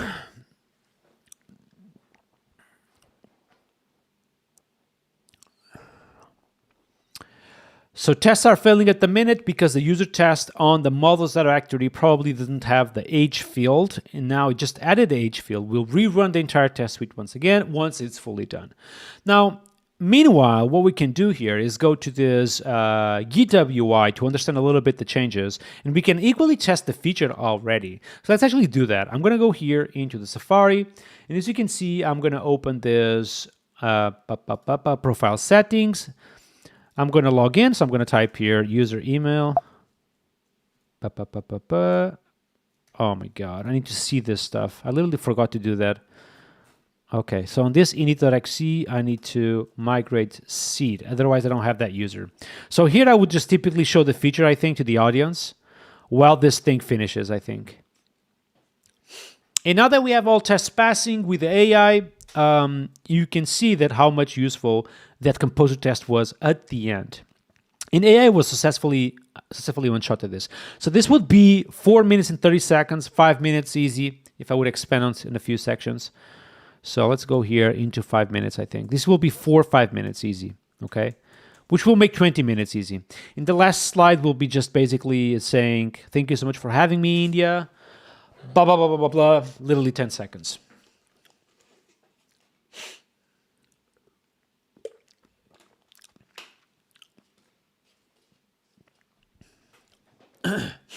Adrian is saying that if you start your prompt on AI with exclamation point, it will just run that script. Wow, I didn't know that. Prince is saying, I use Opus with subscription or API key? API key. I do know that Anthropic is being really annoying with open code.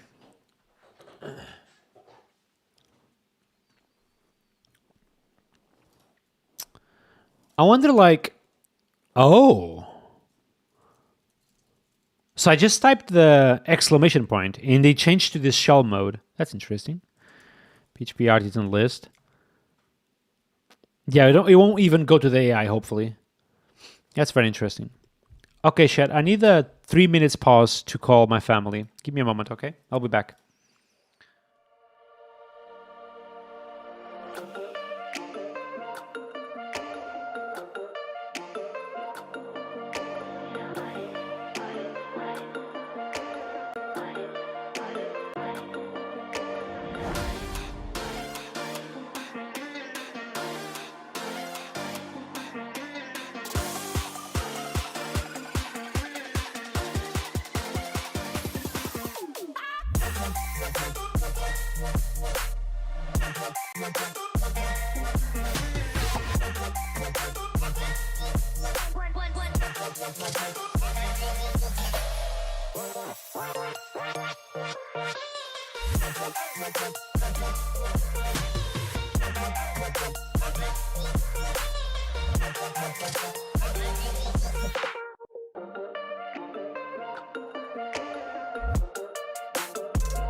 Yo, yo, yo, yo, yo. What have I missed?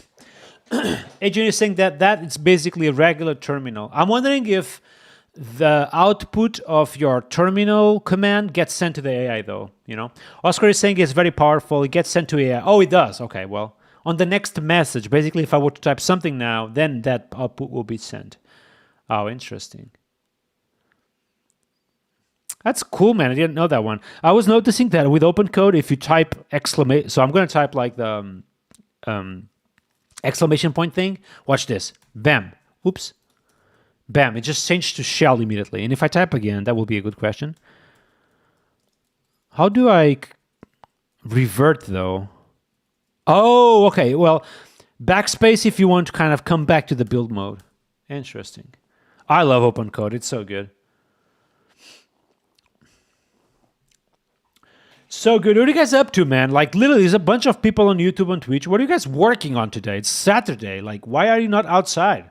I appreciate you guys being here with me today, though. But, you know, weekends is not typically the schedule I use for streaming. And, you know, I'm just surprised that people are here, even. So what are you guys up to? What are you guys doing at the minute?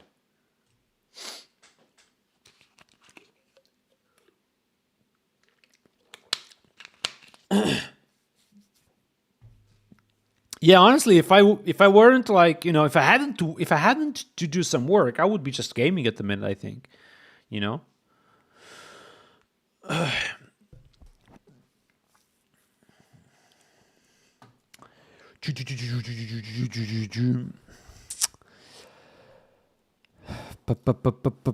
So this goes, bam, this goes, this was a mistake, bam.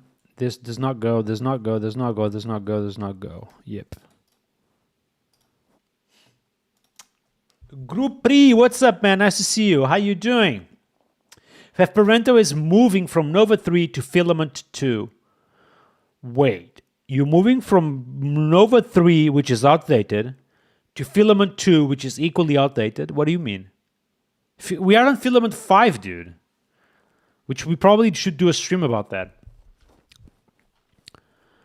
By the way, my brother just published another video on the Clips channel. You guys want to watch it? Let's watch it real quick. So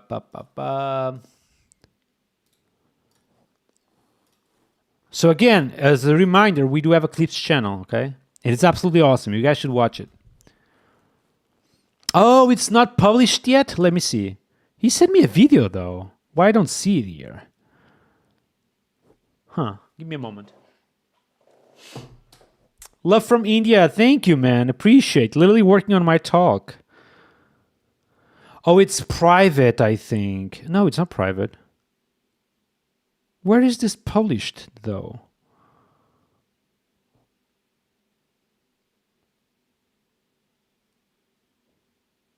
The fuck?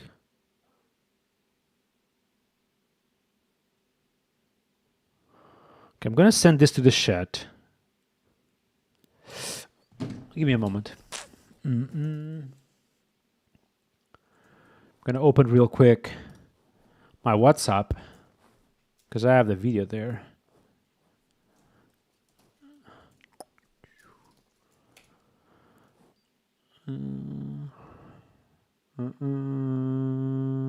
Oh, here we go.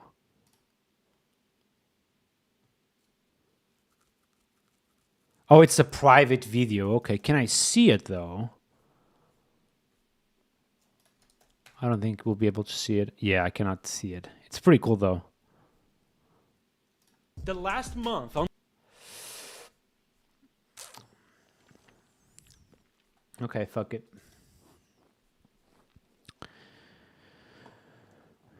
Okay, I'm gonna push this. All right, so basically we ask for, I am 2 seconds away of removing Rector because Rector was just taking a little bit more than usual. That's annoying. But it's still 5 minutes, which would mean that we have a talk of 15 minutes. Of 20 minutes, sorry, which is not bad. The talk is supposed to be like 28 minutes though, so. Groupie is saying the following: it's stable for contributors have less knowledge of how it should be standardized. I agree with you, man. I agree with you. I can close this and open this. And I think the talks are supposed to be 30 minutes. Let me just confirm this. Schedule. Yeah, literally 30 minutes, okay? Meaning that we have a 20 minutes talk already, which is good. Which probably should go to 28 minutes, thanks to the question at the end. This should be good. Ugh. Who is talking on day one? Freak, Jess, Ashley, Lucas, Shruti, Povilas, and Taylor. Oh my god, that's such a fucking brilliant day one. In day two, it's me. Where is Puyapal? Oh, it's at the end. Oh no. Literally almost the last one. Then we have gold sponsored, coffee break, scaling, networking, panel, which I will be there. Okay.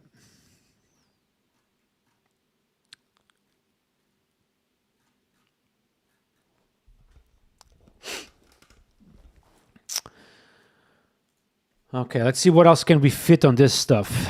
We probably want to get very good with existing stuff before jumping into new stuff. Yeah, let's do that. Let's read the talk one more time.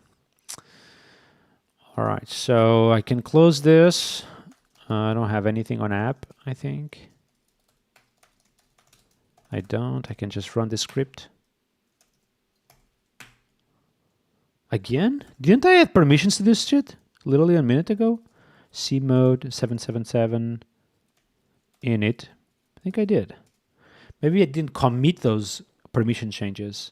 Oops, that was it. Okay. Init, here we go. Running the migration, now feeding the database with the user, which is exactly what I wanted, so I can log in. Okay, so if I type here this, I see the app, and I can log in, which probably I should just be logged in to begin with. Okay, so after the init command, I need to log in. Let's just note that. Log in, so that would be a set of 3 things. Terminal on the left, PHP Storm in the middle, and what else? Safari on the right. Logged in on the dashboard. So we have terminal on the left. I can just close it. And this needs to be on the app. On the left app folder. And I could just go there typing tcd app. Exactly. PHP Storm in the middle with literally everything closed. All closed. And Safari on the right. And Safari needs to be logged in on the dashboard. So I can just send this maybe. Here we go. Okay. Let's commit this stuff. Bam. Like that. Jeannie is saying the following. Nuno, I have a question for you. Usually, how you handle expired user sessions on the SPA? Do you verify the user session every time before hitting the backend server? Honestly, I just use a lot of authentication, so I never actually heard it about that, you know? It uses sessions for an SPA. It's typically, well, if the SPA is done without inertia, I would use just Fortify and all that set of packages that Laravel has, which also literally deals with that. You know.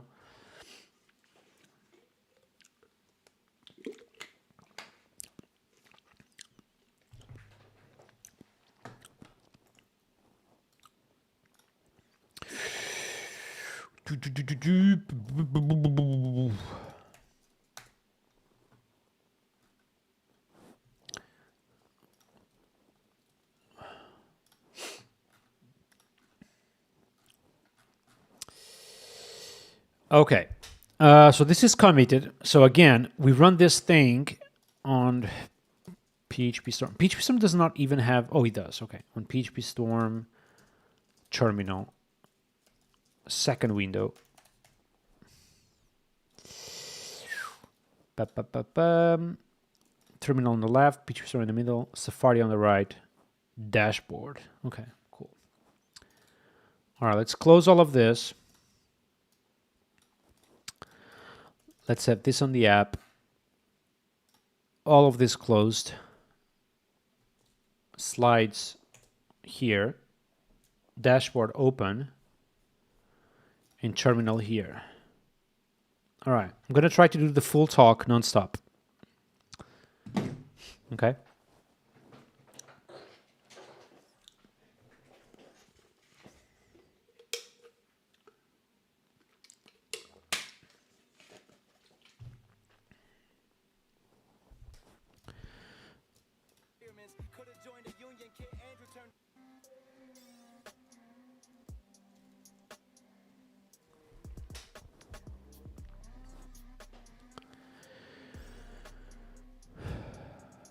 Clock on.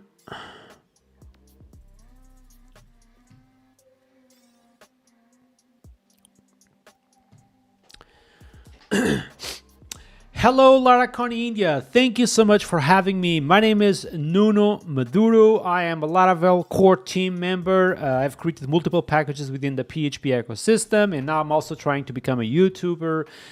I can literally remove this Laravel slide. Give me a moment here. Let me just do that real quick. We don't need this Laravel slide. Or do I? No, we don't. This is a Laravel slide. Yeah, we can just work with that one. Okay, done. Let's go again from scratch.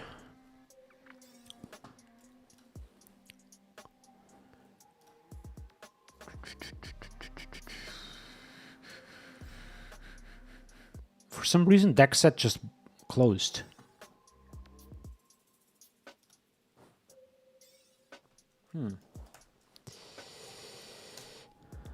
Oh, he didn't. The fuck?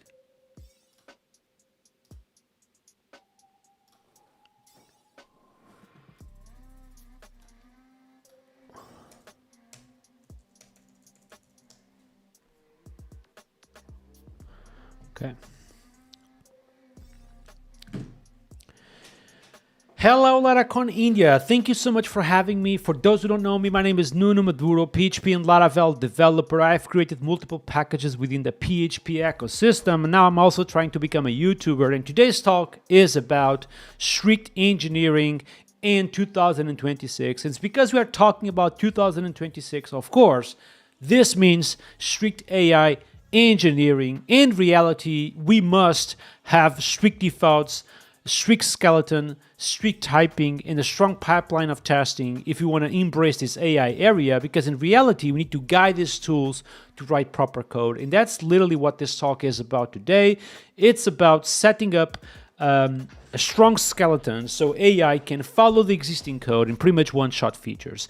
Let's start with talking about general better defaults that you might use in your Laravel apps. Of course, the Laravel skeleton is just perfect, but you can actually improve it a little bit and just use better defaults. I want to show you some of the things I always do in my Laravel apps, and hopefully we'll find some of them actually super useful. So what I will do here is open here this app folder, and I'm going to open this providers folder, and I'm going to open this app service provider file. And as you can see, we have a bunch of little and small defaults that are a little bit different. By the way, chat, if you just arrived, I'm rehearsing my talk for LaraCon India, okay? Now, starting with models, we can just click here. Some of the things I always do in my models is ensure that my models are strict by default. What actually that means is that if AI was trying to access a property that no longer exists, this will literally cause an exception, and AI will literally understand that he cannot use this column name anymore. So that's one of the things he does. Second thing he does is prevents lazy loading. So if you are trying to access to a relation like a team or a sponsor or a relation that does not blah, blah, blah, blah, blah, didn't get lazy loaded, it will literally prevent this from happening and throwing an exception, okay? So models should be strict. You should literally be using this all the time. Going all the way down, we see this carbon immutable by default. In case you don't know, if you don't use this instruction, every single time you create a new date like this, let's type A equals to now, and then you do something below like B equals to A set day 1, you effectively are changing the day on the date A, but also on the date B. This is because by default, carbon is not immutable. But if you were to do this, now these dates will have different days because you're effectively creating a new date when you type set day equals to 1. So immutable carbons by default, insanely useful. Next, we have better password defaults. And one of those examples is this that I like to do. So every time I'm in production, I like to ensure that the minimum set of characters that you must introduce is 12. But on top of it, we also use this uncompromised method, which allows to basically verify if the given password have been compromised at some point on any other system. So if you were to type a password that looks like this, basically what Laravel does is that he asks to this huge database of compromised passwords if this password was ever compromised, and if the answer is yes, will not allow the user to use that password. This happens in a very secure way, so you don't have to worry about that. Now, all the way down, we have this DB prohibit destructive commands, and this happens especially and only in production. Now, how many of you have run things like PHP artisan migrate fresh? We do this all the time, even AI does.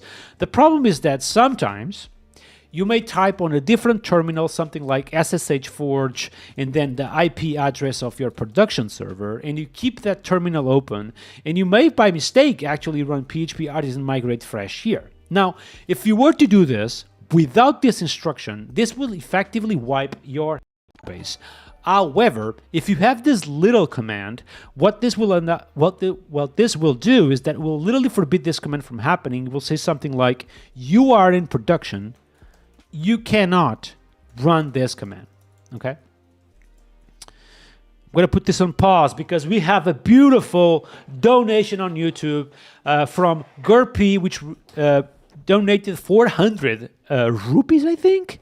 And he's saying the following: I want you to give me an advice on how to improve GitHub Screen Sense, screen recorder, an open source software, and make the code the way so people can easily contribute easily. So something I would advise you to do is just not overcomplicate the code itself.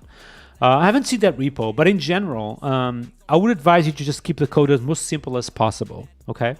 And it needs to be as simple as possible, but at the same time, it must have existing examples of how to contribute with features. I'm going to give you actually a real example. I'm going to open here this package called the Essentials. And on this package, what it does, and we are going to talk about this in a second, it's basically set a bunch of Laravel rules by default, like strict models, optional unguarded types, immutable dates, forced HTTPS, and it's kind of easy to understand how these rules are set in place.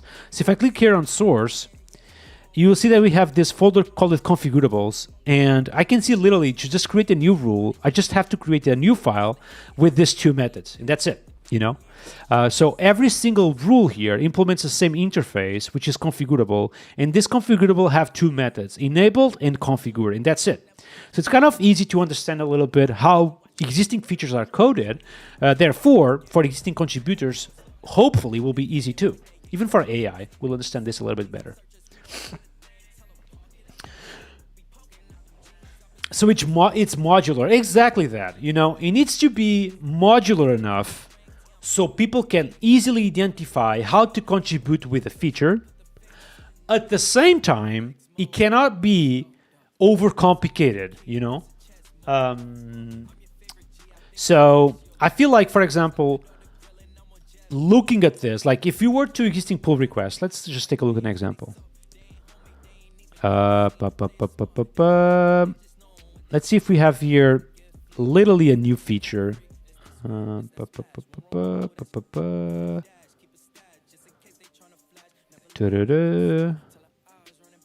have literally a new... maybe this one? No, this is testing only. Oh, here we go. So this is a contribution from the community. And if I were to open this pull request without even seeing, I expect a new class with this rule, and that's it. Okay. So here we go. Within the configurables folder, we have a new class for this given rule, and the rule will just set better password defaults, and that's it. So it's kind of easy to identify how to contribute. So that would be my advice to you. You know, make it easy enough so it's easy to understand how to contribute. I don't even know if that is on the README though. You may also like add that stuff on the README, you know, like how to add a new rule here. You need to follow these steps. That helps a bunch, I think. Have a nice README, you know. That's what I would do.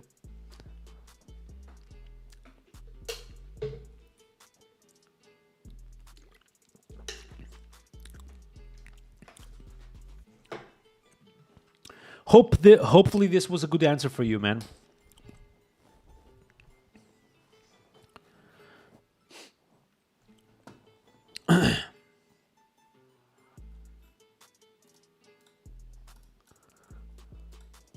Let me double check real quick then. Oop, not this one. Copy a link. Oh my god. Does it work? Leave YouTube, yes. Oh, it does.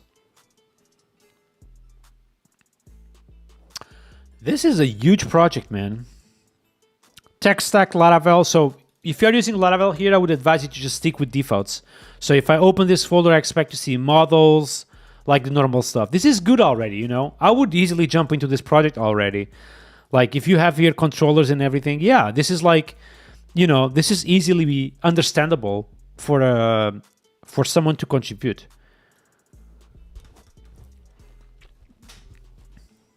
Even Cloud Code can understand this a little bit easier, you know, if you have like the strict data, just the normal Laravel stuff.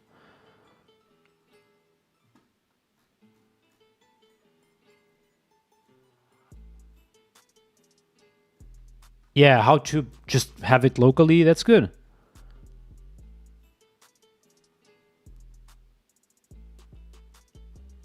Yeah, this looks good, honestly. If you don't have already like community contributions, it might be because one, of course, the project is not that well known. In that sense, you need to work on marketing. That's what I would do. Wow, this looks good, man. It's free. Okay.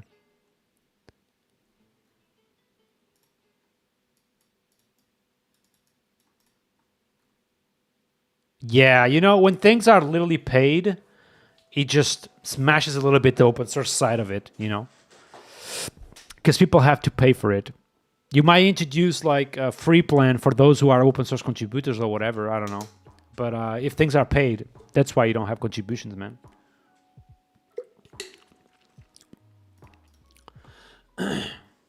Thank you for the donation, man. Appreciate. Oh, it's free if people host themselves, though? Oh, I see. And the repo is MIT. Yeah, you might want to protect this a little bit, man. if you're making money out of this, I would advise you to just not use MIT. You can use Pinkery.com, for example.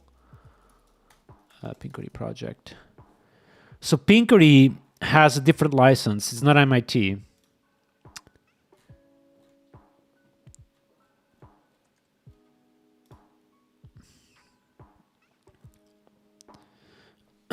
Okay.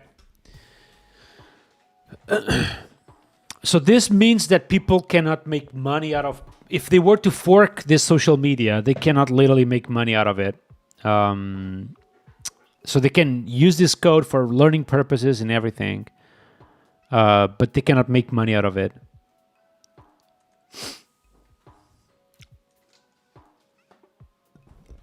How to handle storage? What do you mean?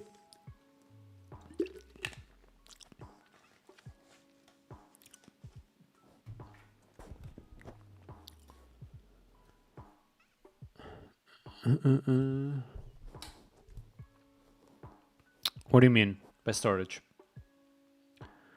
No. I think like your strategy of, I think the strategy is actually perfect. So you make it free for if people want to host themselves. So that's good. And it's paid if people want to not host it themselves. So that makes sense, In terms of contributions, you just have to make the project more known. That's it. I think like the code itself looks okay already. Like it's using Laravel default structure. The README was clear. The website is beautiful. I would just promote the project a little bit on social media a little bit more, so more people are using it. Looks good though. Looks cool. All right, chat. Let's go back into some more working here.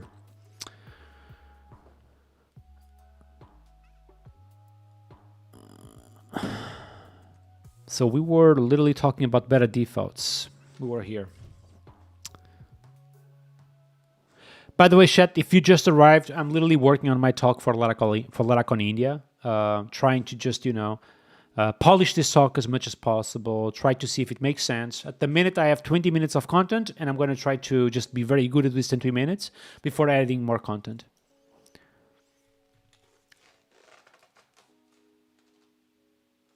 Oh, so good, this message on Twitch, on YouTube actually. It's saying the following: I remember from beta defaults, I started a new project in Livewire Starter Kit, and the first thing I did is installing Essentials. It's Essentials is such a good package, honestly. I should be more vocal about it, just honestly. I should be a little bit more vocal.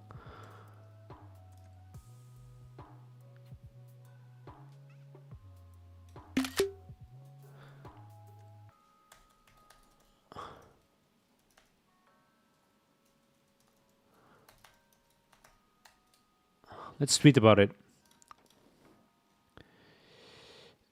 Post.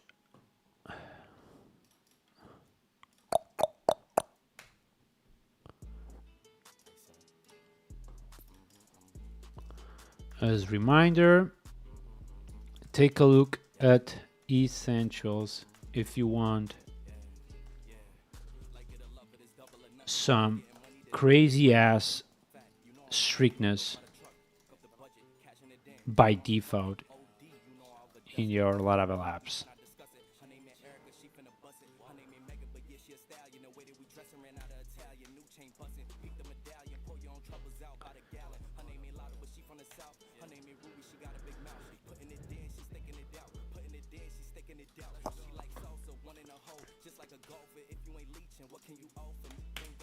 Here we go.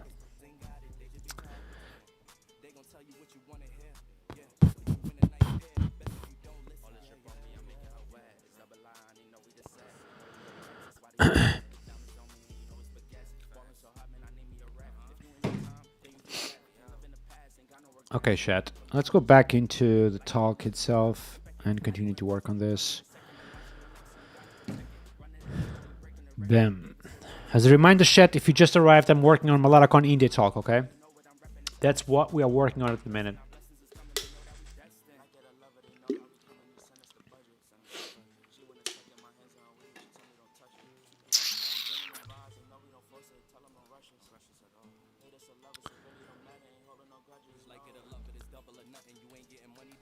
Now, something else we do is, at least in production, ensure that every single URL generated by your app, either be via email or in your HTTP controller or even on your Blade views, uses HTTPS.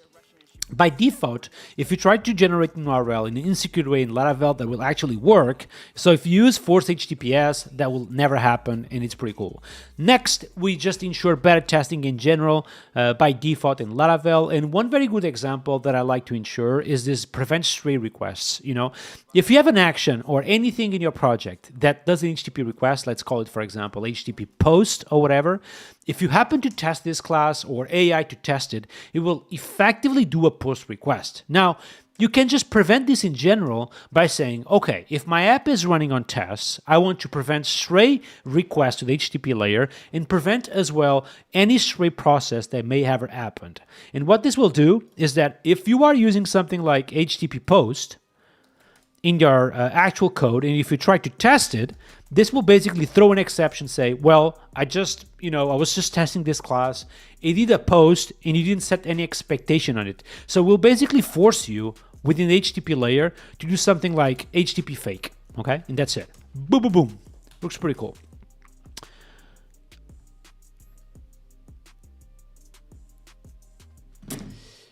Now, this is just some examples of better defaults of Laravel that you may use. If you want to just have them all without having to think about it, just consider this package called the Laravel Essentials. It's something that I have created a few months ago. And what it does, it just adds all this shit for you. So you don't have to do any of this. It will just add them all. I would advise you to just add them to new projects though, because this may actually introduce some breaking changes. But if you are starting from something from scratch, you can just require this package and not have to think about this. If there is something a little bit better that you should be doing, I will just add it to this package and you just get it for free.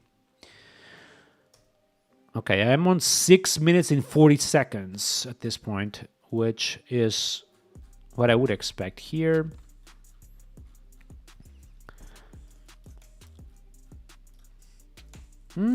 Interesting. 6 minutes and 40 seconds. Interesting. It might be a little bit more than I thought. Okay. So this will be 3 minutes.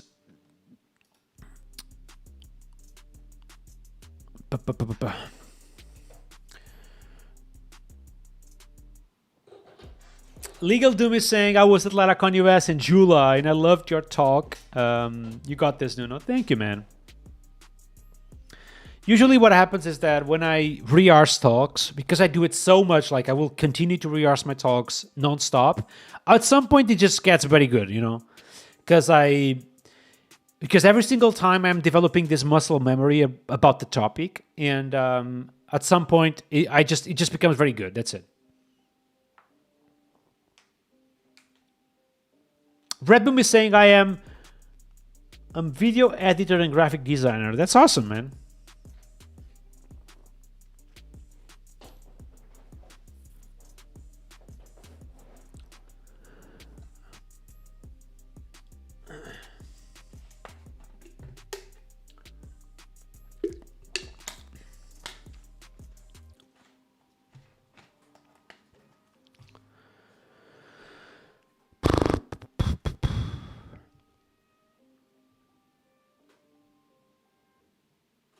Now, having better defaults is good, but you also want to make sure you fully type your code. And on this topic, types are your friends, and most importantly, types are your AI friends. That would be a very good slide.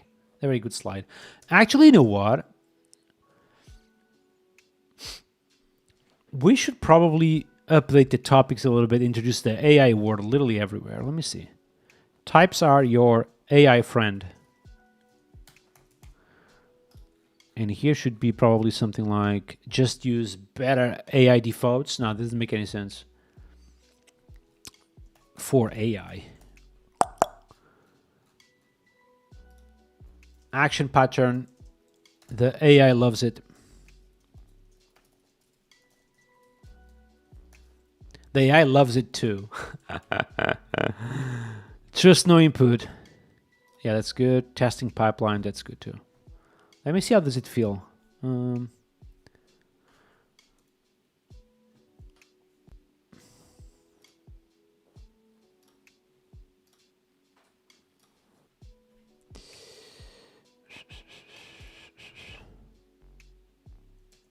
Yeah, better defaults for AI. Types are your AI friend. Action pattern, the AI loves it too. Yeah, it's cool. That's badass. This can be in gray, I think. Yes.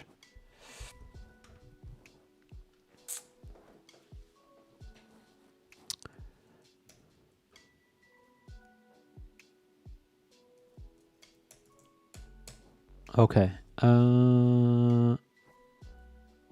Types are your AI friend.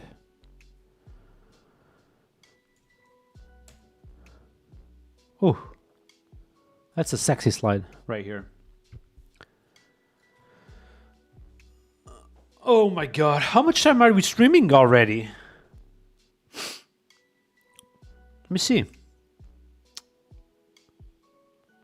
Hey man, how you doing? Thanks for passing by. I'm doing fantastic, man. How are you, though? That's a real question. Streaming for... Where can I see the timing of this shit? Can I even see it?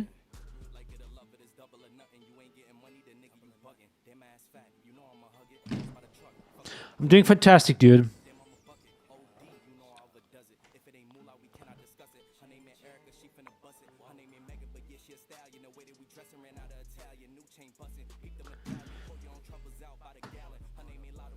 I'm 2 seconds away of doing some gaming, man. I'm getting tired here.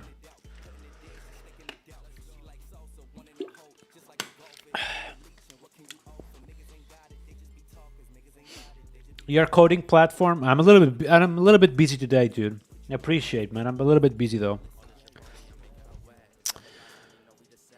All right, let's go from here, chat. Now, types were already your friend a few years ago, but now they are AI the best friend. Yeah, types are your AI best friend. I love that one.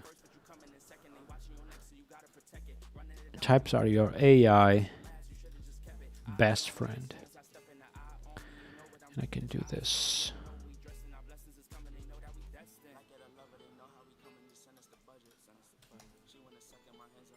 Yep.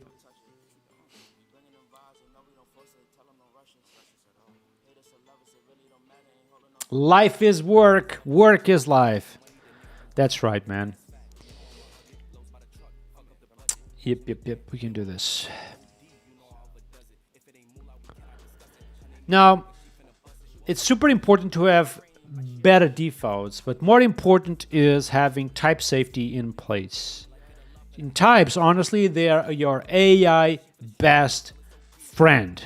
Things like PHP Stan and TypeScript, they are really important for making sure AI is on the right track. And I'm going to just show you how I typically configure some of my PHP files. Let's open here my user model, for example, go all the way up.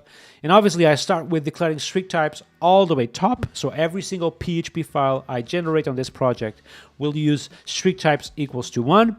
If I go all the way down, I see that I'm using this property read on every single model annotation. Why this is important? So I have fully access to your database structure, know the type of every single property in your system, but also PHP Stan will really enjoy this type safety here. Now, if I go all the way down, every single class is final, read-only, you know the drill, but also more importantly, you use every single agentic type. And one example is this return array string. And what this does is that it will instruct PHP Stan that return type of this cast model, of this cast method, needs to be always a string as a key, but also a string as a value. More importantly, you also use native PHP type declarations with PHP. So obviously, you type every single property, you type every single return type, and also you ensure that types at runtime are equally up to the standards. One example is this ID needs to be an integer and an integer only. You would be surprised to know that things like SQLite, for example, they would convert this to a string. Even though it's declared as a number, as an integer on the database, SQLite will return you back this as a string. And even though MySQL actually will return this as an integer. So to avoid any surprise, what you do is just you cast this ID to integer, so this stuff becomes an integer no matter what. So every single column on a database needs to be equally casted to an casted in your database in your model files. So 9 minutes and 20 seconds when I finish this. Okay.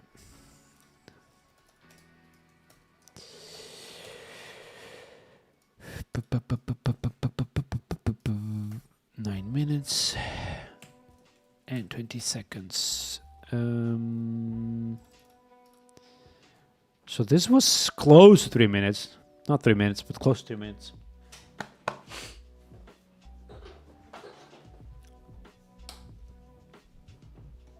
It can do turtle graphics on the browser. That's hilarious, dude.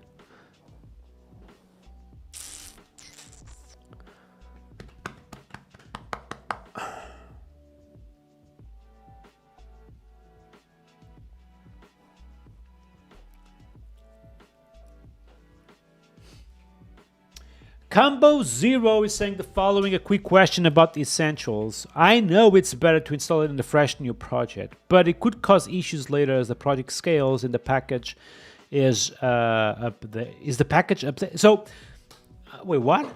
Oh, yeah. So new updates on essentials, they will always come as major versions, you know? So if I were to introduce something that you might think it's a breaking change for your project, that would be a new version, basically, of Essentials. You know? Are you familiar with Turtle Graphics? I'm not, no. I don't know what it is. No idea.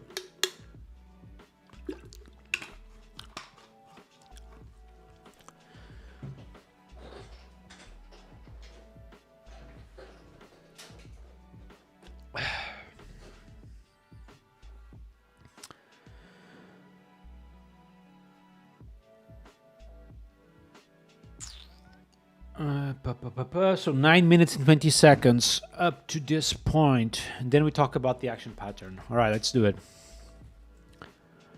The action pattern, the AI loves it too. That's cool. Now, having better defaults is important. Strict in type safety, it's equally super important, but you also want to have a good set of patterns in place. And on this topic, I would like to talk about the action pattern, one of the things I mostly love in the world, and the AI loves it too. So I want to show you an example here by showing you this update user action. And in case you don't know what actions are basically a set of reusable classes that can be reused across the various entry points in your application. Your application may update users through scheduler or through an actual UI on the interface and more. And for that, you can reuse this class, call it update user, for example, across those various entry points. So if I go here into my HTTP layer, for example, and I click on this user controller, sure enough, I see this.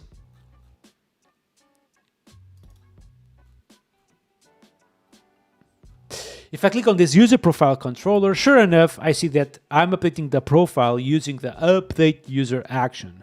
So let's click on the user action and see some of the things I typically do here. And AI really likes this, set of consistency we are using here. So I go all the way top, declare strict types equals to 1, of course, final read-only classes. But most importantly, we have this handle method which receives the user about to be updated, but equally the attributes payload with the information that should be the new information on that user. And obviously we start by using the sensitive parameter here, which is insanely important. I really wanted to include this for this talk today because not a lot of people know what sensitive parameters are about, and they are really interesting. What they do is that if this action were to cause an exception, and that exception was to be reported on something like Sentry or Nightwatch, what ends up happening if you don't use this is that they will have access to the entire set of attributes, talking about things like sensitive information like email, passwords, and things like that. So to avoid that from happening, what you can do is that you mark this entire thing as a sensitive parameter. Now, we go all the way down, and we see a very interesting thing here, which is the user can update anything on his information profile, but if he updates the email, and the email is not the same email as it was on the database, we are going to set this email verified at to null. Now, when this happens, we also want to send an email verification notification to the user so he can literally update his, mark his email as a verifier, the new one. Now, this is insanely important because this is effectively a nice piece of logic that you want to kind of reuse across all your entry points that allow you to update the user information. So this is how you can do it. AI will typically see some of the patterns you have in your project and kind of try to follow them all the time. I think, Chet, I should literally finish every single section and explain why that is so important for the AI. You know what I mean? Let me go here to the talk.md thing. And every single time I finish a section, I should explain why this section is important for AI. Like, you know, how this will help AI understanding better your things.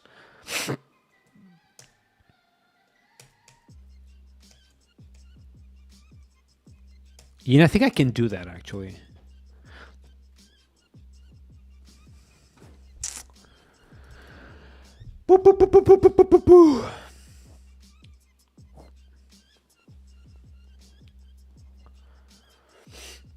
Adam is asking, what is your go-to on handling complex logic and splitting up operate? So my go-to is the action pattern, as we have literally seen. I love it. I think we should stick with a lot of else structure and just use the action pattern. That's it. Combo is saying the following. Boo, boo, boo, boo, boo. Yeah, about the thing. We talked about that. Adam is saying the following. What is within the attribute syntax on the parameters?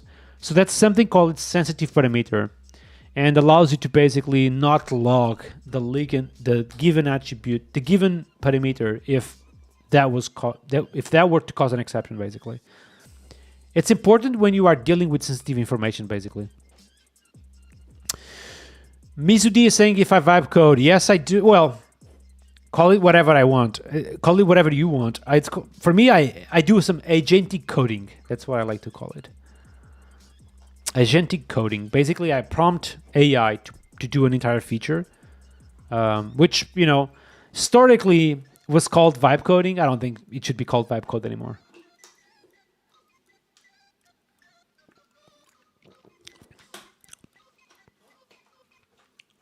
Okay.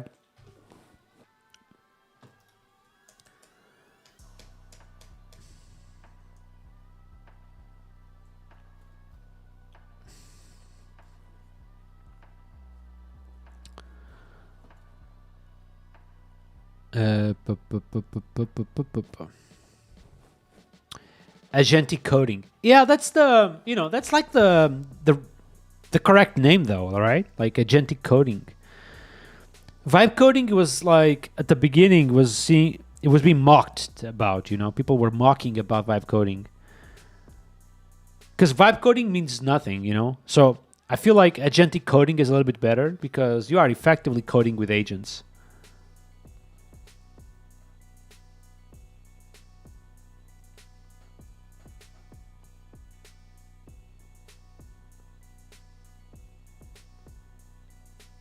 Hey, Combo, appreciate you like this stuff. That's awesome.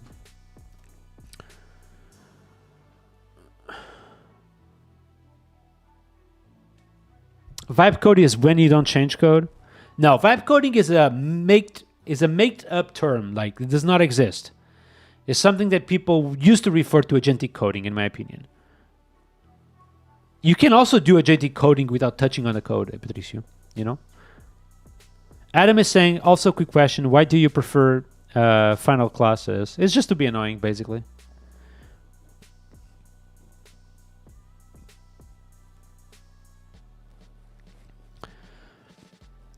Let's ask AI, what is the difference between vibe coding and agentic coding? For me, it's the same thing. What's the difference between vibe coding and agentic coding? You will say the same stuff. You will see.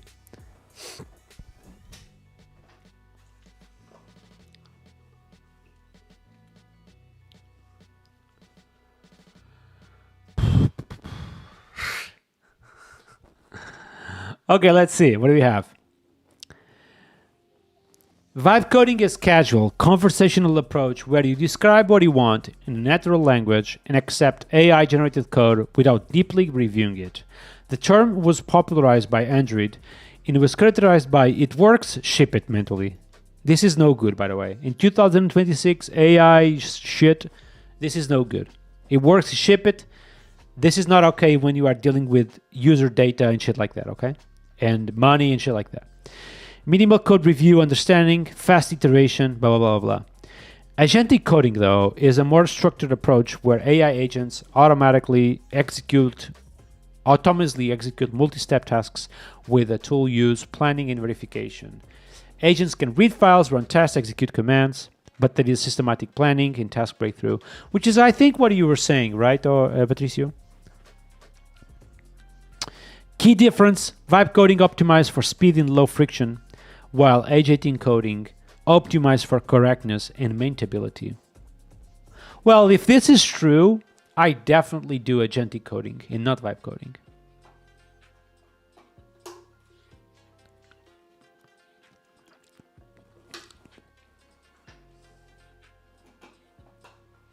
Okay.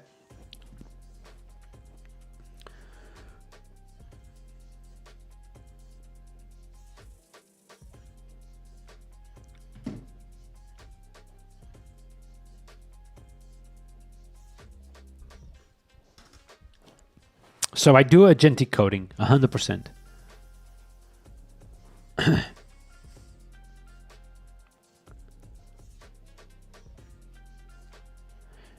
In practice, many developers blend both vibe coding for quick explorations and agentic coding when quality matters. Right, makes sense.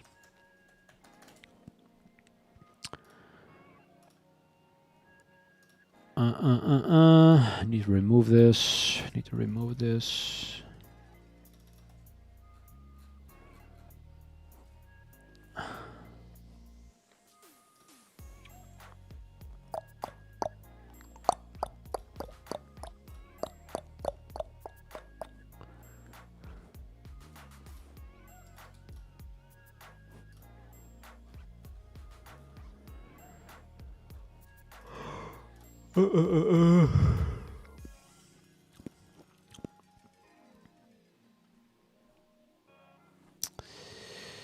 Okay, so where were we? Let's make this big.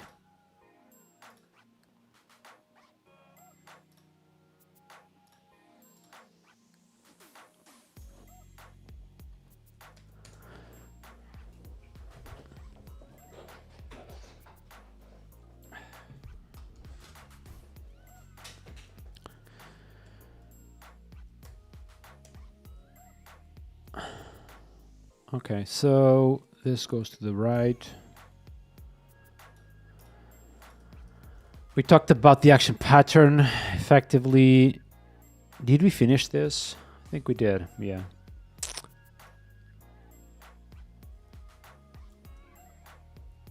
So here I could potentially finish with something like...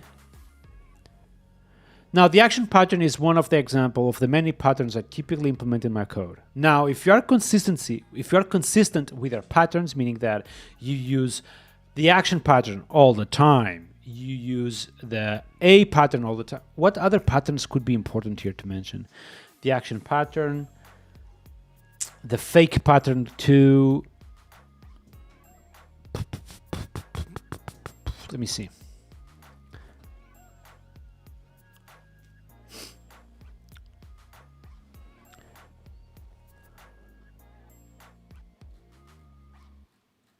I could potentially name coding style, but let's see.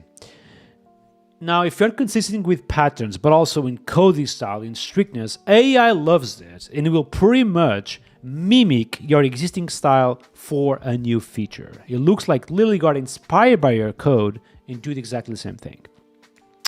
Now, on this AR area, the last safeguard for data. Well, how do I want to pitch this stuff? Let me think a little bit. Trust no input. If I were to Google that.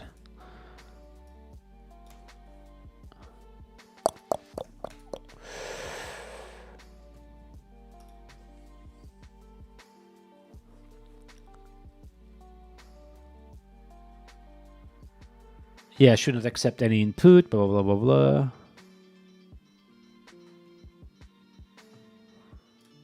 Just no input AI. Do you have anything about this? Cornerstone of cybersecurity, now essential to AI systems.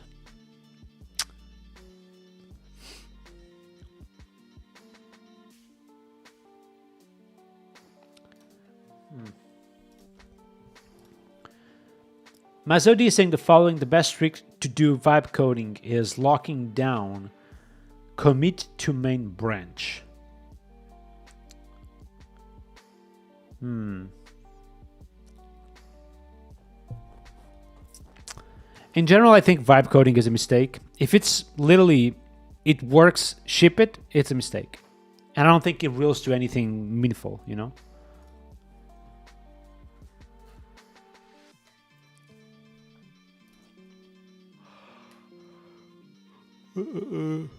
Okay, so why should we talk about trust no input? Because it's literally something that should be truly reviewed, right? Like, it's the only safeguard to your data. So what I could do, what I could have here is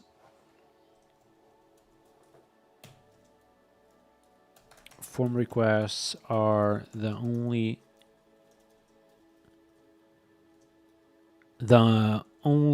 real validation of your data.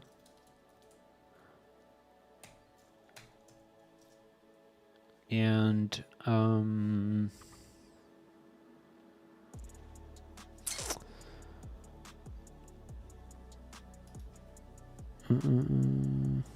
now this is important for sure, but I'm just wondering if this should belong to this talk, you know? I mean, it should, right? But I think I want to either replace this section with agentic coding versus vibe coding. Yeah, what we could do is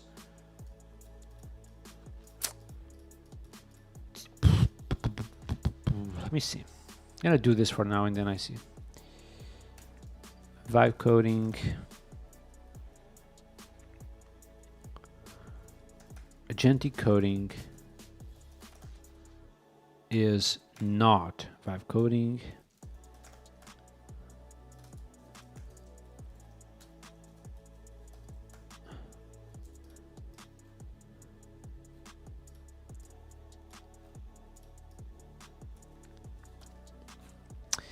And I could have this after the demo, which could be a good section, you know, because I could jump from the demo into this GitHub thing where I would just review the generated code by AI and potentially spot issues.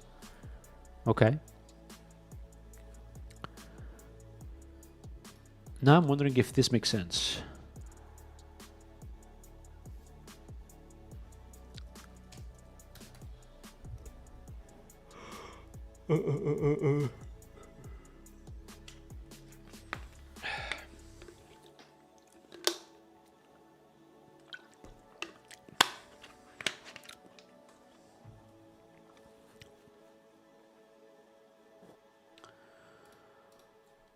Adam is saying, how come you use Safari as a browser? I actually don't use Safari as browser, man. Like, I use Firefox for actual coding. So as a developer browser, basically. I use Firefox for personal use. I use Chrome for company stuff, like Laravel stuff, basically. And then I use Safari only for streams, you know? Because it's the only browser that it's left for basically navigating around without being concerned about the history, basically, you know? Or leaking anything, really. Hey, Emerson, how you doing? Suckdown is saying the following. Is there a video about properly sandboxing agents so they can't read outside of the folder you are working on or .m folders? The only thing I know about is literally using Docker, you know? Like, you use Docker on this project, and within that Docker instance, you have open code or cloud code, and then it would be just properly sandboxed because you cannot go outside, in theory. In theory. You're welcome.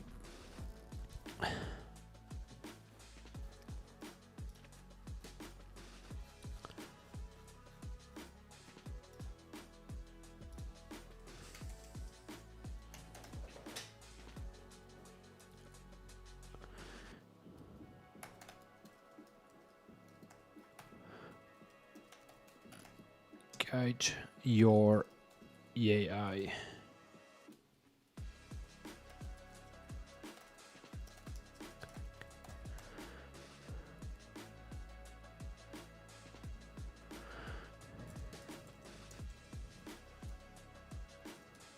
What happens if I do this? Oh, that was horrible. How about this? Okay.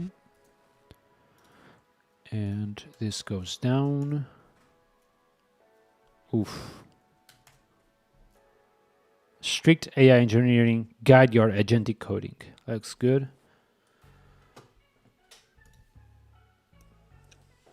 Patricio is saying to use Podman instead of Docker for sandboxing your AI agents. I don't know what is Podman. I do know that Docker works for this.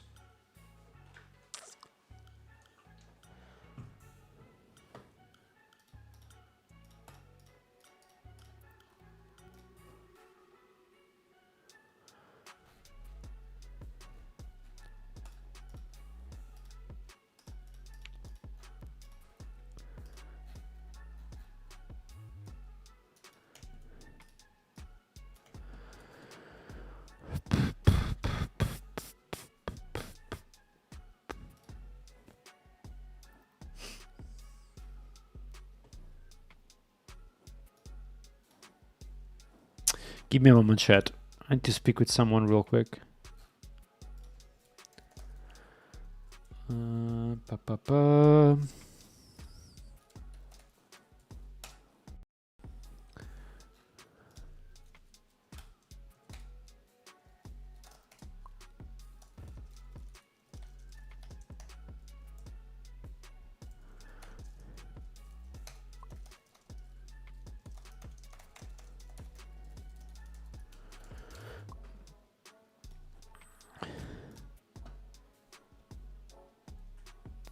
Oh, Podman is an alternative to Docker. Okay.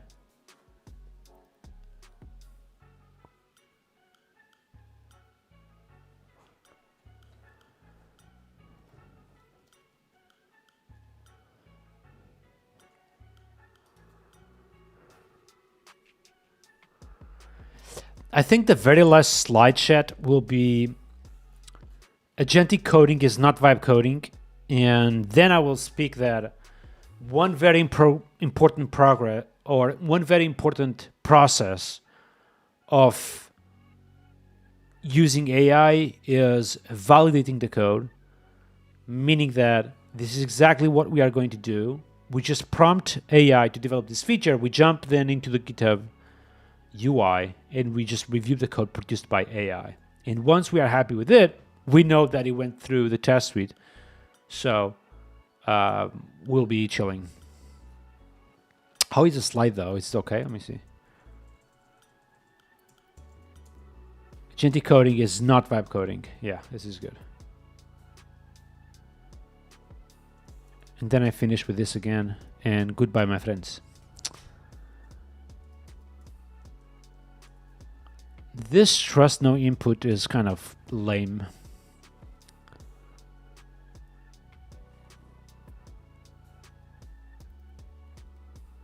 Well, I could pitch it in the way that you want to set up very good examples of input validation so AI can follow that too on the feature, right? I could pitch it that way.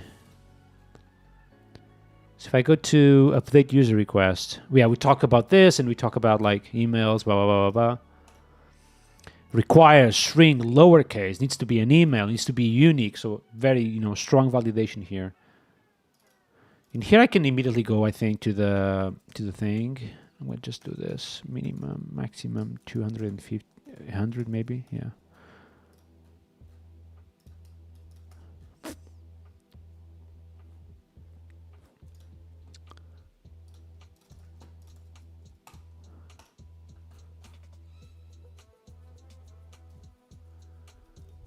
By the way, chat, how is the music? Are you guys enjoying the music today? This is literally some ambience hip-hop playlist on Epidemic Sounds. Should be low and chilling. Let me know.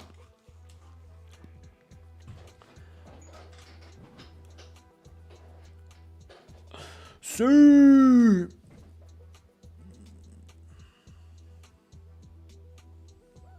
Bunch of new followers on Twitch. I appreciate you guys. You guys are awesome.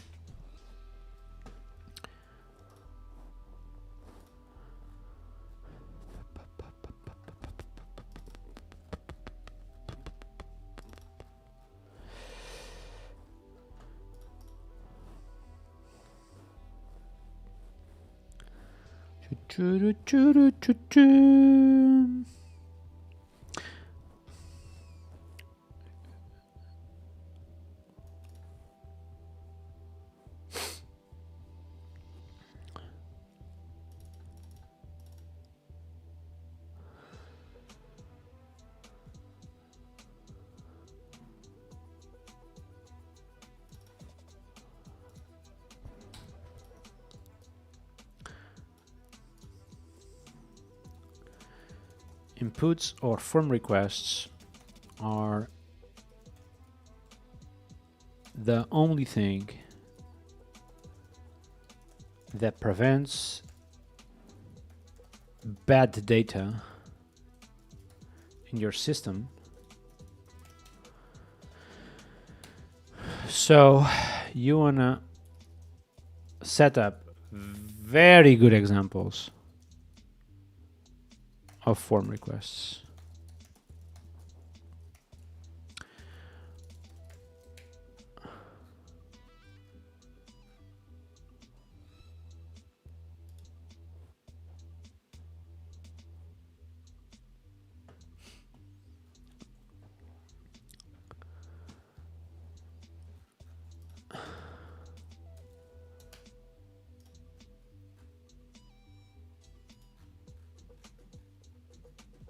Okay, this should be good. I'm going to continue from here, chat. So we are in 13 minutes already at this point. So this will be 13 minutes, exactly 13 minutes to this point.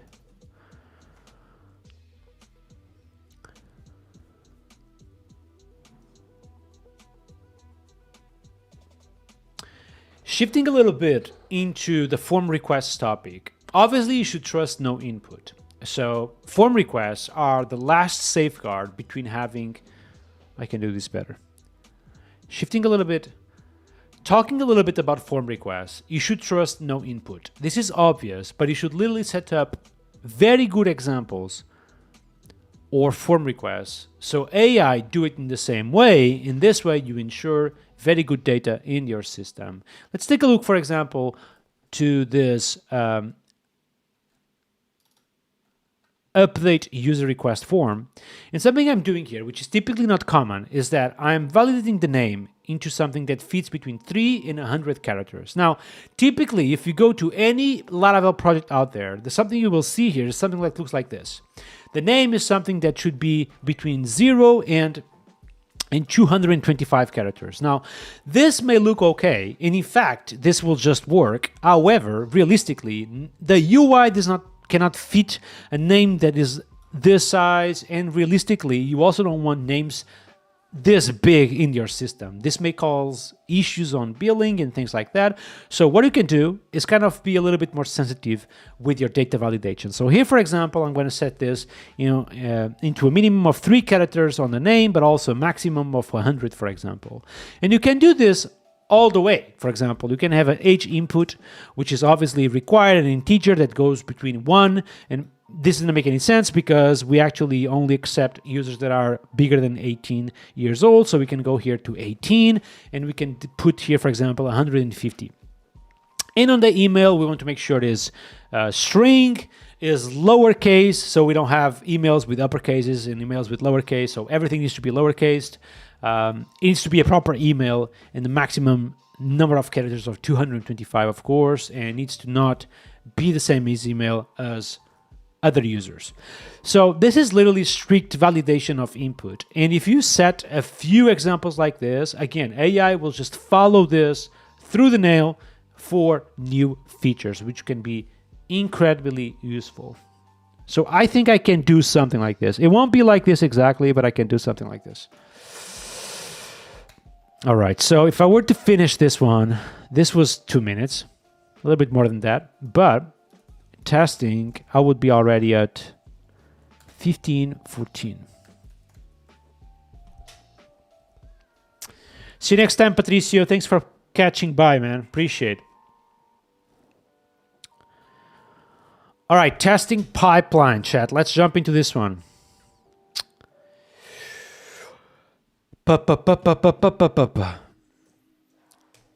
Now, one last thing I would like to talk to you is setting up a very strong testing pipeline. So we want our AI to pretty much at the end of every single instruction, every new feature or every new fix, to run the entire pipeline of testing. So this needs to be as much strict as possible. Last year, here at Laracon India, I did a full talk about this. And this year is even more important because it's not you running these things. It will be actually AI running in them for you. So let's talk a little bit about this because I think it's really an important topic. First off, you want to have a very strong pipeline in terms of linting. So you want to have Laravel Paint and Rector PHP styling your code properly. Laravel Paint will ensure proper styling in terms of Laravel way, and Rector PHP will ensure that you are using the latest versions of PHP. You also want to run the same stuff on the JavaScript land. So on NPM, let's actually open this real quick. We have ESLint plus Prettier, making sure the code is perfectly styled. Let's go back into the composer.json and talk a little bit about type coverage, which is equally something you want to run all the time. And what type coverage will ensure is that all your code is fully typed. A minimum is 100, so you cannot have anything untyped, basically. Finally, you also want to run your tests when it comes to typing. And of course, for this, we have PHP stand level max running, and equally, we have TypeScript running as well. Now, going back, what is really important is having all of this entire test suite running in a single command composer test, meaning that if you or your CI or AI were to type composer test, will run just the entire thing, okay? This is very important because you obviously want to have this in your CI. So if I were to open here .github test.yaml file, I will find here composer test. So this runs on every single GitHub workflow regardless, but you also want AI to run this command at the end of a given feature. And we are going to actually see that in practice today. Let me show you. What I'm going to do here is jump into this demo section, and I'm going to jump into my terminal, and I'm going to open code. Let me just note this time here real quick, chat. So 17 minutes and 38 seconds up to this point. Up to the demo, okay? 70 and 40 seconds.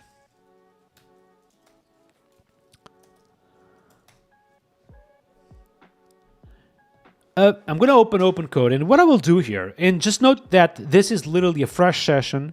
There is no history, and I'm also using open code, one of my favorite ways of using agentic coding.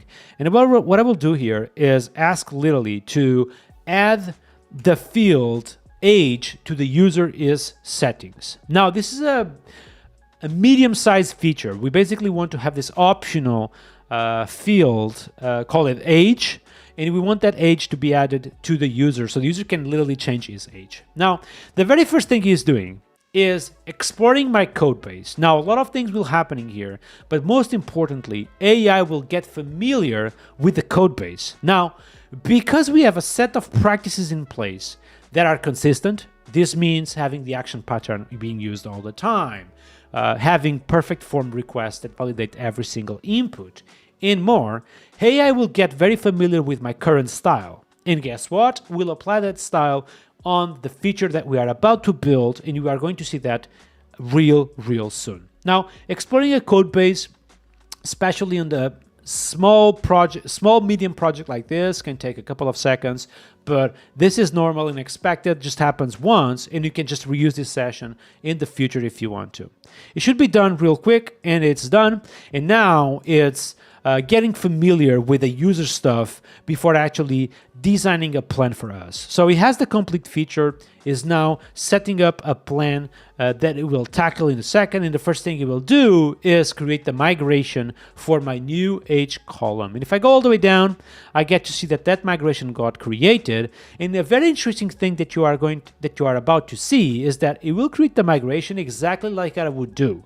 So it doesn't have any down method, as you can see here. I'm not a fan of the down method, by the way.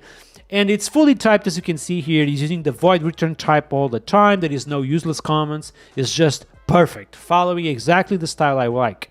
Now I'm going to go all the way down, and I see that it's now updating the user model. If I scroll a little bit down, I get to see that it used the property read annotation, because we had various examples with the property read, so it's just following that examples as well. If I go all the way down, I see the integer casting being applied here, which is exactly what we want. We want to use this integer casting literally all the time, exactly as I told you today.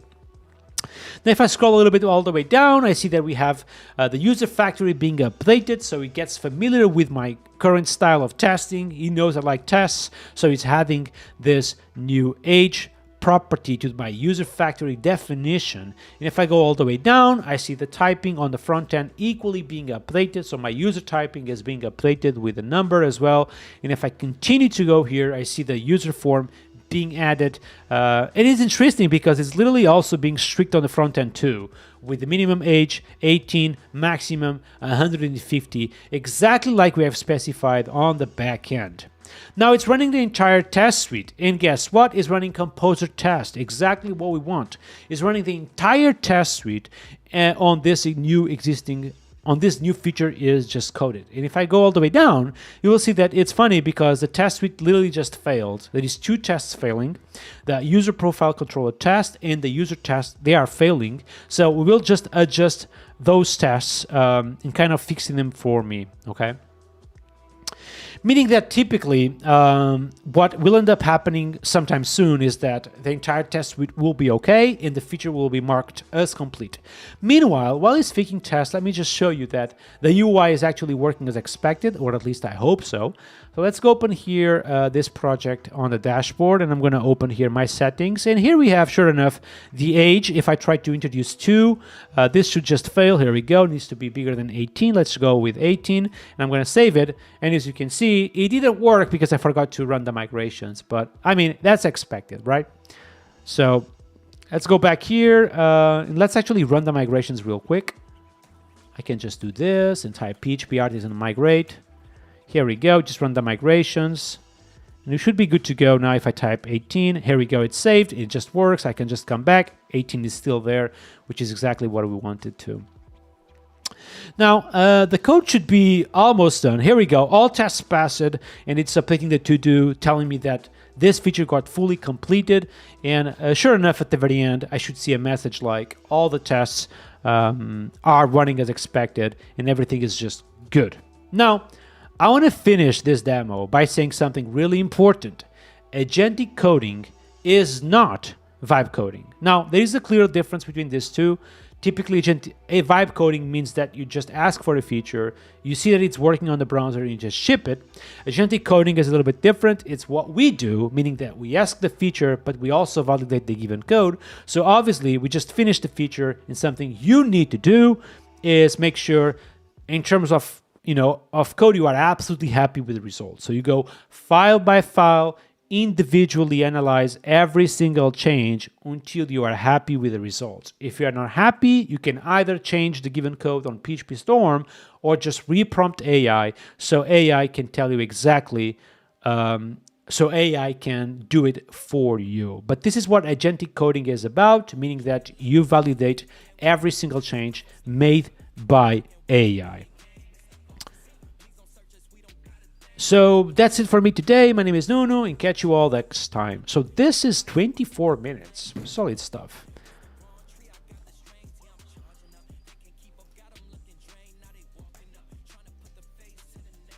So up to this point, we are with 24 minutes. And I went fast. Typically, I speak slower on conferences. So this is probably like, 23 minutes. How many of you are there? Jesus Christ. I'm sorry, chat. Lost you for a second here. You guys are nuts. 20 people on YouTube. I don't know what you guys are doing in your laptop on weekends. Probably the same thing as I'm doing, like literally getting shit done.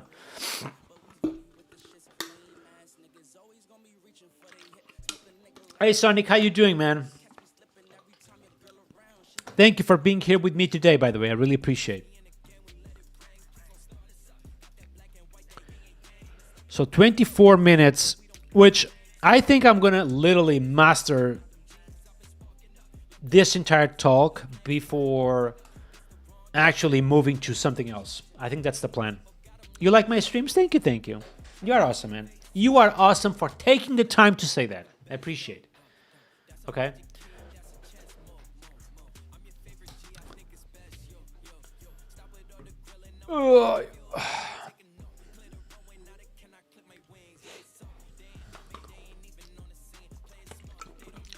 All right, chat. I think I'm going to finish today's live stream. I think I did very good progress on my talk. I'm very happy with the result of it so far. I think I have, some content at least. That's good. So this needs to go. And this stuff needs to be removed.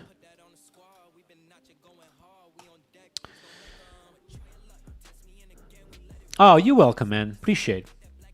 You're a Drupal developer from Belgium? That's awesome, man.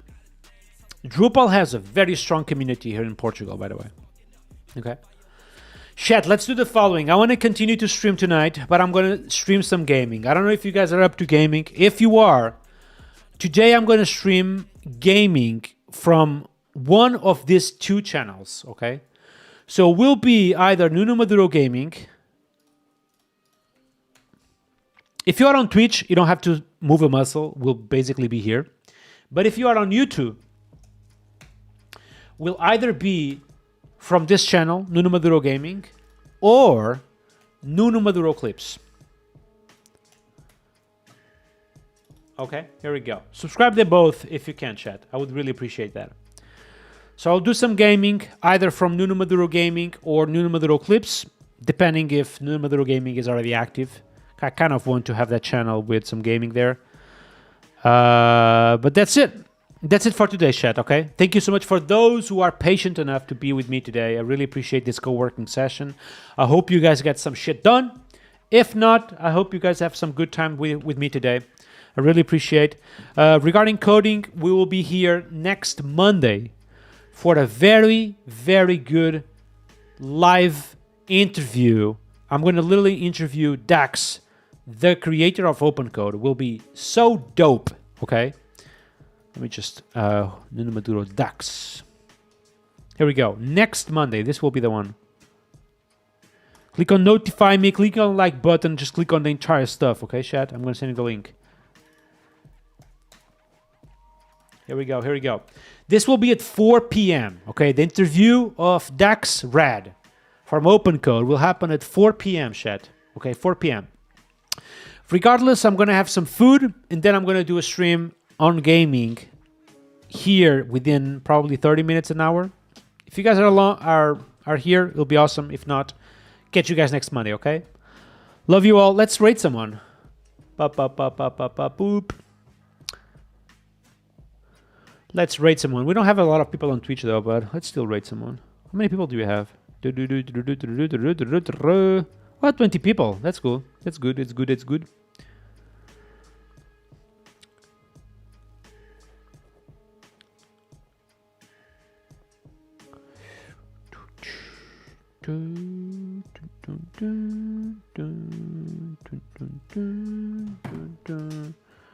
All right, guys. Love you all. Catch you guys next time. Peace out.